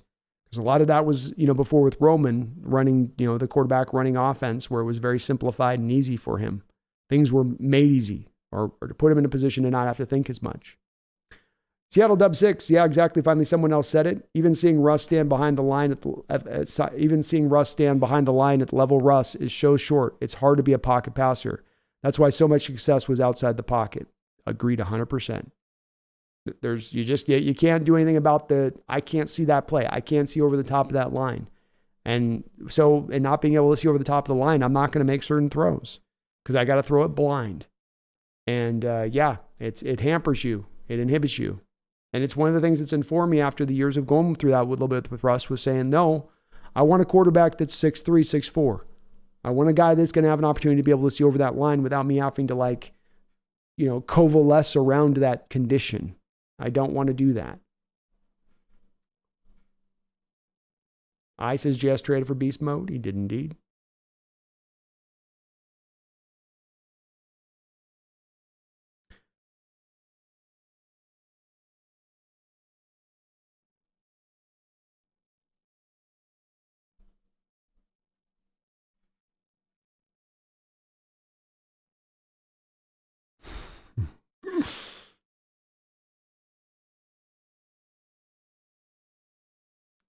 Megan says, I hope that 1992 video comes after the Zorn video, Hawks Nest. It will, Megan. I promise you.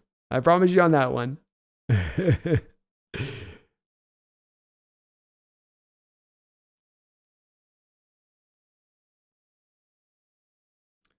Alexander says, who have more catches this Sunday, guys? DK Lockett or JSN? I'll go with DK. King's Owl, I'm proud seeing this, my boy Brandon, with the Underdog sponsorship. Well, thank you, man. I appreciate it. We're popping along, man. The sponsorship was really welcome on that part. I love the marrying between football and the fantasy. It really goes together well with the content I do here. I'll also be going back over on the Bleacher Report here, I think, in September a couple times. So, things are kind of looking up here at the Hawks Nest. We're making some moves. El Chorito, hello, Brandon. Nice to see you live again. Thank you, El Chorito. Having a good little night. Some fun discussion regarding what our Hawks might be up to. Val Ramos is hyped as a Niner fan for the Bosa deal. Congrats, Val. Congrats. King's House says, baby hands or not, Pickett to Pickens. Going to be fierce, and I hate the Steelers. I do too, man. Hey, King, I picked Pickens in my fantasy. I think George Pickens is the real deal. I was the guy that was calling him a first-round talent back before the start of the draft. I'm not bailing on him now. And I'm not a big Pickett guy, but in going back and looking back at Pickett's season last year, I think that he can at least kind of maintain serve for them. I don't think he's going to carry the day for them. I think he can do enough with a really good defense, which should be a solid ground game and some good playmakers on the outside to throw to. And I hate the Steelers too. So. And holy hand grenade, Kyler runs like a toddler who stole his parents' phone. That's it. That's exactly it. That is 100% on it.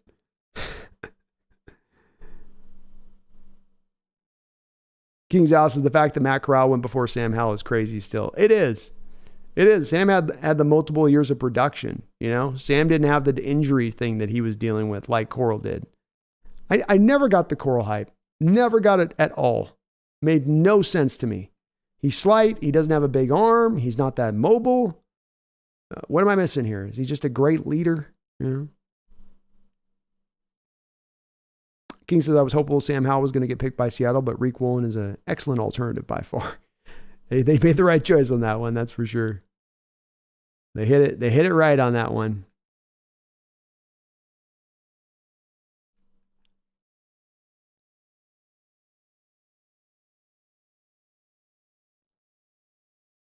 Alexander's got Boye with 2 sacks on Sunday and no fumble recovery. I love it, man.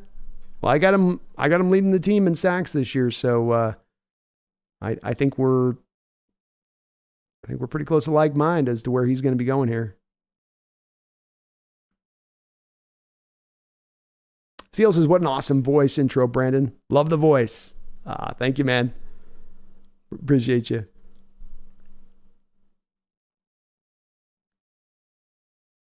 Alexander says, Brandon, did you know Kyler Murray was in that movie Little Man with the Wayans brothers? Is that right?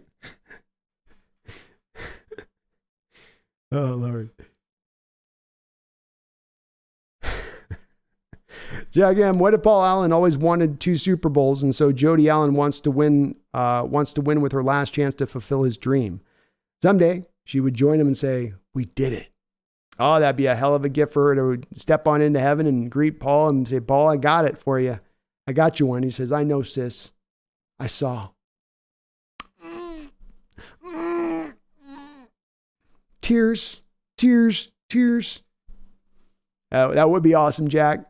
That would be awesome. And I've long said, if I was in the situation of Jody and thinking about what I should do and how I should do it and how lucky I am to have this great inheritance from my brother and with what he was able to accomplish, I would look to honor my brother's lineage and what was important to him within that, and I think that there's a way where, you can enjoy your inheritance and still be accomplishing that on the other end of it at the same time. And that's where your comment adds up to that in my mind a bit, Jack, with that. And that rather than her trying to just do the bare minimum, it would be more along that line. And we've heard some of this in the respect of her wanting to be a person that even once the team does sell, as it will be mandated to sell at some point by the trust, that she would like to be a person to come in and be a part owner on that. And so I think that does speak to maybe that being a little bit of her mindset in this. And certainly her allowing the team to convert the Diggs deal, the Adams deal with the base to bonus is indicative of the fact that the team's got at least some kind of purse strings to pull on here. They're not necessarily having to be tight-wadded if they're leading up to being sold at some point in the near future.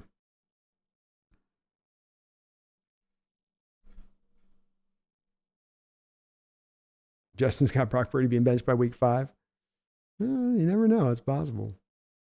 BP, B, as fans, do you think Seattle went through a slump after the post-Super Bowl, even though we were competing and making the playoffs with Russ? Were we ever truly the same? I think the players have talked about how the 2014 season wrecked any thoughts of a dynasty and them really, they got back to playoffs after that point, but it was kind of like the spirit had been kind of broken on the back of that game. And everyone's made their peace with it, and nobody's holding any grudges now here years later, it would seem like, especially that recent Carol Sherman interview, where Sherman seemed to be a lot more open in a way in talking about the play and that game than he had in the past, to, I think, kind of accepting what is the truth there, is that there wasn't some deeper thing involved of them trying to make Russ the star. It was just them trying to call the best play in the moment, and Patriots beat them on that one. So yeah, I think that held over their heads, BP. I think that they also had they got away from themselves. They got away from what made them successful in that early 2010s. And I think the specific thing that is at the head of that is what Schneider talked about in his recent interview, where he said, we trained and he just said this in one of the 2 interviews that he did in the last couple of days. And he said it over the offseason as well. So he's been very consistent on this. And that is to say, we got away from ourselves. We got a little bit more in the mode of drafting to need, a little bit more of the mode of drafting for the guy that we lost in free agency to fill this spot in, and that you're at your best to operate from drafting from value, who's just the best guy on your board. And drafting by need left led them to a less talented team, and a team that then didn't perform as high as the prior teams had performed. So there was a little bit of all that went together, BP. It was the Super Bowl, it was the Super Bowl and the devastating way of losing that game. It was then Russ's, of course, contract was going through the moon, and it was getting harder a little bit to pay everybody and pay Russ and keep the team together. And then the drafting was just not good on the back of drafting for need and not drafting for value. I think that all led you kind of underperforming, where Russell Wilson at one time for a good 3 or 4 year stretch was probably the top 3 or 4 quarterback in the sport. And yet you topped out every year basically as a one and done team, never able to get to any kind of conference championship or anything like that because of those other factors at play. Andrew Song says, do you think that Geno is enough for us to win a Super Bowl? I do, Andrew. I really do. I think that his year last year is one that he's going to replicate this season. I think his success was not luck or just because nobody had any expectations of Geno to do good, and so he then did good. That never added up to me whatsoever. The way he won last year, his methods for success are able to be replicated. He's going to continue to be good at the line of scrimmage. He's going to continue to be good at reading the blitzes. There was a point in the game, for instance, Andrew, take the Packers deep ball to Jake Bobo on the sluggo route. And when you look at that play, Geno's in the heart of his own end zone. Pressure's on. Safety could be here. If you guys have a holding penalty and you're in the end zone, it's going to be a safety. You got to be on your P's and Q's in that moment. Now, the Packers show a double blitz with the linebackers coming right up through the A gap, basically. And Geno recognizes it. They don't show it. The guys aren't aligned over the A gap. He just feels them coming up towards the line. He feels they're coming true. I know they're coming for real. He audibles in that moment, audibles to the sluggo route. He makes sure his protection's in place to pick up for max protect in that situation as well, so that he has the time to hit Bobo on the sluggo route. And then he hits him.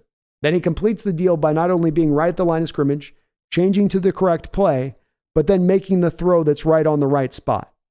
And it's plays like that there's a variety of good things he's doing on the play that make me feel like I can have a lot of confidence that he's going to be able to do a lot of what he did last year and in fact even surpass it. Because he's got a more talented team this year. Those two rookie tackles you started throughout the whole last year that had never been done in NFL history, they're now second-year guys. They're now taking that big second leap forward that Coach Carroll talks about all the time when he says players take their biggest step forward in year 2. Not year 2 to 3, not year 3 to 4. Year 1 to year 2 is when players take their biggest leap forward in the development factor of things. And so now he's going to have so much more to work with, Andrew. I don't see how he doesn't put even better numbers up. Maybe he doesn't go crazyville up to 5,000, but he goes from 42 to like 45, 46, 4,700 yards. He goes up to probably 35 touchdowns passing. He's probably up around still the 70% completion percentage rate.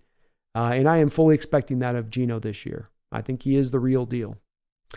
G Gamings. Hey, Brandon, do you think Seahawks will trade Adams for Jones? No, you restructured this deal at this point, G, to free up money. And that's not to move Adams. That's to free up money to make a trade to bring somebody else in here. Adams is going to be on the Seahawks roster for the next 2 seasons because of this restructure. Justin, I actually haven't seen Purdy throw a single deep ball. I haven't really either. And I have seen him at times try to throw deep where it can look a little bit wonky, and it doesn't look like he's got a lot of velocity on it. I think teams are going to really be squeezing down on some of those short routes on him this year, and we'll see if he has, what it takes at that point to hit those deep shots. It remains to be seen, in my opinion.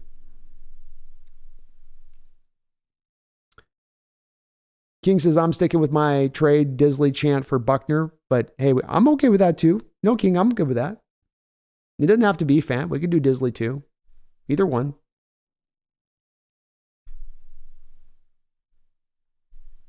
Camden says, my tight end room is Hawkinson and Everett. Does Pumpkin recommend a sleeper fantasy tight end? Do you have a sleeper fantasy tight end? Who? Really? What about Mark Andrews? Aren't you worried about Mark Andrews, though? You're that sure, huh? Not even a second response?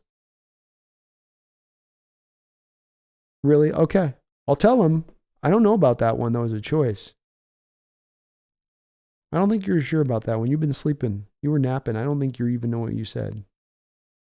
Look at how tired you are. You can't even keep your eyes open right now.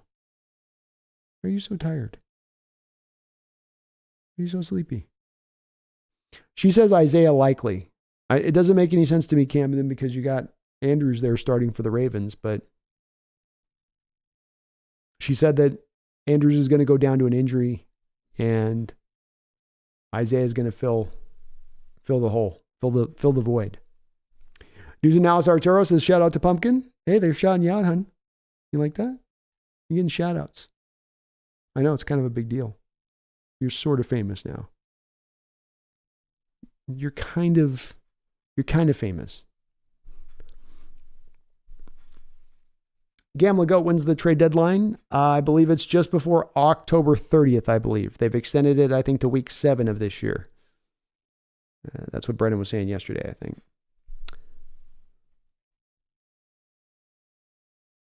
King's House's plan B was Shelby Harris, but he's gone. So plan Z, baby. Val Ramos, we got you, man. We got LA handled. I think you're going to have yourself your hands full out there in Pittsburgh, man. That's a tough way to start the season, I'll tell you that, Val. And I mean, your Niner team had to face this a little bit last year, not in a tough Bears team, but first game of the season, on the road, 10 a.m. game, out east. You know, it's not the easiest way to kind of start out your year. But it'll be a good game there between you and the Steelers, for sure. Camden says, Jonathan Taylor getting pushed out of Indy like Lynch got pushed out of Buffalo. Maybe. I mean, at least Buffalo was willing to trade him for reasonable compensation. It only cost you 2 fourth-round picks for Marshawn. Indy's out there asking for Jalen Waddle back. Like, wait, hold on. I'm going to flip you Waddle, who I still have another year of cheap club control, for Jonathan Taylor, who I have to pay immediately. That was one of those things. They're not being, to me, serious at that point and actually moving him. And Utero says Irsay has never given a running back a second contract. Never. It's true. Very true. Part of, again, why don't understand why they've maintained this line on this one. You've had situations in the past with guys that you have moved that have been due to be paid, and you didn't do it. Why wouldn't you apply the same thing here at this point, if that's how you feel as a general philosophy from your organization? I mean, this was the team that moved, right? I mean, they moved Marshall Faulk originally, right? So that they could bring in the other dude that they drafted. And then once that guy was ready to be paid, they moved on from him. So they've suddenly got inconsistent in this approach for some reason. And you're right, in Utero, it does seem like they want him there. Maybe they just like him better than Faulk and the other guy, I guess. Carlos Perez says Michael Gallup, Michael Thomas, or Raheem Mostert for flex. I don't trust Michael Thomas until I get a run of Michael Thomas going out there, Carlos, right? He's got to give me a couple games where he's making it happen. Okay, let me look at who Dallas is playing. They're at the New York Giants.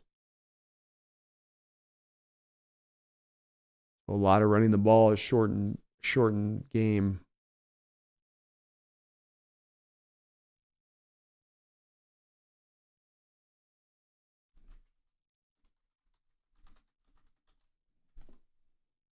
Well, I want to answer your question, right? So I'm checking one last thing here. Yeah. I'm going to go with Mozart. I think the Giants are so run heavy, and that clock is just going to, I think that's a game that the clock's just going to speed along really fast for. Brandon Cooks is out there and healthy in week 1. If you have Brandon Cooks like maybe dealing with an injury or something, but that puts Gallup to the third receiver role. There's going to be more running from the Dallas Cowboys this year than years past with the new change of offensive coordinators. So I will go with Mozart as your flex. The Mariners did win today. Oh my God, I thought I saw that they lost. My bad. There's hope yet. There's hope yet. Thought I saw the score. I saw the score wrong. Okay, there we go. J.P. Crawford getting it done with a 3-run homer. Thanks for the update on that, Alexander. I was kind of busy today, so I was side-eyeing it, trying to prep for the show a bit. It's good to see.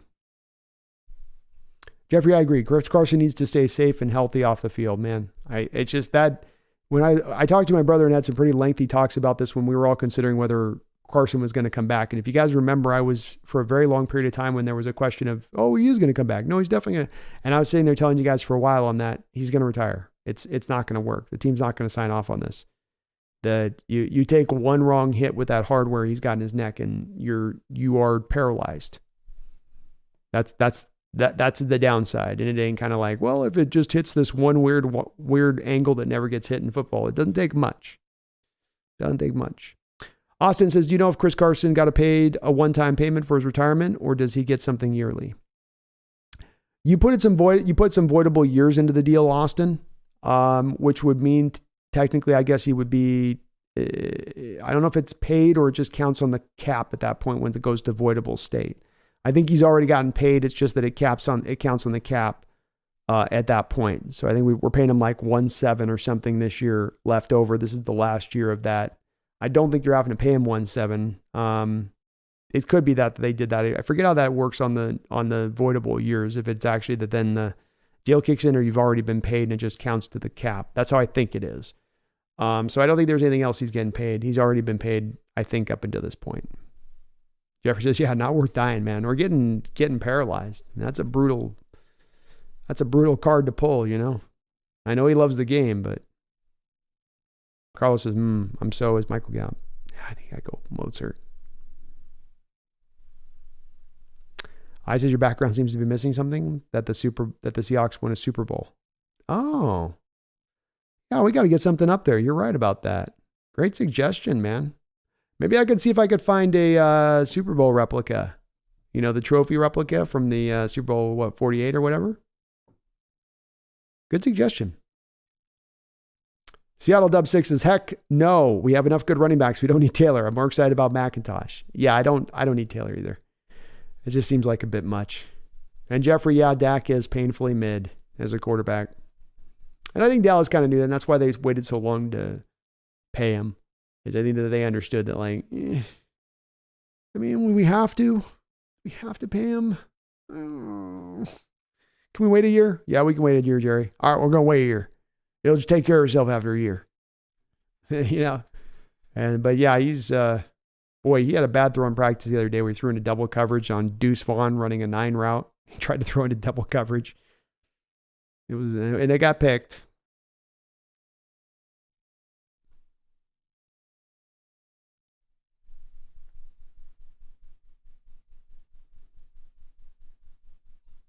Carlos says, I got to be objective. My Cowboy I hate.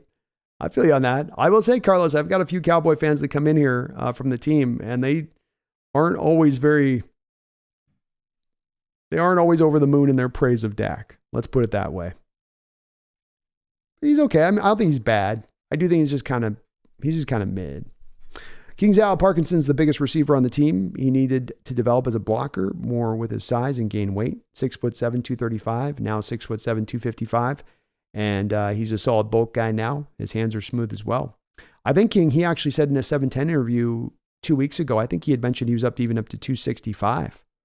So he's even added another 10 pounds on that frame. And I agree with you, man. He's a guy that we might not have gotten yet really the full complement of what he has to provide on the football field. I've often said that the team reportedly at the time when they took him in the 4th round had a 1st round grade on this guy in their view of him.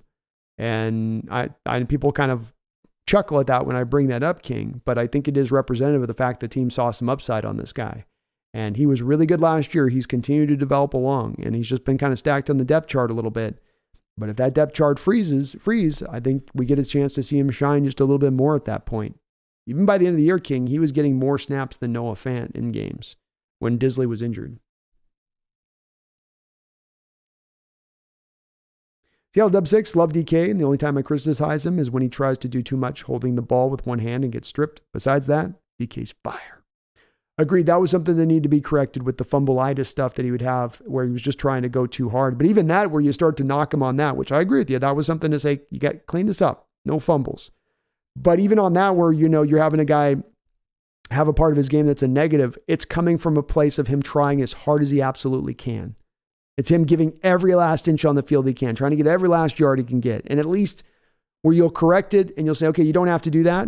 You do love that the spirit is there in that proximity, that's what he's thinking about, that's where his mindset is at. That's where you want your team's mindset,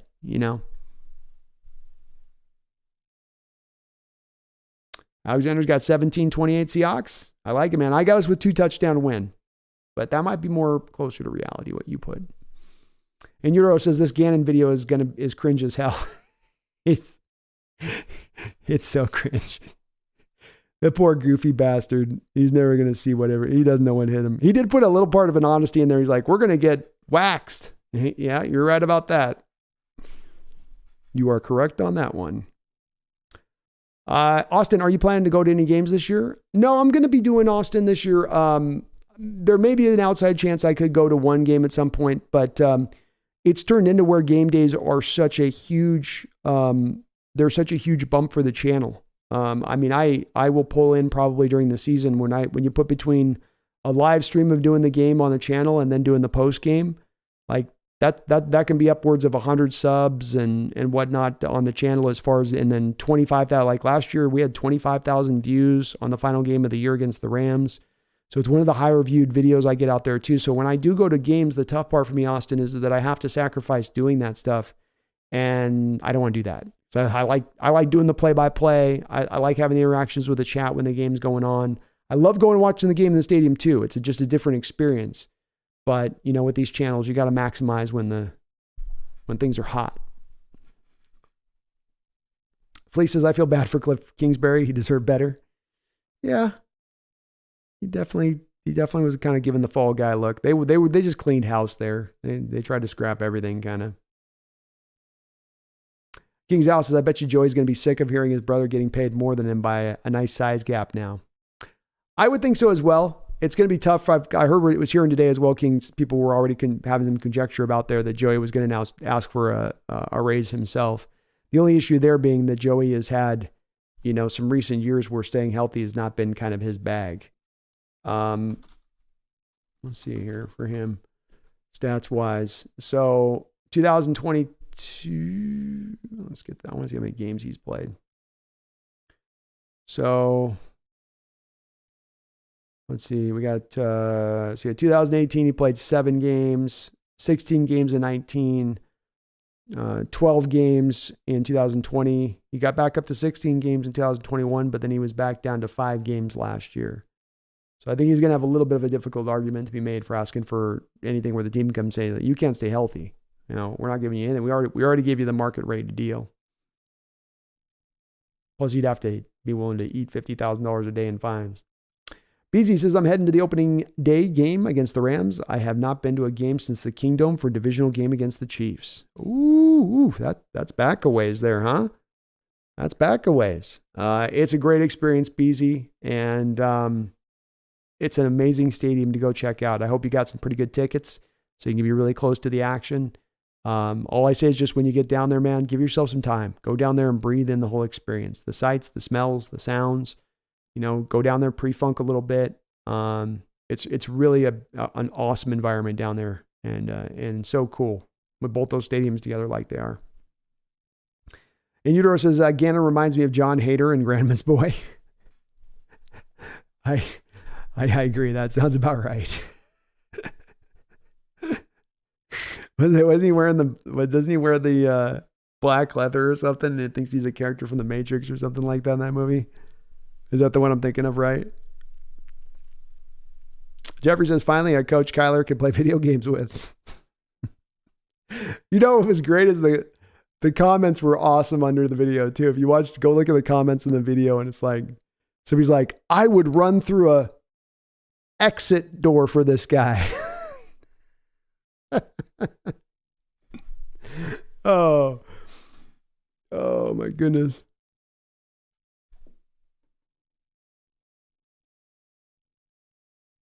Swedish says, what was that? The Office laughing out. It's seriously like something from The Office. It's like if The Office was doing an NFL coaching version of the show.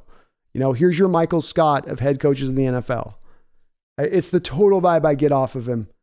And it's going to be, you look at the faces of those guys in the room when I play that video. Look at the players in the room. They've got this look like, it's like 1,000-yard stare. They're not even taking in what he's saying. They're like, I'm stuck with this guy for the next 4 months listening to this. 4 months.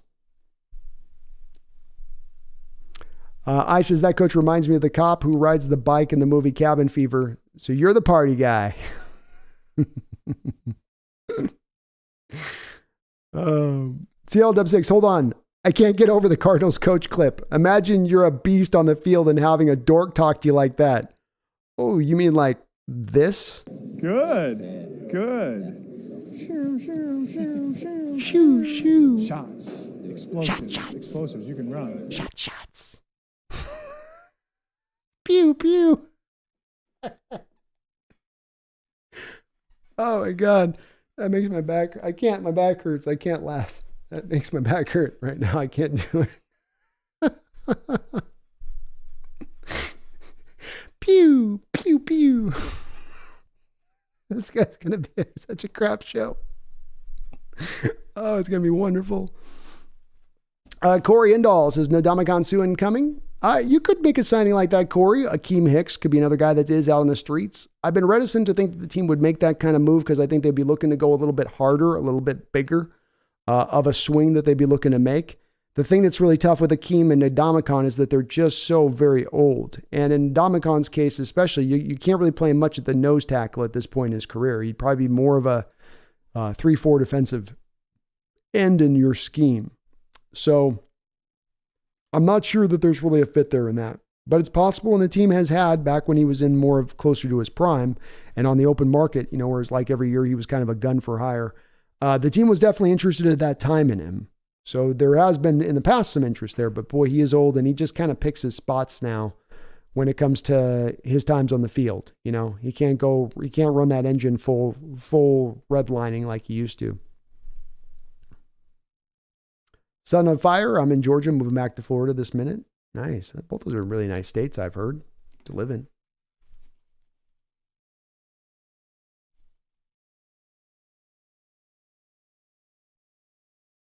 Yeah, Fleeced, I agree. I don't think Russell Wilson has the offensive line either. And it's the tough part that I feel some sympathy for Russ on this, where it's like he can never get a team or a coach to build up a top-notch pass-protecting offensive line. He's always got to have one that's like a run-blocking first unit. It's got to be kind of rough, Just give me 1 year. 1 year with some guys that can pass protect. Chase Pace says, we got to get back to basics and trade for Brian Burns. I don't know, Chase. That's a tough one for me. I mean, don't you feel pretty good already about the edges on this team and where they stand? I mean, you're stacked at the edge.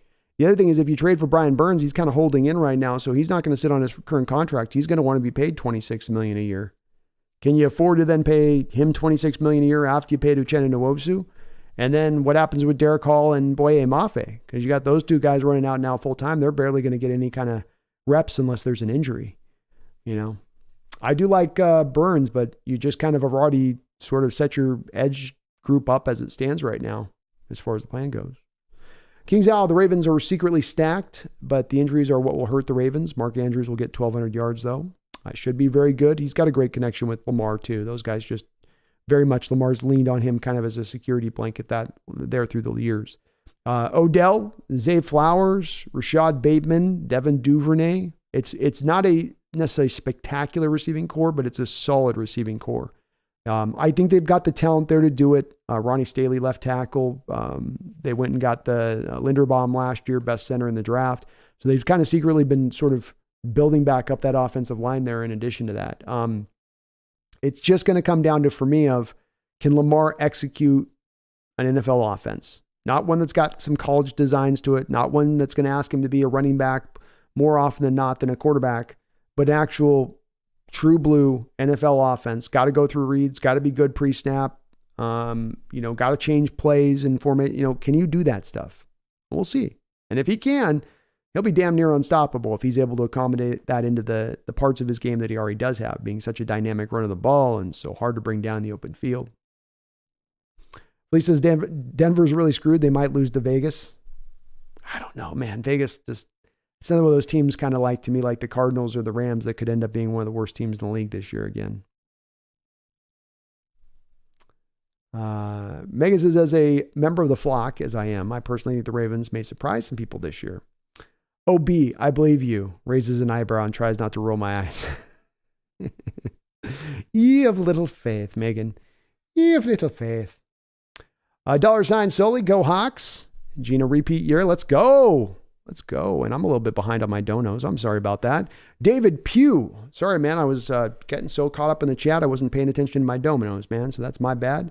Thank you, though, for the $20 donation. Very kind of you for doing that, David. Thank you so very much, man. You're very kind, you guys, on all of your support of the channel. It is unbelievable. I cannot believe it. I'm so thankful for it, and you guys are just simply amazing. Just saying what's up, and thanks for the awesome content. I haven't been here till now, so what's your overall consensus on what we're most likely to do with this little extra cap space? Jones still feels like too much. I do believe, David, like you say, that while I do believe there's no move that is out of contention, there is no-go spot that we could make something work in any which way player that we would want to go for that could be made available here. That doesn't mean that I think that there's a likelihood or that it's just going to be an easy deal to get a Jones deal done. It would be sticky. It would be hard. It would be costly. It would probably require a couple of extra moving parts in addition to it, some kicker players in the trade to make the salaries offset. But it does, like you say, I think the way you summate that is saying too much maybe is the best way to kind of put it at the end of the day, where maybe it is going to be just too much to make that happen. I think from my consensus standpoint, Schneider wanted to have this flexibility built so that he can get to the trade deadline or any time inside the trade deadline where a team might move into more of a sell mode to be able to strike while the iron is hot, to not have himself in a position of where he doesn't have that cap space freed up to then go make that trade. There's a part of me that wonders if there might be a move on the other offset of this, David, and this is where it comes down to, usually I give you an answer where I think, well, I lean more to this being the way this is. Somebody else brought this up in the chat. It's brilliant. This has happened a couple of other times. You had before a restructure of a Russell Wilson or a restructure of a Bobby, I think it was, one of the two, which then allowed you to make the trade for a Sheldon Richardson. You know, you restructured and then you made the trade for Sheldon on the other side of it. And when did that deal happen, David? Right around the end of training camp. You know, so you have kind of the same conditions to maybe set in play here where oftentimes, not just in Seattle, but oftentimes, David, throughout the league, when you have a player, when a team they're up against the cap, they come to a player, they go, you know what we want to do? Let's free up some space. They free up a significant amount of space like we just did here where we got $9 million of cap space now. There's a lot of times another move now that you've been kind of cooking on the books on the front end, and you're not going to come back and make this restructure get done until you've got the deal done to the front. And so this could be that. I don't know which one it is for sure on this. And you say, what's the consensus? I think the consensus would be, well, it's more likely it is something inside the trade deadline gets done. But it could be that there's something, an imminent thing coming too, because it's happened that way in the past. It's just tough to predict one or the other on this. It's a kind of a 50-50 thing. Bottom line on this is, though, David, whether it's now or whether it's before the trade deadline, this conversion of base to bonus, in my opinion, will open the door to the team making another additional move to bring in a player who can bring a significant amount of impact. Not a star, but can bring a significant amount of impact to this team. Star's possible too. A Buckner's kind of possible out there, something like that. But at the very least, you now have a method opened up to you to improve and help this team out if they're going to need another body here as we go down the stretch, which I'm guessing is, I've made a prediction for a while, that's probably going to be the case. You're probably going to need another body down on this defensive line. So I think it's that more than anything else, but it doesn't hold out of contention, David, that there could be some deal that's really right there to happen here on the front burner because it's happened in the past. It has happened in the past. But DeForest Buckner, Chris Jones are certainly the hot items, I think, is sort of secondary items, maybe a Leonard Williams before the trade deadline. Maybe two guys that could also be hot items or young guys that are almost worth just as much of the Jones and the Buckner. But, Wilkins, where the negotiations have broken down with Wilkins in Miami, they've paid the other defensive linemen there. They're a team that's looking like they might be in a little bit of a tough cap space moving in after this season. Do they look to maybe move Wilkins? Does a Carolina team, if they start out, David, 1-4, do they look to move a Derek Brown, who's just about due to be paid, doesn't give you a lot of pass rush, really, really good run defender, absolutely clogs up the middle of a defense, be just what the Seahawks could use. But the Panthers want to use those assets to the offensive side of the ball to better help out Bryce Young. So something like those kind of deals could maybe come a little bit to the forefront if we're talking about kind of splashier deals. And of course, less splashier deals. You have like a Grover Stewart, for instance, with Indianapolis. So no Buckner, you go for Stewart, just kind of your run stuffing nose tackle type. But I do think that they wait, David. I don't think that there's anything necessarily imminent. It's possible, but I don't think it's imminent. Thank you, though, man, for that $20 donation. David, you are very kind for that, man. I do appreciate it. Hunter Biden's Crack Pipe. Thank you for the $2 donation, Hunter Biden's Crack Pipe. Says, I love you so much. Rolling a blunt for you, man. Well, make sure you stack that sticky icky extra thick, extra deep. I want a tight roll. Okay. I want you like a quarter through that blunt. Like I can't, it's too much. I can't get any higher. I want you going above that. I want you here, and then I want you up here. Okay. So pack that sucker. If you got a little keef, drop a little keef in there, maybe dip a little bit of oil on the top of it. I want you going crazy tonight. We're about to start the Seahawks season off right. Kick it off in the right way, man. Celebrate this sucker. You're about to have a magical year, man. Love right back out to you, man. Love right back out to you. I appreciate the donation and watching as you do. And thank you as well. You got the hilarious username. Thank you so much, man. Spectre7, thank you for the $5, man. Appreciate you. Good Lord, still going. I guess I'll milk more advice. Garrett Wilson for my flex. Yay? Well, yeah, I like Garrett Wilson.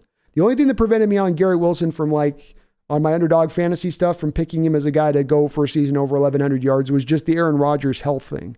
But in week 1, you have Aaron Rodgers, of course, completely healthy. And in week 1, you've got the Jets offensive line at full strength. So they should be able to help to keep Aaron Rodgers healthy, at least for this moment in time where they're at. So Garrett Wilson right now, in the first part of the season especially, absolutely a yay. I believe Rodgers is going to lean in, and you could see it with some of the cut-ups from camp with Rodgers when he's in there, how much he was working Wilson. I think he recognizes, hey, I've got my Devontae Adams here. And the thing that always stood out to me with Aaron is when I was doing a lot of the research on, receivers that were being double teamed. You guys remember I was mentioning to you even a couple of years ago where you had DK as the second most double-teamed wide receiver in the entire sport. Something like 27.5% of the time he was doubled. And Devontae Adams was number 1 at 28, so 1% better. But the thing that stood out to me was that even though he was getting doubled at 28.5%, Rodgers was still targeting him at like 175 targets a year. So even a double team does not prevent Aaron Rodgers from working it towards Garrett Wilson. And that would lead me to believe that as long as Aaron Rodgers stays healthy, and Wilson with that, of course, too, that he should be a 1,400 yard guy this year because he's going to get the targets. He's going to get the action.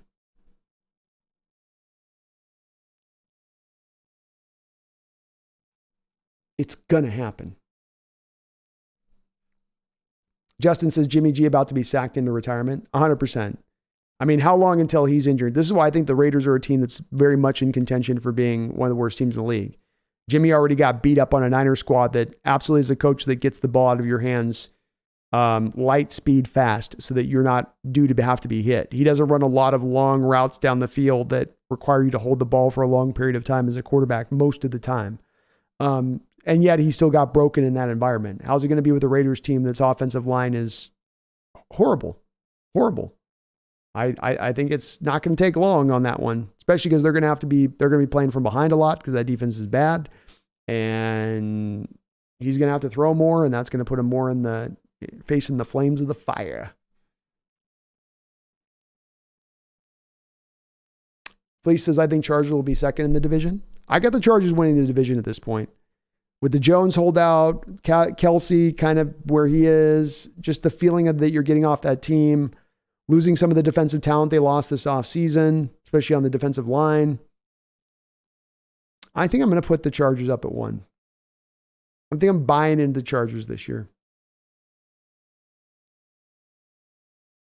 Places Jimmy G versus Russell. Denver might win. I think Denver wins that game.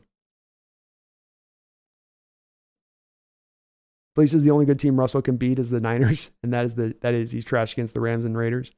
Yeah, he always had the Niners number, didn't he? Including last year. Got him even last year too, didn't he? Sean, TheSeahawksNest, with the Adams restructuring, does that mean that the Seahawks already have a plan that works for the need for the extra money? It's a plan that works for one of two things. Either there is a deal imminent, like you did, as I mentioned before, with a Sheldon Richardson back in the day, where you restructured a Bobby deal and then boom, you got the extra money now to bring Sheldon Richardson in from the New York Jets. Very good trade, a very big trade at the time. We forget about it, but that was a very big trade at the time. So it could be a move like that en route, Sean. It's meant that before when you have a restructure. Or it could mean that I think that the team's looking to get a deal done before the trade deadline, that they're looking with eyes to the future and saying in 4 to 5 weeks from now, we're going to have player A, B, C, D, or E potentially available to us. Let's have the money out there that we have to call upon if that's what we need to call upon. But we just have to wait until those guys become available. And what you essentially need within that then, Sean, is those teams who look at themselves as quasi-contenders right now or full-on contenders who then see themselves go 1-3, 1-4 through the first 4 or 5 weeks. And then they go, okay, let's go into sell mode, fire sale time. Let's offload assets. Let's lean into the rebuild. And of who those teams are and which teams choose to go that route, Sean, is a little hard to predict at this moment. We got to let it kind of play out a bit. But now you have the flexibility to jump if a move does present itself. Could mean something is imminent too, though, Sean, because it has happened in the past. And Sector 7, thank you for that $5 dono again. David, Hunter Crack Pipe, Jeffrey Thistle, you guys are awesome. Awesome.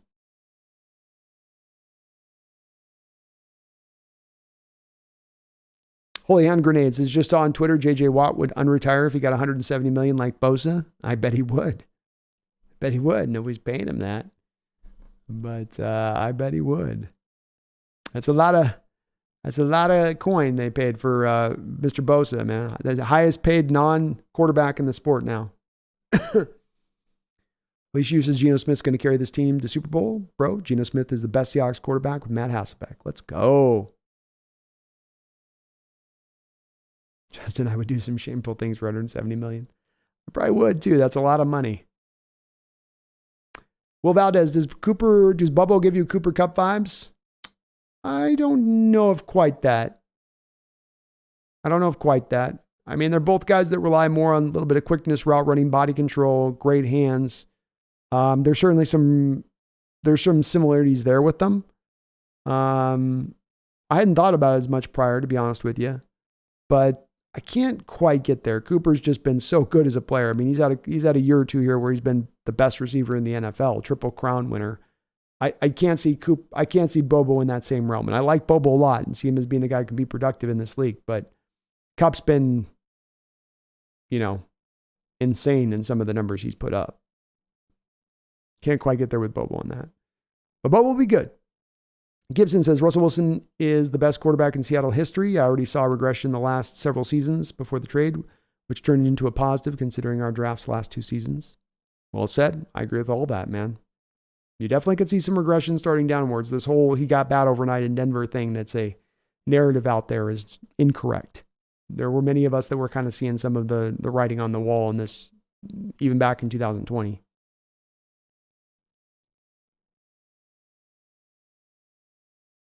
Well, hand grenades is a good thing Colorado legalized pot for how bad the Broncos are.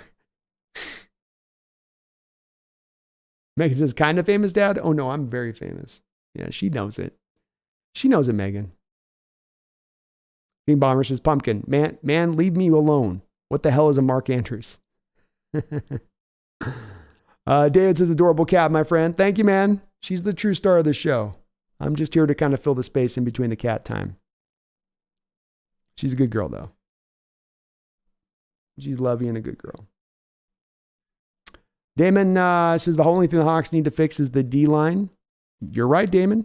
I agree. I think that's the thing that needs addressing right now. And maybe the only thing that needs addressing.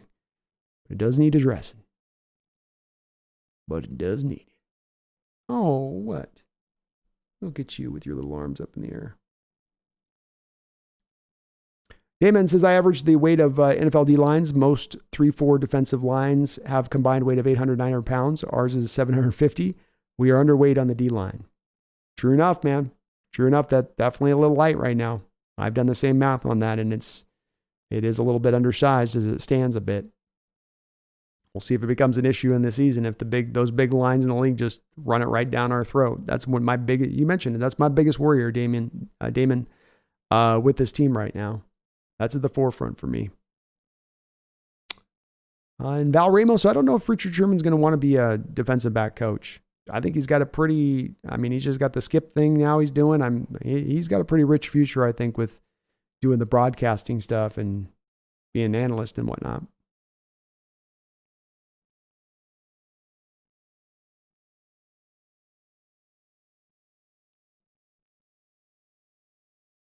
Well, that is, okay, it's hard to tell with YouTube. Yeah, no worries. Either of those will work. The Patreon or the member thing will give you both the same bennies. Damon says Seattle will win 38-17. We're on the same page, Damon. I've got us at least as a 14-point lead here. 2 touchdowns. Holy Hand of Grenade, you have yourself a great night. Thank you for hanging in there. As he says, my phone's about to die. Well, thanks for hanging in there for so long on the channel tonight. Val Ramos, thank you for mentioning that. Please do hit, smash, destroy, utterly bombard that like button if you could for me. It does help the channel out. It helps out tremendously.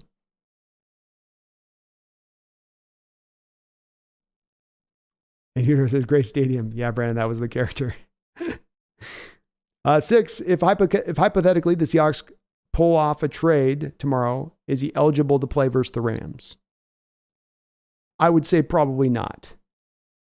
No, I think that you would have had to have done it by today. I mean, you could technically make him active by the Rams. You could do it, but I don't think you would. Partly because you're playing the Rams, and you don't think whoever you trade for, I don't think you're thinking we need him this week. You're looking like we need this guy down the line. That would be the main reason at it. So probably not. You could, but you wouldn't.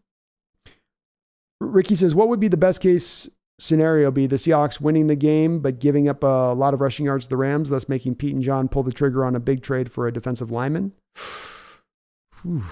Good question, Ricky. I don't know if one bad game against the run would move their needle in that way. I think that they would have made the evaluation as it stands right now where the stuff is at. You know, they've been long enough in this process to know whether or not this line's good or not, that they're not just kind of like, well, we think it's bad. Let's roll the dice and just see, though.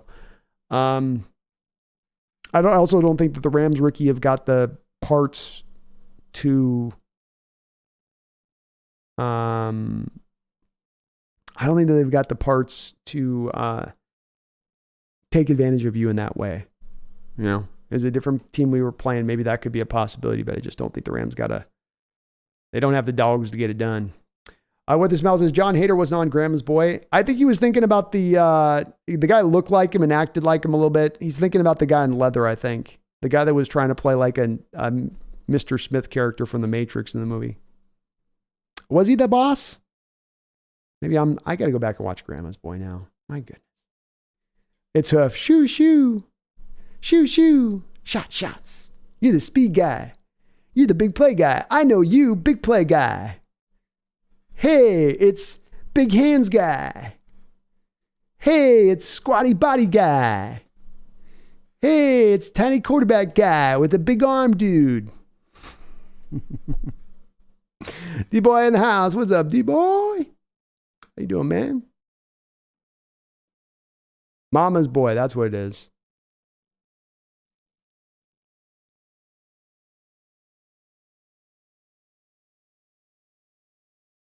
Because I was watching when JSN versus Witherspoon. He's locking him up, but JSN got him a couple times. Yep. It was a good fight in camp. There's one moment in particular where JSN was able to get over the top on him. Meg says, I have been waiting since you promised me on the first day of draft, brother. Meg says, got Ravens D in our fantasy B. Looking forward to seeing what they'll do. They should be pretty good. Pretty good. D-boy Brandon, with the B more Ravens being with the B more Ravens being a run first offense, will that hurt them this year? Or do you see Lamar still balling out? They're trying to be more pass heavy here, D-boy. So they're trying to lean a little bit less from being such a run driven team. They're trying to modernize the offense. They moved on from the coordinator Roman out there, and they're going to try to have him be more of a traditional quarterback there. As to whether or not he takes off in that role, I'm a little bit skeptical because I don't think that Lamar Jackson can do all of the traditional stuff of a quarterback. I think a lot of his value comes from playing the position like a running back. So he's going to have to kind of prove it to me before I'm going to predict that he can do it. He's got a lot of talent there to make it happen, but there's just some parts that when it comes to him throwing the body that bother me about thinking that this is going to be something smooth and easy for him. Or not easy, but just a smooth transition.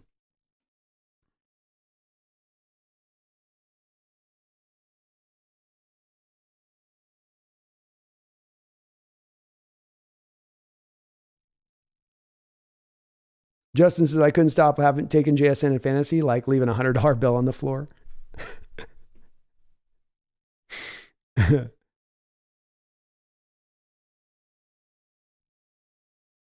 Justin says, what's assuring is Zay Flowers was drafted right after JSN.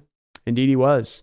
I think JSN, much like we saw with Witherspoon, if you want to wonder about the team drafting for value, if you didn't take Witherspoon at 5, the Lions were going to take him at 6. And I think if you didn't take JSN at the spot where you took him, then next team right behind was going to go with JSN. So the value was definitely right and true there. Justin says, and the Raven said, well, S, who's the next best? True. And Val Ramos, thank you as a Niner fan for reminding everybody to hit the like button, man. Very kind of you for saying that, bro. And I appreciate you being a respectful Niner fan in here. We do like having other fans of other teams come in here, including Niner fans. We always try to keep it respectful and not too much just diving into trash talk, because we can have some fun discussion that way, you know.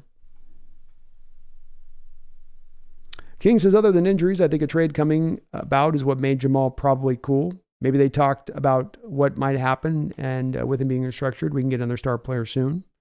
Certainly so. I don't think with Jamal, this is a no-brainer from a player standpoint. The team comes to you and says, hey, we can give you all of your money for the season right now, or you can wait through the whole course of the year to get paid. There's no player that's turning down having all of their base salary converted to bonus. You know, they're not going to need something else sold on top of that to make that move. It's like, yeah, I'll take all my money right now. You know, they want get the money in hand.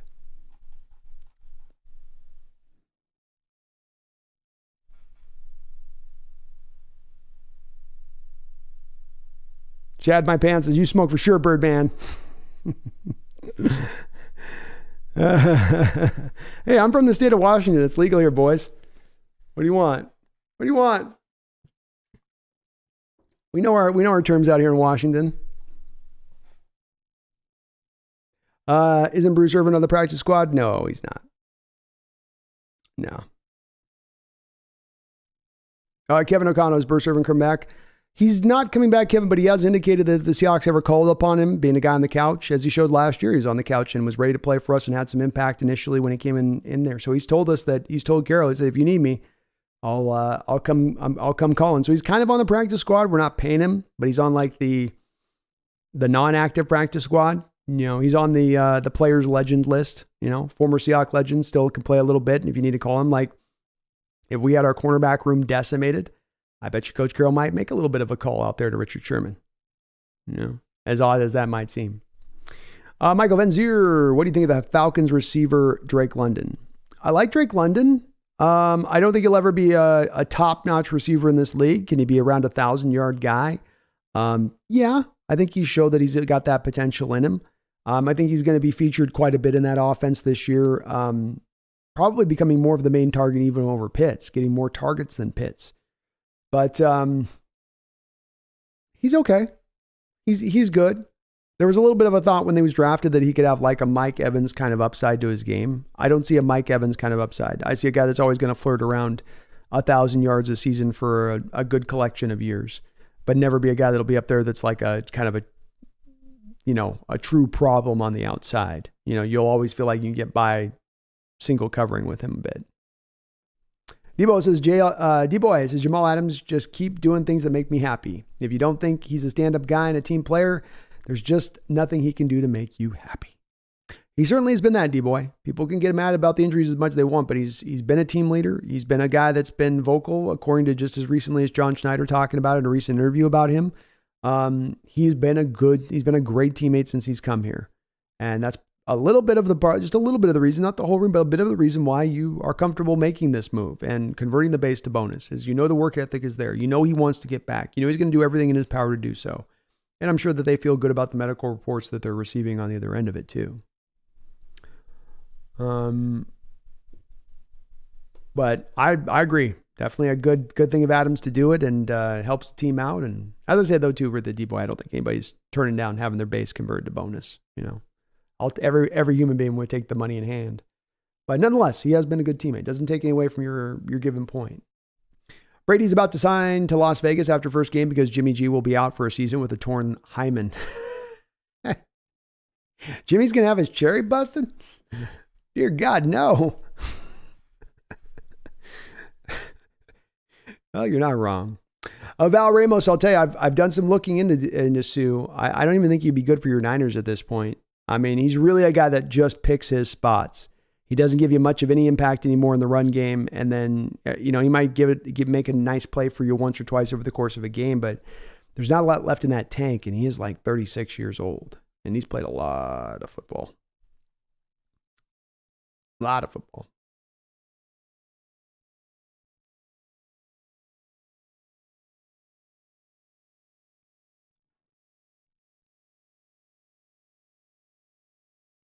King's House says Bobo's Jordy Nelson vibes, but just honestly slower to almost much slower. Yeah. Because White Chocolate Nelson was sneaky fast. He was sneaky fast. I think he's like a 4.5 guy, was Jordy. But yeah, I like that. That's a good comp too. I'm with it. Smooth route runner, glue hands. I like that's a good way of putting it, man. Oscar, what do you think about the Giants? They really didn't do much to get better this offseason, and they were a pretty fraudulent team last year. IMO, they were overrated. Yeah, I think their coach did a lot to really do a great job of manufacturing stuff for them offensively speaking. They're an interesting team. I think that there is a bit of an upshot here to making the playoffs, and then there's a down shot here where they could just easily completely miss the playoffs. So I think that there's a bit of a range on them, Oscar, to where they could end up. I do feel like with you on this, though, that it was a bit of a fraudulent team. I don't think that was really a playoff team last year. They got in there. I know they beat Minnesota on the road, but even Minnesota was kind of fraudulent last year too, right? They just kind of got by on some close contests and made it happen. I like what they're done defensively with Wink Martindale there and how he's putting that defense together. But the offense to me is still limited. And you're right. They haven't done a whole hell of a lot. I think they added basically a tight end this offseason and like a receiver. I'm also not a big believer, Oscar, in Daniel Jones. I think he has to have things manufactured for him and simplified for him. And that can only take you so far. It's a really tough division as well. Washington could even come forward if Sam Howell can do something for them at the quarterback position. So it's going to be a bit of a dogfight in that division, and wouldn't shock me to see the Niners or Giants fall back down a little bit.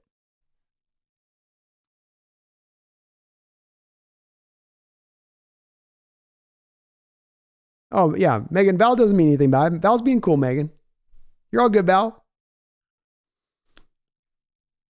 I say that too. I do, fellas, and it takes me a second too, Megan, to be like, and ladies. I'll space that out sometimes. And yeah, Bobo is definitely not a tight end. D-Boy says, Bobo looks like he has the skill to be a good player, but with the wide receiver we have now, I don't see him being a star player here. Most likely he will go somewhere else and be great, or he'll be moved to a tight end. Yeah, I don't think he'll get moved to a tight end at this point. D-Boy, it's probably a little bit late in the process to have him move in as a tight end. And he might not have a chance to set here with how stacked it is up here on this chart, depth chart. You're right about that. He might have to wait until he gets out of this rookie contract to go get a real true next opportunity out there. But good news on this is Debo, maybe we're able to, have him for a cheap 3 years as a good backup we can call upon if guys get injured. You've been very healthy with your number 1 and 2 wide receivers on this team the past 3-4 years. There could be a little bit of a regression on that at some point. And Val, anytime you want to come into the chat, man, I appreciate you being kind as a Niner fan in here. We get some Niner fans come in hot and some that are respectable. We get it all in here. But as I always say, I don't care if it's something I love about this right now with our Niners team. I talk a lot of crap. You'll hear me talk a lot of crap about your Niner team, as I'd expect Niner content creators to talk a lot of crap about our Hawks. It's the rivalry. And I think you can make a strong argument here, Val, that we have one of the strongest rivalries in all of sports going. And that's something to be cherished and appreciated, and not to, let it be heated, let it be, angry nose to nose kind of thing. But let's also appreciate that we got it, and we've had it for almost 10 years, and I love it. And it makes the season even more interesting when you have kind of this nemesis that exists beyond just being a division rival. I love it.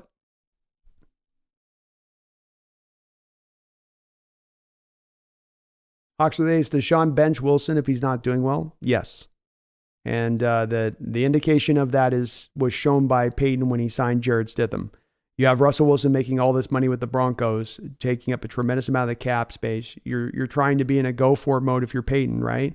Because when they lost Draymond Jones, they didn't go, okay, well, let's go into rebuild mode. When they lost Bradley Chubb on the trade last year, let's go into rebuild mode. Hey, we're down first-round picks. Let's go into rebuild mode. No. Instead, they went out there and they were aggressive in free agency. They signed Mike McGlinchey to a big contract. They signed Zach Allen to almost the same kind of deal that Draymond Jones got with the Arizona Cardinals. And so they go, well, okay, we're going for it. And then you signed a 2-year, $11 million deal to Jared Stidham on top of it, which to me spoke to, if Russell doesn't go, I still like this roster to be able to go out there and win games, if but just for the defense and then my ability to manufacture things offensively as an offensive mastermind. And so I think that he's thinking about that a little ahead of time. Doesn't mean that he's leaning to knowing that that's what he's going to do is just pull Russ no matter what, but that the option does remain open and available to him. D-Boy says, Brandon, can you see Bobo moving to tight end if he can just put on some weight for some reason? I just don't see him reaching the full potential as a wide receiver in Seattle. What do you think? I think that it's not a bad problem to have if he's stuck behind the depth chart for the first 4 years of his deal here, and then he moves on in free agency and gets a chance. He could also be a guy that somebody around the league starts to like with the tape that they're seeing off of him. What about a team eventually, D-Boy, after year 2, saying, hey, we like this guy to be maybe our number 2 wide receiver here. Let us go make a move for him. When he is this cheap, D-Boy, and you have a cheap wide receiver like this as your 4th wide receiver, you don't have there's no need at that point to move him anywhere or to do anything with him. He provides you depth and really good depth and cheap depth.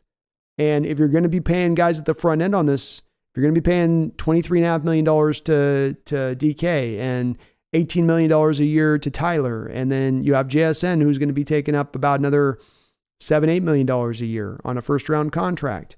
You know, if you're paying all 3 of those other receivers that kind of money, D-Boy, you do need then the cheap guys on the back end of the roster at the wide receiver position, then making up the rest of the group. So this actually all does kind of fit together really well, in my opinion, with Bobo just staying here. And you never know, man, D-Boy. You know, you never know. Does Tyler Lockett a year from now suddenly announce a retirement? You know, and that would change up our view of it, and him not having a chance to get on the field at that point. It's a good problem to have, though, D-Boy. I'd say it's a very, very good problem to have. Val, who has a bigger season, Russell or Jimmy G? I'm going to technically say Russell, but I wouldn't think that we would look at either their statistically speaking and say they both had a big season. Like neither I think is capable at this point of a big season. I think both coaches are having to kind of manage around them as quarterbacks.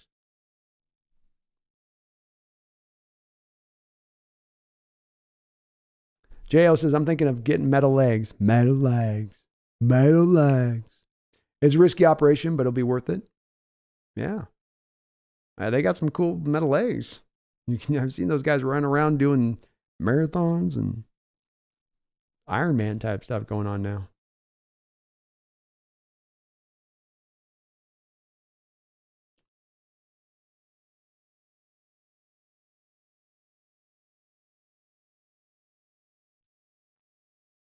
Kings out. The keys are given to Sam Howell. He's going to drive the Commanders to the playoffs minimum with their defense and his connect with the scary Terry this preseason.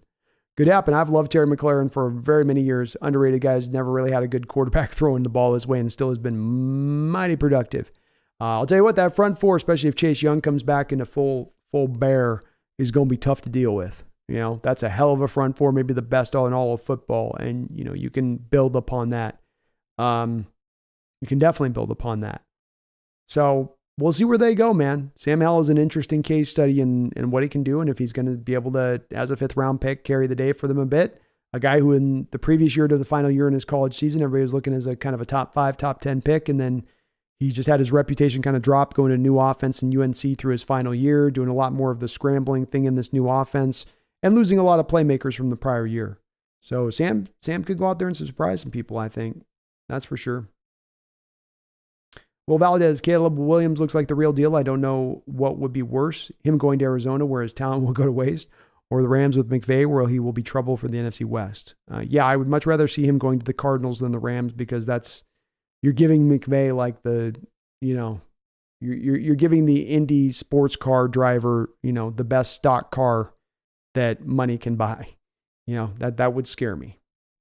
D-Boy, I'm taking the Lions with the news of Kelsey's knee injury and no Jones. That's enough to push me over the top to taking the Lions in this game, even on the road. King says I'm probably overly high on Sam Howell, but I know a good quarterback when I see him. Yeah, I think it's possible. I've not been a big Sam Howell backer, but I've not been as much also, I'll say this, King's Owl, In that draft, didn't like Malik Willis. In that draft, really didn't like Matt Corral. At least with Sam Howell, I could get it. I could see it. Mobile, strong arm. There's some stuff with it there. He had some stuff he was working with. But he's going to have to sell me a little bit too. I mean, there is a reason he was a 5th round pick. Justin says the Lions are thirsty for a statement. If they beat the Chiefs, then they can beat any team in the NFL. They want this energy. They've been building towards it, to your point. Look at last year. Nothing to play for in that final game of the season against the Packers. But they came out there on the road in Lambeau and gave the Packers everything they could take. It was the Packers that were supposed to be playing for something in that game, but it looked like it was flipped the other way in that one, didn't it? And I think that does tell you that Campbell's getting that Lions team tuned in, on the same page, and I expect them to probably win that division this year.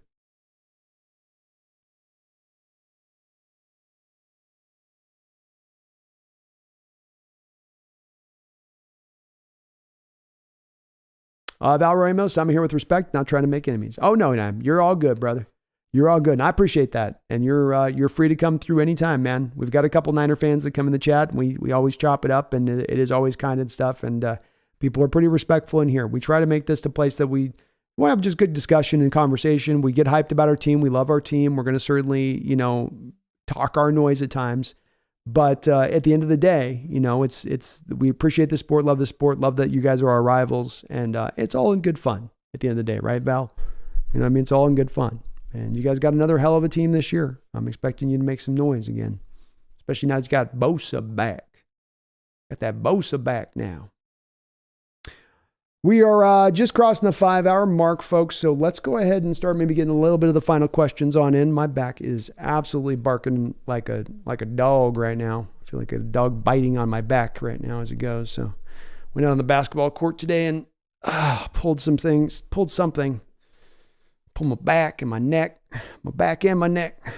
I do want to thank again the sponsor of this channel, which is going to be Underdog Fantasy. You can use my code right now, NEST, on Underdog Fantasy right now. Go over there and you can enter in a variety of different contests in there. You can do a weekly fantasy matchup against fellow other people out there, wagering that they can beat you as far as their team. You can go out there and pick things for a given week as far as players and stats they'll put up for that week, over or under.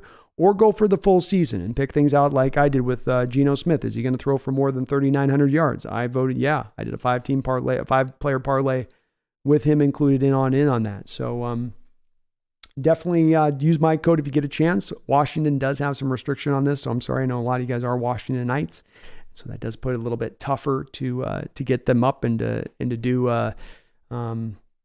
do it, as there are those restrictions. But you never know, here soon where Washington might start to open that up. And I do want to thank Underdog Fantasy for sponsoring the channel this year throughout the course of this season, as they will be doing. And we'll be doing some more fantasy-centric shows as we go along. I might even be doing one here on Saturday even. So I don't know, maybe a surprise show. You never know.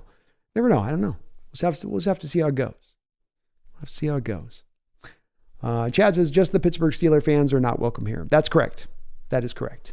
But there's not one fan base that allows Pittsburgh fans in there. So that's what we call, and Val knows about this with his Niners. That's just status quo. That's what we call that one. D-Boy, I think the Lions have a chip on their shoulder from last year with them missing the playoffs, and the Chiefs don't have their number one target. Oh yeah, I got the Lions. Yeah, if I had even Kelsey playing full 100%, I might give the Chiefs, just because, D-Boy, there's a track record of the Super Bowl winner playing the opening game of the year and winning that game. Like, the energy's great in the stadium. They're dropping the banner. Everybody's like hyped up about the Super Bowl win still. So there's like that energy kind of carries through a bit. But I think that the Jones loss, you look at the receiving core where it's at, Kadarius Toney having the knee scope cleaning thing that he did this training camp. No Chris Jones in there. I've got to get the nod to the Lions on this one. Maybe they don't win by a lot, but I think that they do pull it out. Do you think they pull it out? JL says, just off to watch Grandma's boys. Off to watch Grandma's boy. Adios. Go Hawks. Hey, go Hawks, man. Appreciate you, brother. If he can come back from a gunshot wound, then he can have a great season. Brian Robinson? Yeah, that's true. He was my number 3 back. They seem to like him a little bit more than Antonio Gibson. You know, he seemed to kind of take carries away from Antonio. And now Antonio is kind of their third down back, gadgety kind of running back, more than really being used as the number one guy like Brian became for him. So that's a good pick for you. Big Country says Chiefs win by 1. Mahomes will pull off some magical things. He certainly has a tendency to do that type of stuff. And it is an Arrowhead, which does give them a bit of a nod there. It's definitely going to be a close game. I just feel like those other parts are enough to push it over the top. The Lions are going to be hungry as hell. I think they're just going to give it to them a little bit. I think we're all going to be watching Grandma's Boy tonight after the show, quite frankly. I think everybody's going to be doing that. Megan's White Shark movie. Have a good night, Megan. Appreciate you for all the modding. And Megan, thank you for all the donations. And Megan, I swear to God, I promise you, we will get the Zorn video eventually made on this. I just got to get the time and figure out how to get efficient in my processes. My processes.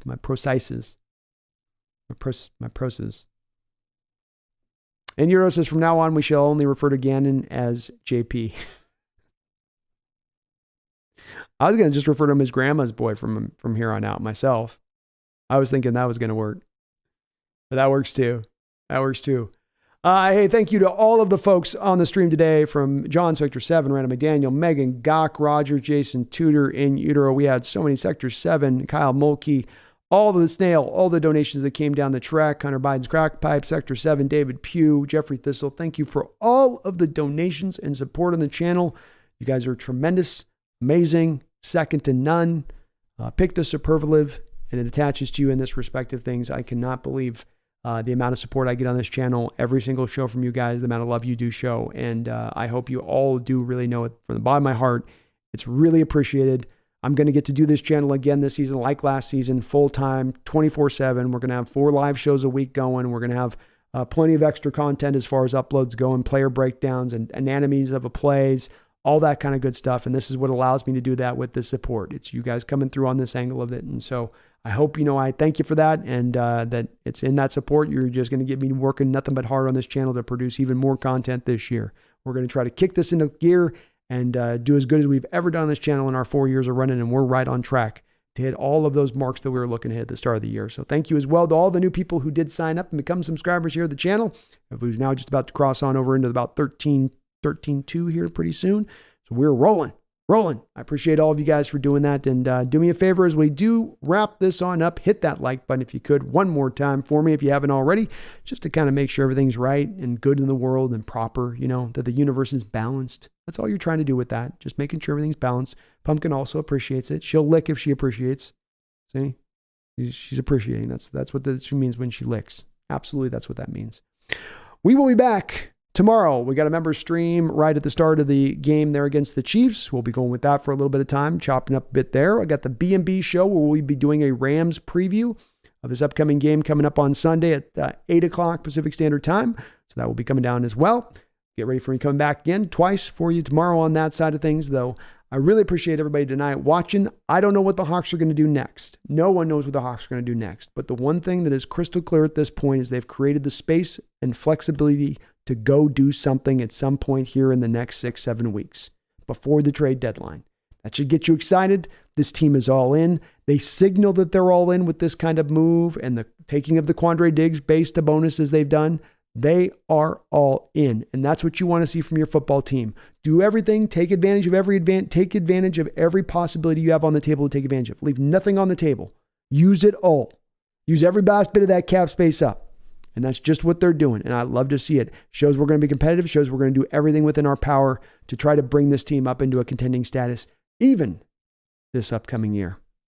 I hope I don't have to remind you about a team stacked so well. I hope I don't have to remind you about a team that has now created this flexibility to add on potentially this impact player down the road. I shouldn't have to remind you of where this team going and what they're about to go do, but that's not going to stop me.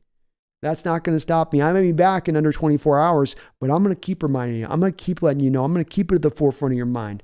Do not, this 2023, ever forget. Remember what this team's about ready to do. Remember the noise they're about ready to go make. Remember about what this offense is about to do the rest of the league, which is take the top off time and time again. Keep it at the forefront of your minds. Don't you ever forget. And always, always remember. Go Hawks.